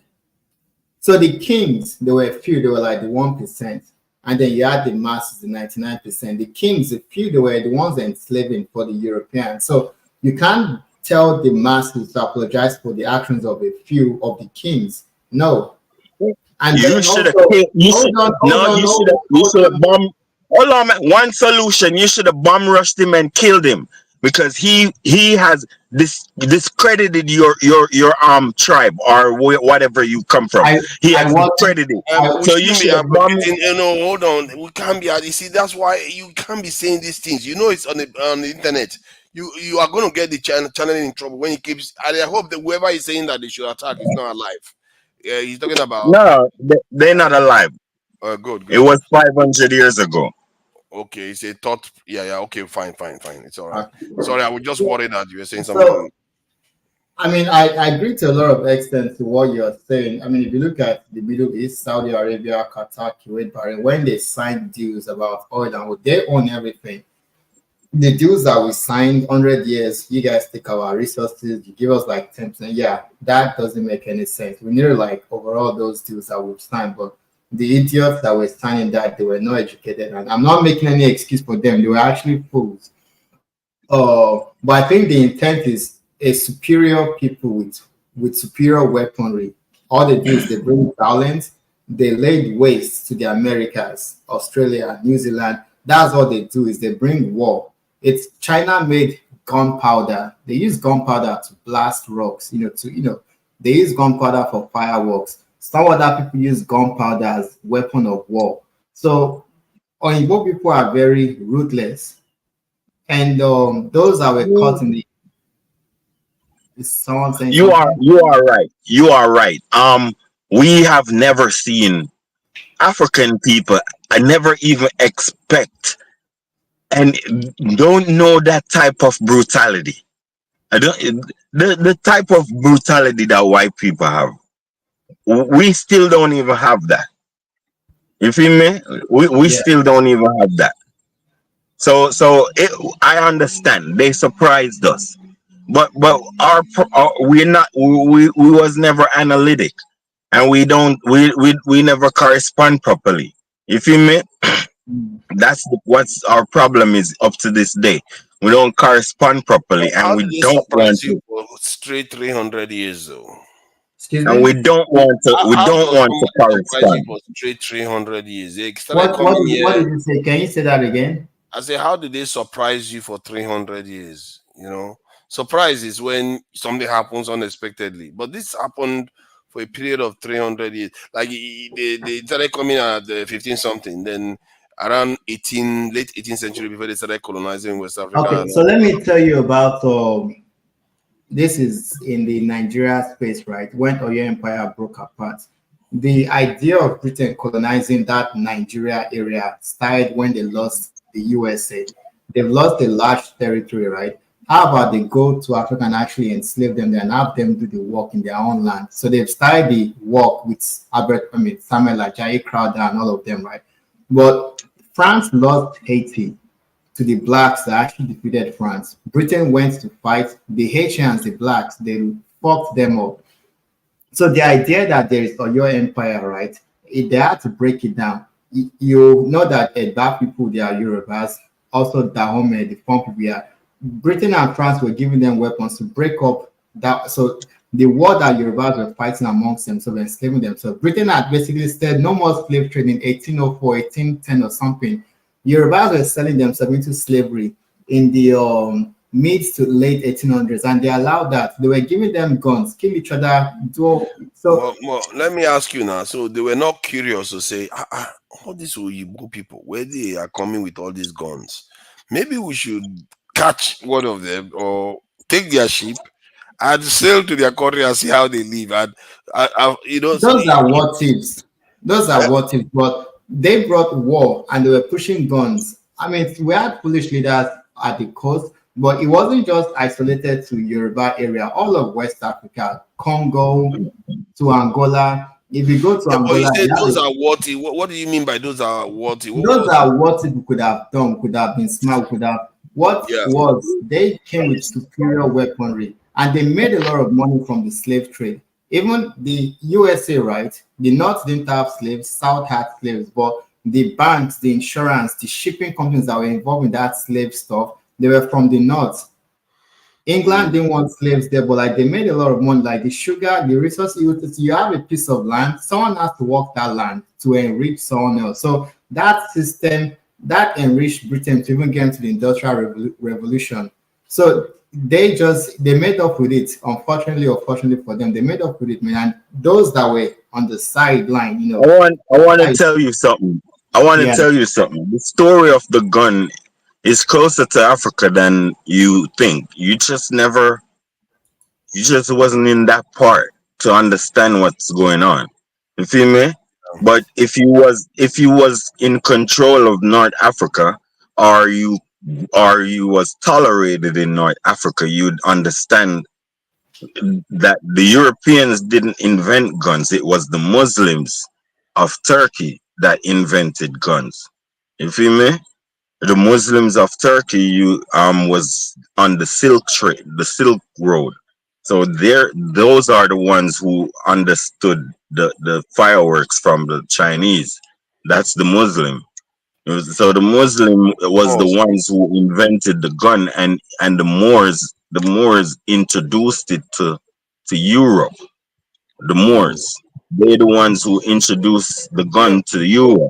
The You see Europeans me? capitalized on it to do serious Yes, warfare. of course. And Yes, I of hear what course. you are saying. To be fair to I Can Fire, when you said we were surprised, I think you meant we were strategically surprised. No, We were not ready for the kind of conflict that and cunning. You have to say because part of conflict yeah, can the the cunning cunning, level of cunning that was involved was and astronomical.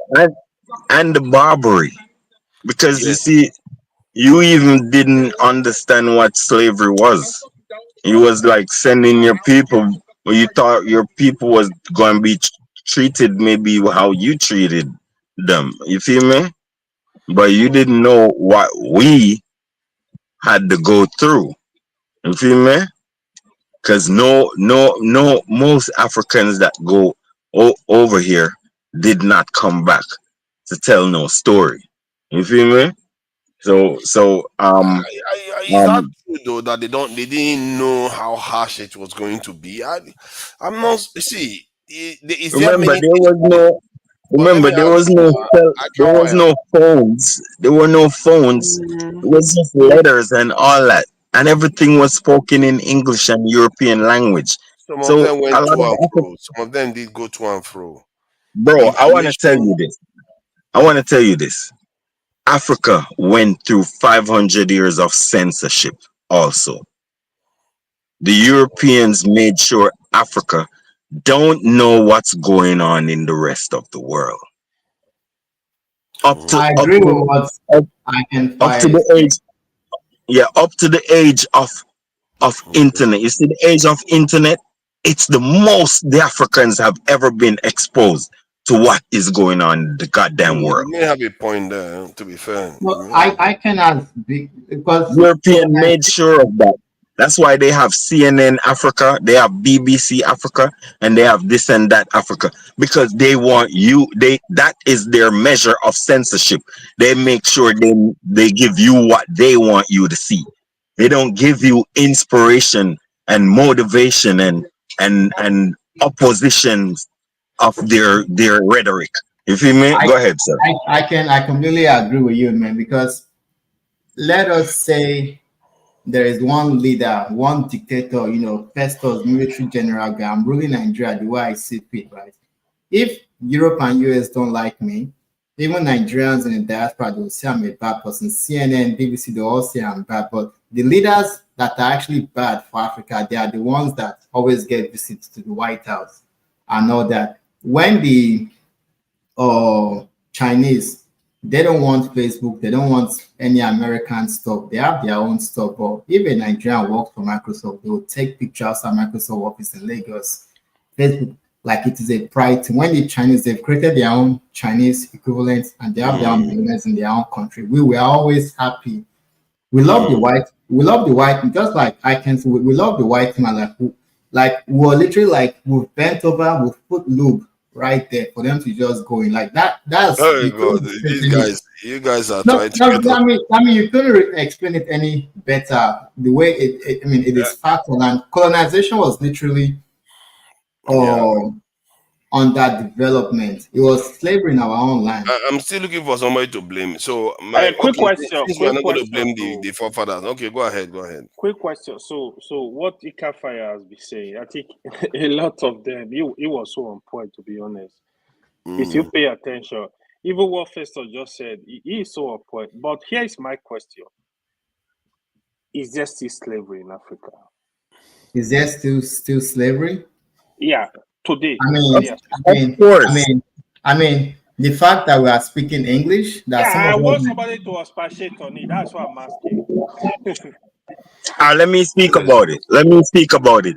Since I'm not on the continent. Well, what you call Congo? Congo is terrible, dude, and they're working for peanuts. You feel me? These people will be forever in rags, and they have the wealth of the world. But we are the ones who is making these things happen because we are a set of white lovers and a set of white sympathizers. You feel me? We have white people walking around in Africa safe. You feel me? That should be impossible. We need to make sure these things is impossible. We need aggression. We're too soft, too much smile, too much cheese.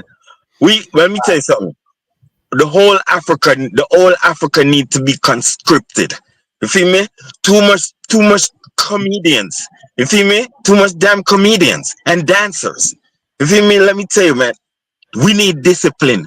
We need people to get up 4 o'clock in the morning and spread their bed and this and that and go exercise and march and all that stuff. And we need. Let me tell you something. We need a whole military Africa. As far as I'm concerned. Hold on. Sorry, let me just ask something. The reason why I'm interjecting right now is because of something I said just now. Because you know how, if you look at my listing, I don't know what they call it, the comment that comes with the this in profile name, where you have security, law and order, and tech revolution, which is something I believe that we needed to have a technological revolution whereby almost everybody is trained in tech. If you want to go into anything, you can go into any of that, but fundamental, just like you learn English or anything else, you have to have technological training. However, recently I was just beginning to think about it, that may not even be enough. You have to have you have to have a culture that is also militaristic and linked into technology at the same time. And let me tell you something too, Nigel. The entire continent, because let me tell you something too, Nigel. If you start looking at the scope of the challenges you face, it's getting bigger and bigger every day. Let me add something real quick.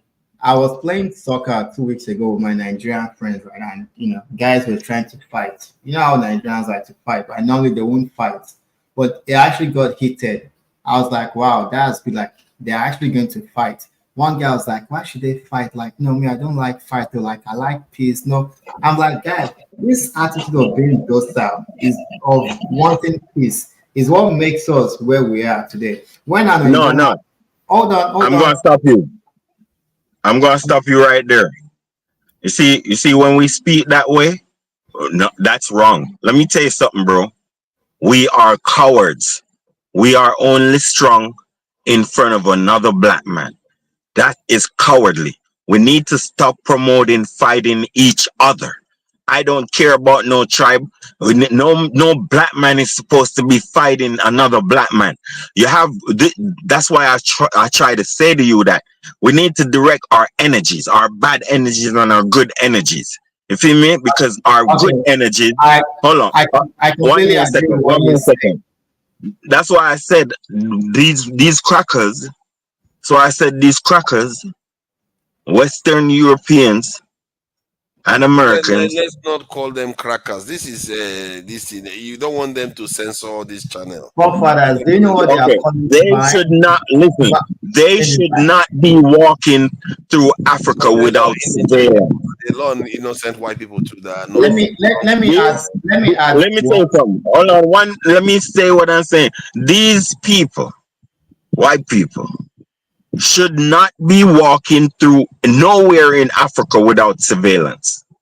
Let me You say feel me? something. So let me add point to what I can fire said, right? So last year I went to Tanzania.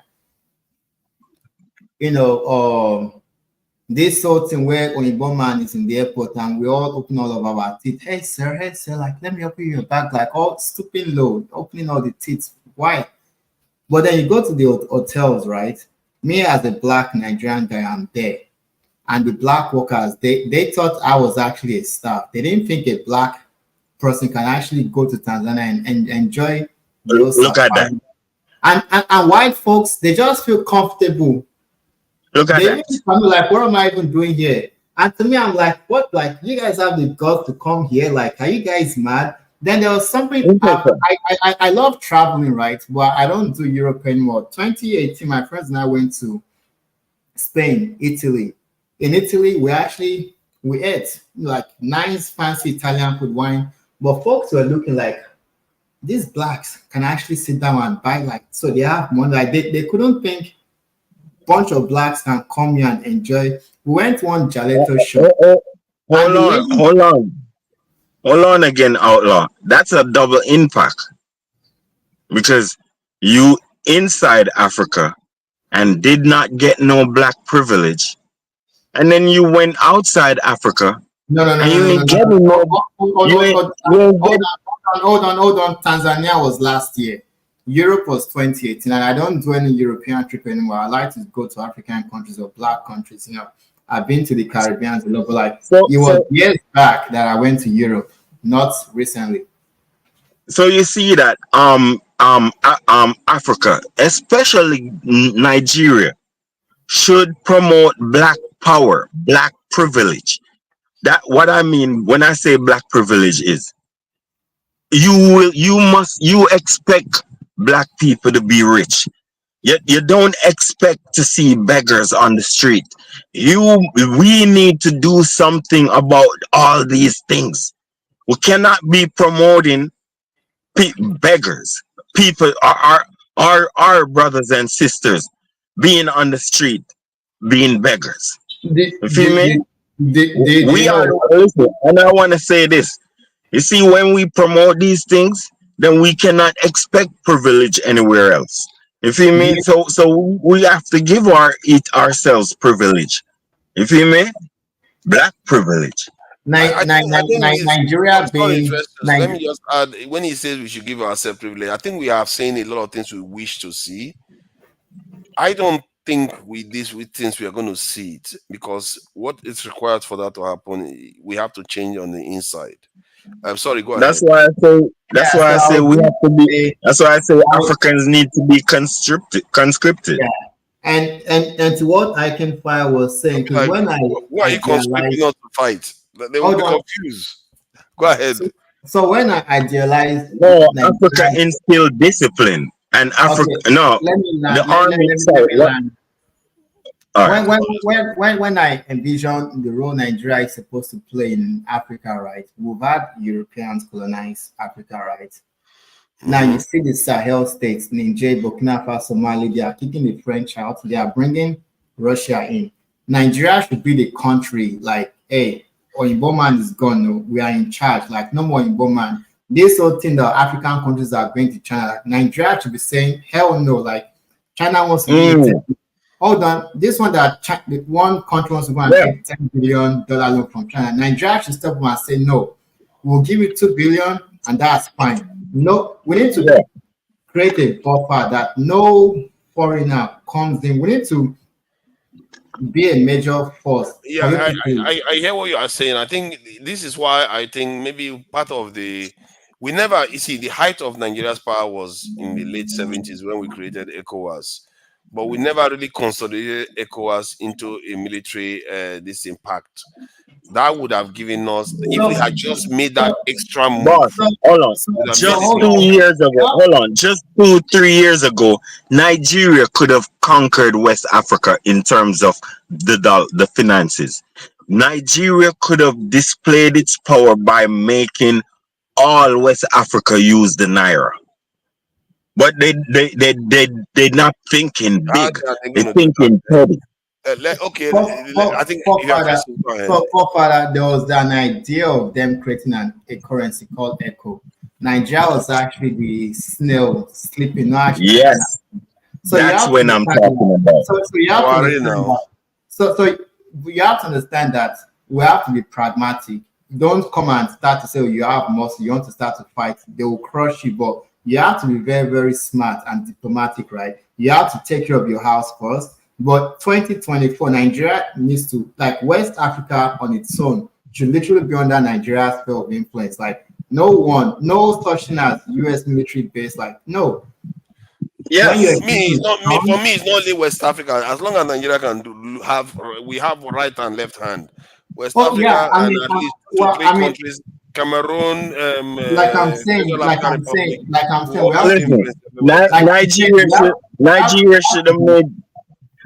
Nigeria should have made sure the US embassy is a board building down the street. You see me? This guy, you're just trying to get people. But I mean, we have to be pragmatic and let's not overextend our strength if we don't have. I mean, like right now, no. But like right now, I don't mind it. No. But like right now, Nigeria should naturally dominate West Africa, and this M23 gangs from Rwanda making a mess in Congo. Nigeria can just galvanize, West African military from any country, send them to Congo, so that nonsense that would actually stop. Because Kagame is same with Sudan. Let me and there's this issue. Why do you think I'm asking for a 2 million size military? And there's this issue. And there's Ethiopia is building a dam. After him, you go. Yeah. Ethiopia is building a dam for electricity. Egypt is saying they build a dam, they will blow it up. And the Arab world, Egypt. And Nigeria not saying nothing. Nigeria is not even there. Like really, like what they're like. Nigeria should use soft and hard power. Mobilize your allies, West Africa, Kenya, Tanzania, like friendly countries, to let them know, like, hey, there's going to be collateral damages if you guys actually blow up this dam Ethiopia is doing.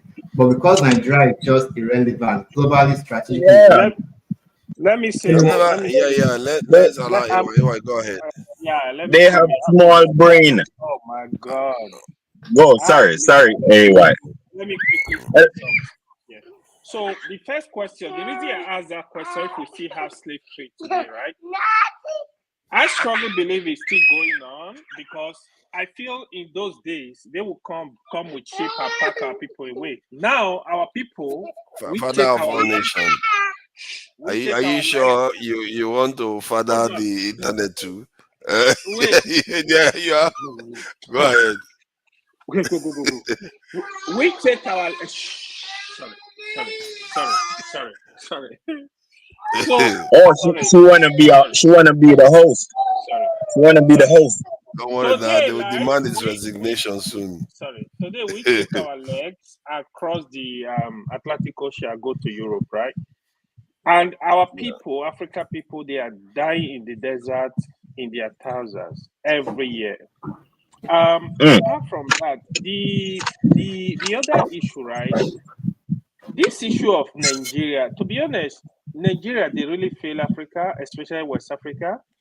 Just like we discuss these issues every day. Sometimes it's so painful that what is funny is that both Nigeria political leaders, military leaders, they don't even understand these issues. They don't understand these issues. Father, you remember when that military guy was here? We asked him some certain Yeah. question. He was like, "No, we don't have plan like that." Then what are you doing? So Exactly. we don't even Man, have that guy. Go 20 ahead. Go years ahead. plan. We don't even have 50 years plan to say, okay, this is our objective. This is what we try to achieve. We want to like come from West Africa, build a block, move towards this area, move.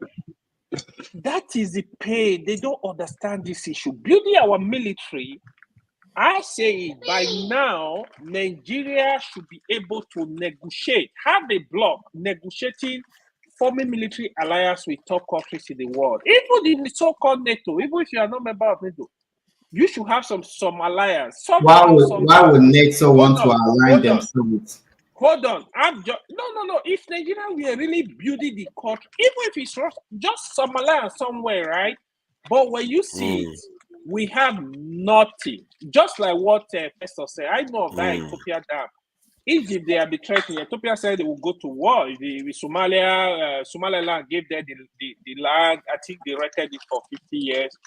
A lot of struggle in that region right now. But to be honest with you, I feel sad that Nigeria really failed Africa. Let's just call it what it is. Nigeria failed Africa. Even today, Nigerian leaders don't understand geopolitics. They don't. All of them, from Peter Obi to Nobu. I think you've just made the point. Festus, I'm coming. I think you've just made the point. That key point you said that they don't understand geopolitics. Nigeria's geopolitical mantra is "Let's play dead." We are not here. Everybody pretend as if we don't exist. That's their attitude. So let me put this question out there after the question you asked. How do you think Nigeria has enemies? And why would you say that we have enemies? That's the second question. Why would you call them enemies? And at the same time, the third one is how would you define an enemy? That's a potential enemy of Nigeria. So there are three there. So let me start. We have enemies. So yes, and let me start. US is ally of France, or France is US ally. If you look at US geopolitical, there are documents that America has actually written about the way they see the world. Africa is for resource extraction.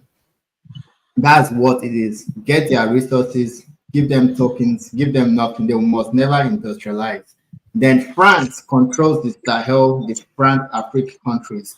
If Nigeria got its shit together, we're going to be a threat to France, because all of France countries will most likely trade with Nigeria. Wherever Nigeria says jump, they'll say how high.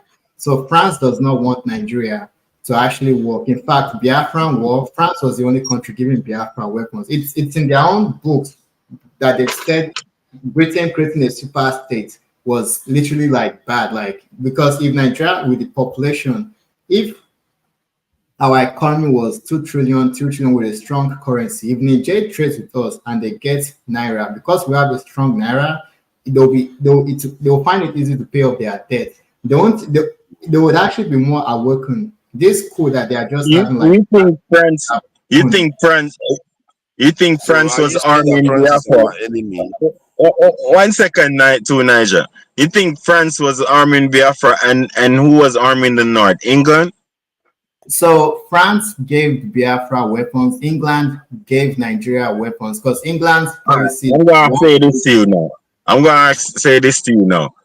You don't think that England know that France gonna give weapons to Biafra? You don't think that it was a setup for annihilation? You didn't see it that way? that it was a setup. Okay, so the way I want to look at it critically, I understand Because where you're that's what it is. hold on, hold yeah. If people are fighting and foreigners are giving us, yeah, that might be a setup. It's not But far enough to say two friends. No, say two Sorry, hold sorry. friends. on, Yeah. let I me can. I land. hear what you are saying. I I hear exactly what apologize. you're I saying. apologize. Let I me land. apologize. But the way the war went about, right? Nigeria didn't have a navy, but Britain ensured that Nigeria. I don't know if you guys followed the war. Third Marine Commander Benjamin Adekunle was the British Navy that helped him to take the coast, and they were able to cut off Biafra from the Cameroon borders where weapons were coming in. So they actually got that area sorted out so that French weapons won't get in there. So yeah, they did all of that. But I think Nigeria does have enemies because like US would not want any hegemon, any big hegemon anyway. This whole China, they are spinning their head why they gave the manufacturing jobs to China and they made up with it. Because US goal is to So how dominate. does that relate to the who is our enemy and why? The Okay, you the are West, explaining why you consider those the, people the enemies. West is our enemies. I mean, the risk. I mean, let's look at leather. Nigeria, another Nigeria, they export leather to Italy. Italians turn into Gucci. They make all this fancy stuff, right? All of the resources in Niger, they get sent to France. Yeah. If Nigeria wakes up, all of those resources may be actually sold to Nigeria. About they were making stuff in the East and all that. But because we are so daft, we don't know what deals we are signing. And these folks, they're actually smarter.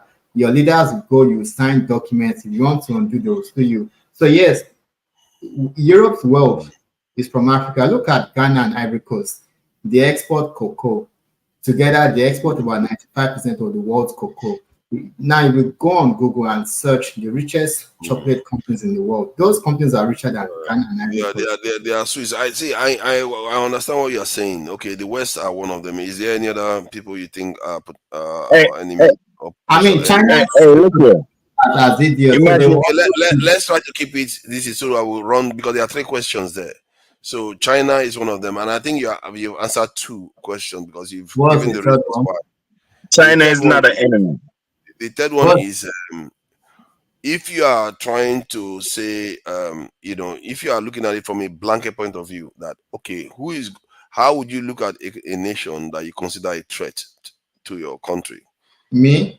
Yeah, how would you? Yeah, because one of the reasons why I'm saying it, just to give you a context, when a retired military colonel was here, we were having a conversation, and when I asked him, does Nigeria have enemies? He was like, no, why? We don't need the kind of soldiers because we don't have enemies. Like, but we do though. How?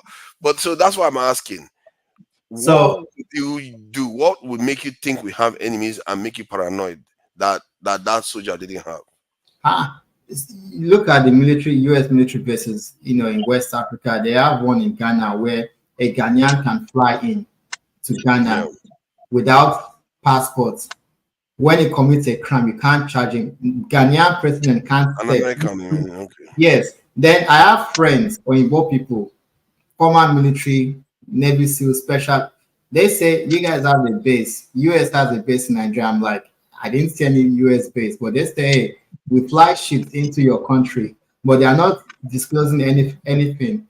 And all these conflict minerals, right, in the north with those planning bandits. Who are those that they are selling those minerals to? Hey, look here. Hey, look here.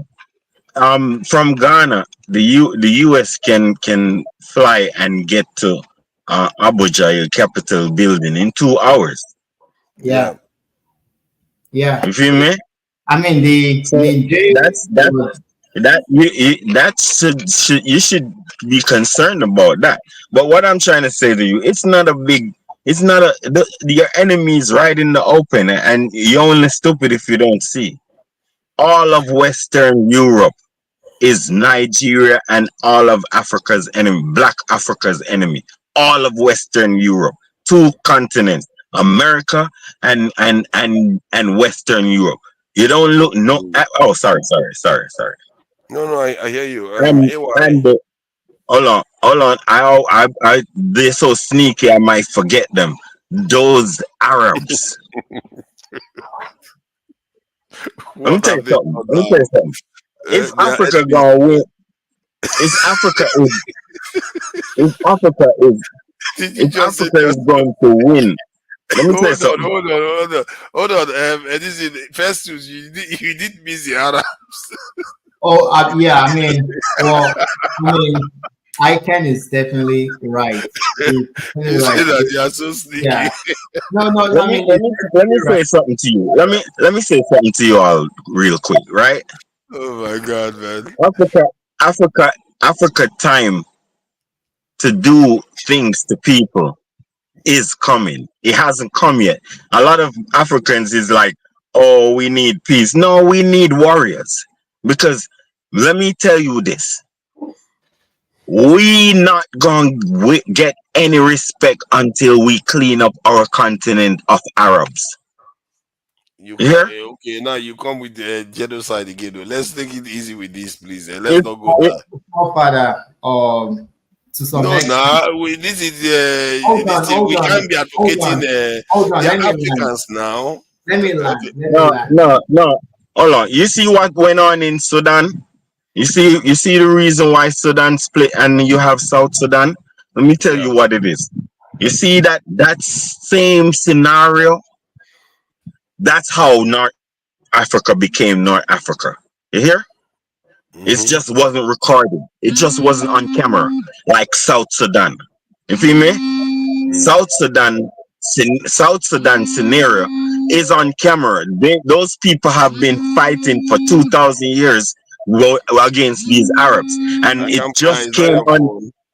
Is that your phone? Oh, sorry.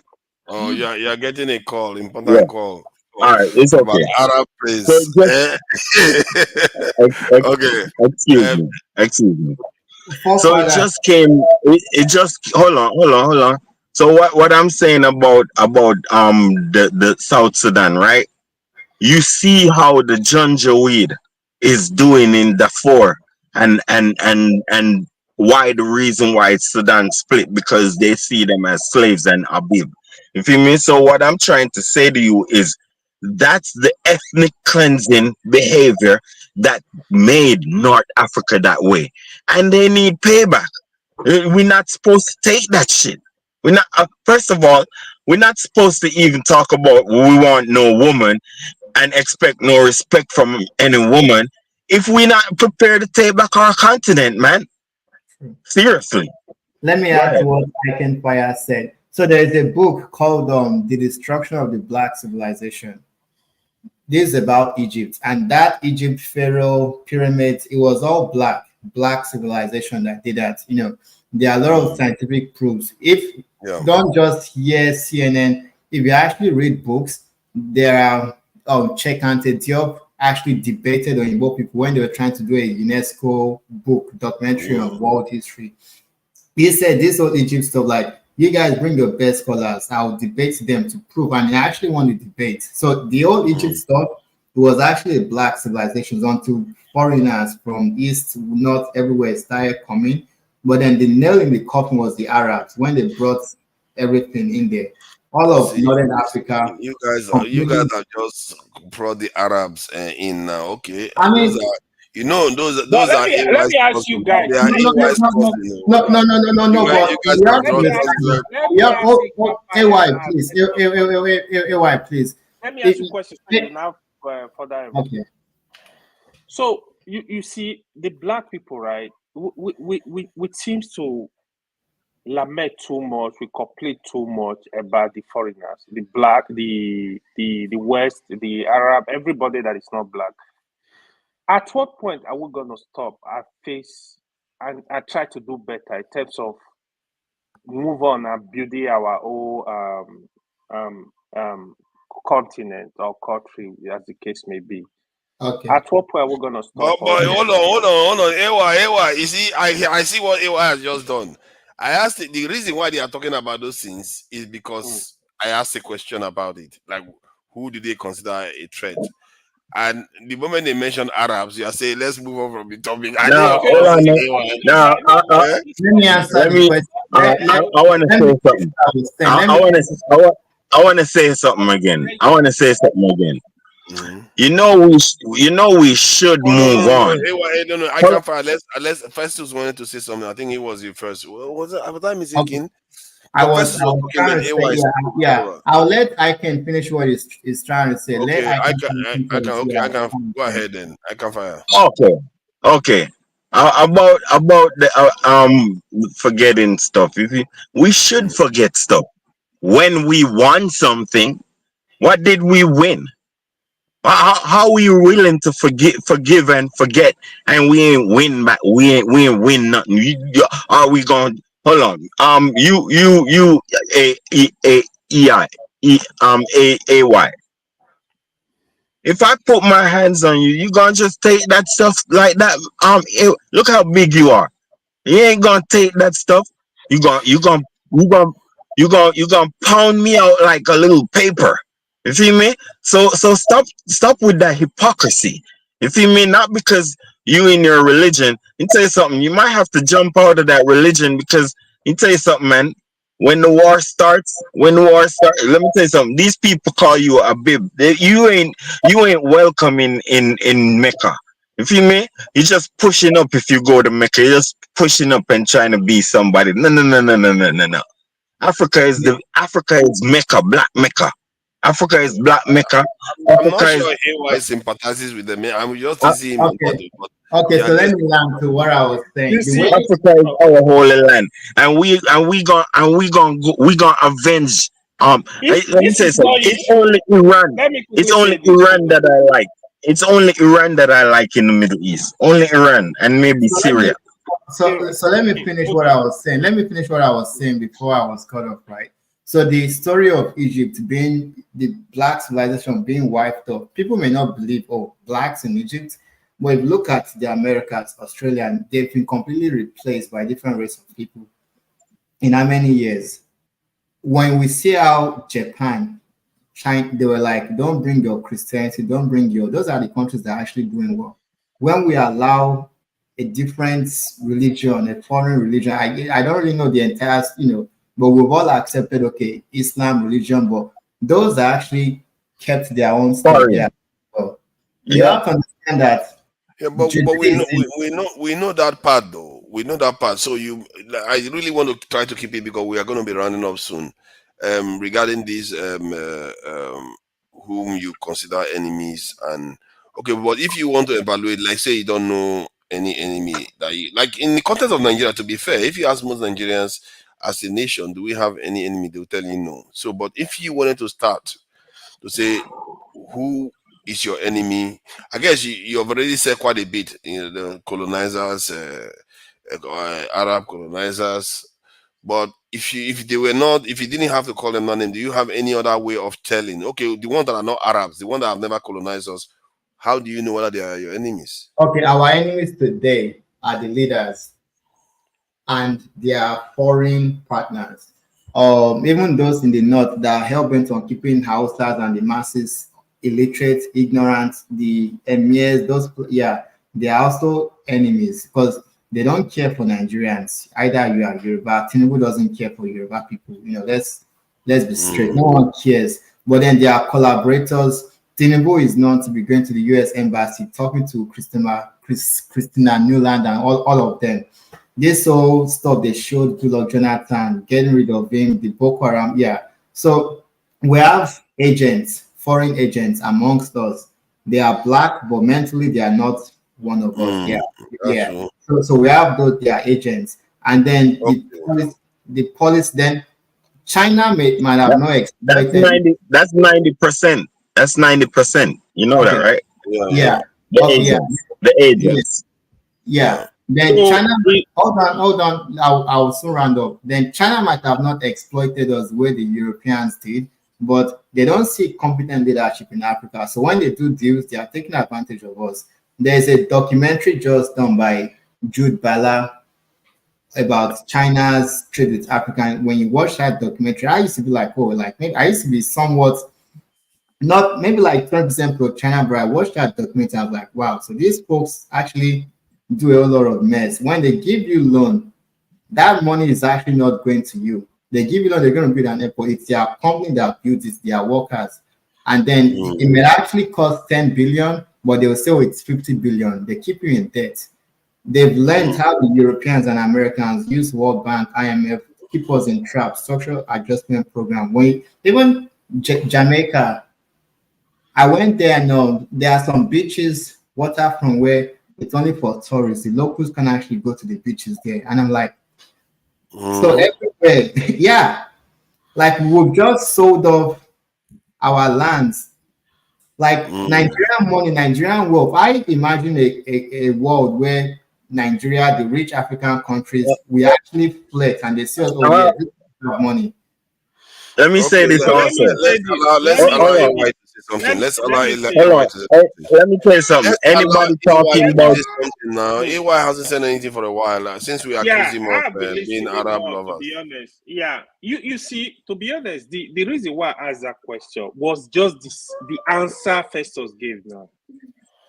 We need to stop complaining. You see, even the Chinese Festus just called now. Listen, here is one thing you need to know. If any race see an opportunity to exploit black, they will exploit you. If you move from America and go to China, you are just exchanging hands. This is what we need to know. The people that enslave us in the last, say, 50, 100 years, you know who they are? Nigeria has been doing oil exploration. So there are some chiefs over there where a company is supposed to spend $2 billion to develop the city where they are doing exploration. They give $2 million to one person, is gonna cover up for them. Oil spillage in Ogoni is still there, killing people. People cannot go to farm. The leaders in the north that refuse to allow the common man to go get proper education, they are the people that are enslaving the country today. I've just said it. Go and take statistics. Thousands of people are leaving Africa, going to passing through the Mediterranean. They are dying in thousands every year. Now, nobody is forcing them to travel. They save their money. They take their money. They take their luggage. but they are colonized people. They are colonized people, man. Let me finish. Yeah, but colonized. But that is the question, right? We need to do better. Instead of keep blaming. The people we are blaming, we are running with our leg, going to meet these people and enslave ourselves under them. So we need to understand this issue. I understand in the past, you could say the West enslaved Africa, the Arab enslaved Africa, the people enslaved. It's time for us to take forward and get this job done. But AY, you still not willing to take the step that it takes to get that our is what people. I just told you now. Even in Jamaica, they just said there are places where the black people cannot go. It's only the white that go there. Jamaica is an African country, not Africa. Yeah, It's but a black country. We call it African country anyhow. But this nothing is wrong with that. Part of the 6th region now. Yeah, Nothing wrong with that, but you have to understand that. Let me say this, Hold on. What me I would have expected to see Africa develop. Anybody with black skin should have a home in Africa. AY, So let me say we something. need to take responsibility. Okay, go ahead. Now hold on. You're right, AY. Listen, about the Caribbean. The Caribbean actually needs Africa to rescue it. You feel me? You have to understand that you have America and the Western Europe have the Caribbean in their hands playing with it. You feel me? So you have to understand that we need Africa to wise up, tighten up its belt, and become a world power, so it can protect the people like places like the Caribbean and even Black America. You understand what I'm saying? Imagine African Union meeting where Caribbean nations, representatives from the US, Black, are actually attending. This one that China is giving people loan, they give you $1 billion, they take 10 later. Like a big superstate in Africa needs to be the one looking out for their, the needs. Yeah, that's why Yeah. That's why I'm saying about Let me say this. To one thing I want to say. Two things, please. Look, the AU headquarters was built by China. Somebody just wrote in the comment section. I said China is more fair with their deals. This is slavery mentality, but they don't even know the person is saying it. That is exactly what we no, are saying. they are, boss man. They are. Yeah, Because but what happened? we are staging hard Comparing, again. We are staging if you hard. listen, if you compare Europe have been controlling Africa since 500 years. So they could have built infrastructure, built great cities in Africa also. If you made just like they built great cities in, so we understand they didn't do that and they didn't want to do that. You understand? I understand all of that, but I think that's a fair point. Angola, That's a fair but point. Angola, yeah, Okay, finish but your point. Finish your Angola. point. Yes, sir. Thank you, Niger. I know it's a fair point. So Angola made a deal with the Chinese, and they built whole cities and caused a lot of people to have beautiful or nice little homes to secure themselves in Angola. You feel me? And I think that's a pretty good deal. Because let me tell you something. The raw material, if you just check it out, the raw material in Africa is supposed to mm, um um facilitate comfort for the next generation. You feel me? Because it's theirs, not really ours. So what happened now is if you gonna exchange the raw material for roads and certain infrastructure, then it's a win-win.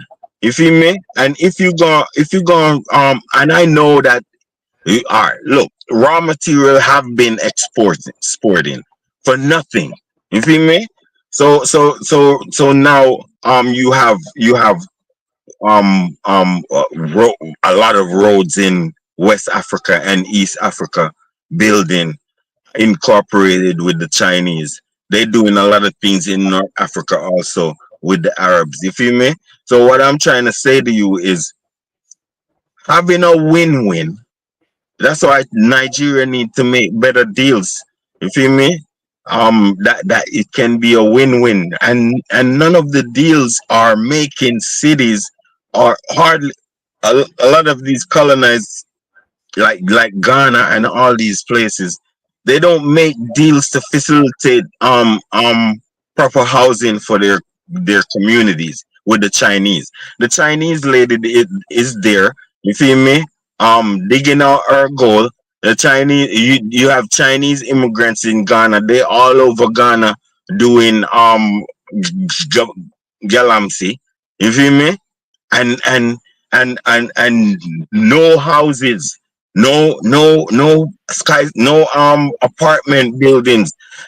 You organize with the Chinese and have them build no apartment buildings and have technology exchange and still build buildings. You understand what I'm saying? In Ghana, that's what I'm saying. If you mean, because it's a joke. Why you think the raw material is there is for the people? So you need to facilitate something for the people out of these raw materials in terms of proper housing. You understand? I hear what you are saying on that. Like, I think it's a fair point to say at this stage, because you don't know what China's plans are in the future. At this stage, the way the Chinese deal with Africans seems to be a bit fairer compared to what the West is. The West, like I come from, they had the opportunity to do all these things. They refuse to do it. So better something than nothing. And in terms of this thing in life, anyway, generally, the world is a form of everything is transactional. The relationship you have with people is transactional. So it's like somebody now, you are drowning in the water, and some other person says, you know what, for you drowning in the water, I need $1,000 before I can help you out. Yes, when you give that person the $1,000, they give you a rope, you're able to climb out. The trade has benefited you more because you would have Yeah, lost. you You see what I you mean? forget about that. So, You lost so the $1,000, but exactly, you still yeah. gain your life. So for me, that's what I consider asymmetric kind of situation. Africa is in Yeah, that situation right now, and we Angola, need to be Angola tapping is into that. giving. Sorry, let me finish my point. We need to be tapping into that so that when we are having trade or any agreement with people, we need to get the vital stuff that allows us to be sustainable. Just like somebody that was drowning that is able to come out of the water and can be able to live on to survive. We need to be doing that kind of trade that allows us to be more sustainable so that the other person will Mm. get rich from it, but we have to be more sustainable from it because that's the one that is putting us in danger right now. Like in my own case, anyway, if I want to, all the names that were used, the West, the Arabs, the Chinese, including the Japanese, they are all potential threats from my point of Let view. me tell you something. If Let me not, if let me just finish my point. Sorry, because I'm going to be finishing. I'm not going to be making any more comments. So the Japanese for me threat to Nigeria or most black nations is for me is any nation that is technologically more advanced than you and militarily stronger than you. They are a potential threat. To if you underestimate that, as a matter of fact, even like in the context of Nigeria, if Ghana becomes technologically and militarily stronger than you, be consider it a potential threat because the need for people to they always Yeah. have a need to consume. So you have to that fundamental. If you start seeing it like that, then you start understanding. Oh my God, we are totally asleep because I've spoken to military men that say we don't have any enemies, and that is You know how. what came in and I was saying it. Now you remember Yeah, just few weeks. Yeah. He said we don't have enemy. I'm what kind of looking at training they this gave man, them? military man. You don't have enemy. Even come up around where your enemy, you could not even defeat them. And now you're talking, you don't. If another country invade you, then what? You're gonna be, oh, now you have enemy. Let me start. Come on, guys. Yeah, you'll be surprised the people that don't believe we have enemies. Like it's a very very simple thing, and that's why I like you can see whatever I like about Western people. They don't play around. The only reason Chinese they don't like China right now is because China is developing because they use that standard. They use the standard that the moment you become militarily a threat, you have not attacked them. Oh. The moment they see you becoming strong, you are a threat. The moment they see you technologically more advanced than them, you are a threat. What is They the yeah. start cause getting of So ready. young hold up. trade? One second again. 1 second again. Hold up. So that's why I was saying to you all that if a white man walks past you on the street, strutting along, free and easy in Africa, that's a threat. Okay, yeah, I you monitor them. disagree. They do monitor them in Yeah, Egypt you too. can If monitor you go them, to but Egypt today, yeah, they will monitor you everywhere. Yeah, but we have to remember, not all white people are like that. Just like not all black people or all Asians are like that. We are talking about when we have this sort of conversation. We are They mostly need, talking about listen, what the I'm ones that are saying is imposing this the hardship and planes. difficulty on us. Pardon? This is what I'm saying, bro. The planes n- coming to Africa needs to be void of white people.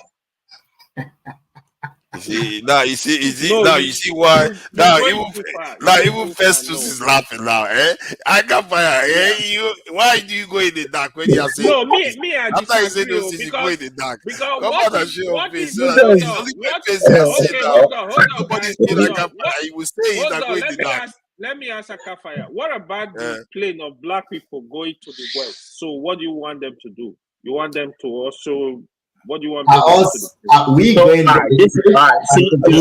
see you all came right back to my point. Y'all came right back to my point. You Greed. love the You white see man, me? bro. Why you love the white Too man? much. Listen, too much greed and selfishness is in Africa and it's driving Africans away. Too much white privilege in Africa and it's driving African away.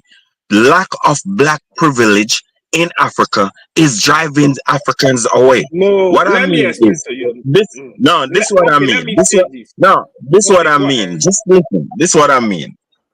The Africans are running Africa on a Western view, and it's mashing up Africa day by day. The African don't understand that they are destroying, the West is destroying their women, and in by extension destroying the men. So the amount of crazy men the women have raised over 60 years, that's why you see so much crazy people in Africa. You feel me? Because it's the Are there West so have many more crazy people in Africa? That's another point. What are you talking about? Are there so more crazy dancers. people in Hold on, Africa? dancers, comedians, white lovers. Those are So crazy there. people. If you not a black, if you black and you not a black lover, you are crazy. What choice do you have? Bleaching people. That's crazy people. If you have your own skin and be bleaching it, that means you don't like blackness.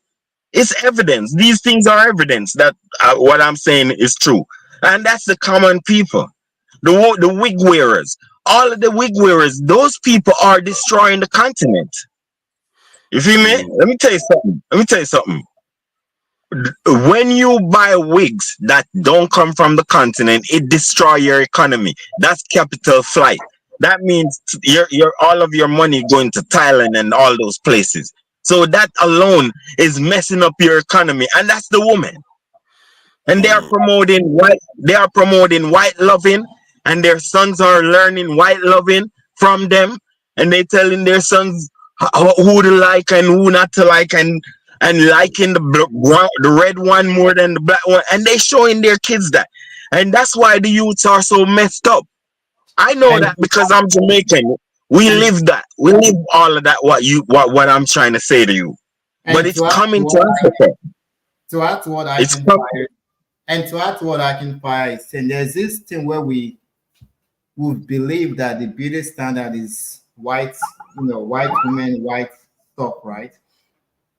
And that needs to stop. This, like what you said, like those fake hair, those fake wigs. Now, I'm not gonna tell women what to do with their hair or whatnot, but I think the idea of us embracing this whiteness as beauty standards has to go. When we watch TV movies, we watch a lot of American stuff, CNN, we don't actually even promote our own stories, literature. We don't make, and Nollywood is not really doing much. Nollywood should be making movies about Congo, about Patrice Lumumba to educate us what was done, what is been going on. Instead, they make movies of brainwashed Nigerians. Hey God, you know what? Let's Right? not go into this week talk today, because if we go into this week talk, it's going to become a total That's this a thing. for further No, subject. but, Oh. but, People are beginning to think that that's my favorite subject, and they are beginning but to. all I They are was like, saying, boss man, um, we need to figure out a way how to get pan black consciousness, pan Africanism being taught to our little girls and boys. You Let me feel ask, me? In Nigeria. let me ask this question. This one that AY thinks so, well, we want to go to US and all that if we stop whites from coming here. Think about North Korea, for instance, if they had Nigeria's land mass, Nigeria's resources, and Nigeria's population. These are people that Oh can my actually, God. hold on, these are people that can actually make missiles and nuclear bombs. Think of what they would have done with Nigeria's resources if they had that. There would be a superpower. Oh Look at my. Oh look at my. Cuba. yeah. Look at Cuba. They've been embargoed, sanctioned by the US, but they are still thriving. They live longer, if not longer than Americans, as far as like age, like life Life expectancy. expectancy, yeah. If they had Nigeria's resources, where do you think they'll be? That's why I respect Iran. This so let us go to the West. I mean, like I'm here, unfortunately, but I'd rather be back home if our country made sense. But the idea of, well, let us go to the West, let us, like, we need to remember Yeah, who we Steve. are. Let's call it a day for today. Yeah, Steve. This was It just was a supposed to be nice an discussion, conversation. though. Yeah. Yeah, it was a nice decision. It's a good thing. I thought I just came. You see, people do this to me all the time. When I come, I want to make a comment like a panelist, then they just make me the moderator. This is the game they play all the time. But it's all good. It's all good. But I do All enjoy the I'm conversation. saying, man, we And need more black. All I'm saying, we need more black privilege in Hey, Africa, bro. We need more black privilege. Fire. This for a long time. I didn't see you on the panel. What's going on? You see, AY, don't answer him. AY is looking for trouble. No, When you go backstage, No, you can I'm ask serious. him. well, I'm serious. You can I'm ask serious him about the guy backstage. called. Listen, Okay, the guy called electrician. The guy called electrician. I'm scared of him, man. You feel me? Electricity, it's electricity. Yeah, I think he tends to. electricity. He's quite sharp like that. He's quite abrupt, but it's Right. okay. If No, I'm around, I'm no. good. The reason why I'm scared of him, he a pastor, and I don't want to be blunt with him. You Oh feel my me? God. Yeah, If you don't 'cause- start now, man, if you are, except you want to go backstage, oh, we are rounding up. Thank you, all right. gentlemen. I really See appreciate you. and I definitely want you to be coming back. I can fire because there are other things we need to do because we are trying to get a kind of ideological um, uh, build going so that we can actually sensitize our people on the continent so that these things can drive itself. I really wish show already this type of work, but How difficult often to be able to do a do you job. do this? How often this is the first time I was actually I'm on, so Oh, this is randomly. the first time. Oh yeah, we are on Saturdays, 5 p.m. UK Nigerian time to 12 midnight. Sometimes we can even go from 5 p.m. to 6 a.m. in the morning. So we could do 12 hours. We can be here You guys have a long. lot of viewership. Yeah. Whether there's viewership or not, but there are a lot of people that want to have conversations about these things. Okay. And this one is not even full. Normally, the whole session will just be full, and people will be talking about these things. Oh, So yeah. You see, somebody mentioned something, and somebody showed up. But it's okay. Let's let's not start another round of fighting. I'm running away. Without wahala. Look at Loco. Loco is awake now. He's looking at everybody. Like, Is Loco wearing wigs? who Loco is not wearing any wig. He's not wearing anything. So They took welcome. his wig off. Yeah, long time, Madam Ife. Thank you for coming in, and we are just closing down for the day, and we are going to be heading off soon. And AY, I appreciate you for coming on, and obviously you were on before I even came on.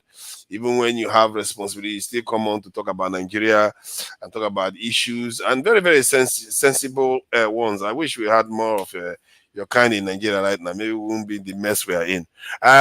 So Ife, you want to add anything before we round up? No Okay, worries. thank you. The one I I said know. landed me in hot water. There's somebody still waiting for apology that they will never get. So I might keep my mouth shut. Yeah, you know But that you thing said, you but said. wait, first, hold on. Oh But you say God, if you want to start another fight now? you don't do your body small. Let's go backstage. If you want to start another fight with Ife now, Not be fast, no. No, Make I no, talk so, no, no, for no, that. no, forefathers. No, this is not You the want to one talk that so. my mother said, no, what I said was wrong and you need to apologize to that man. My sister was like, you didn't say nothing wrong at all. No explanation and no apology at all. Because she went back and looked at it. I said, let me tell you something. Let's go behind the stage. Let's go back and we'll talk. All right then. Thank you for coming in. Let me just say thank you to some of the people in the chat so that we acknowledge them. Kene Ezeike, thank you for joining us. Guy Wanlele, I see you there. And let's see, Fumi O. I know Fumi O was there, even if I cannot see her right now. Chuzi O, AB, Baba Jide, Ofolabi, One Africa, I see you there too. Thank you for joining us. I think I can't name everybody that I've seen here. So you all, Mazi Prince, I see you there. To Adama, I see you there. Thank you for joining us too.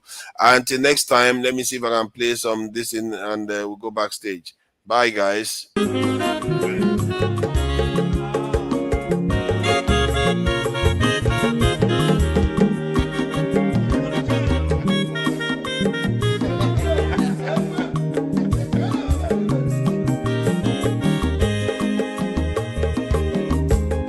Onye ọma zoro obi o, akwa nwa nwa zoro obi o, Max ịbịa bunyegokwanụ m n'ofu ube n'azụ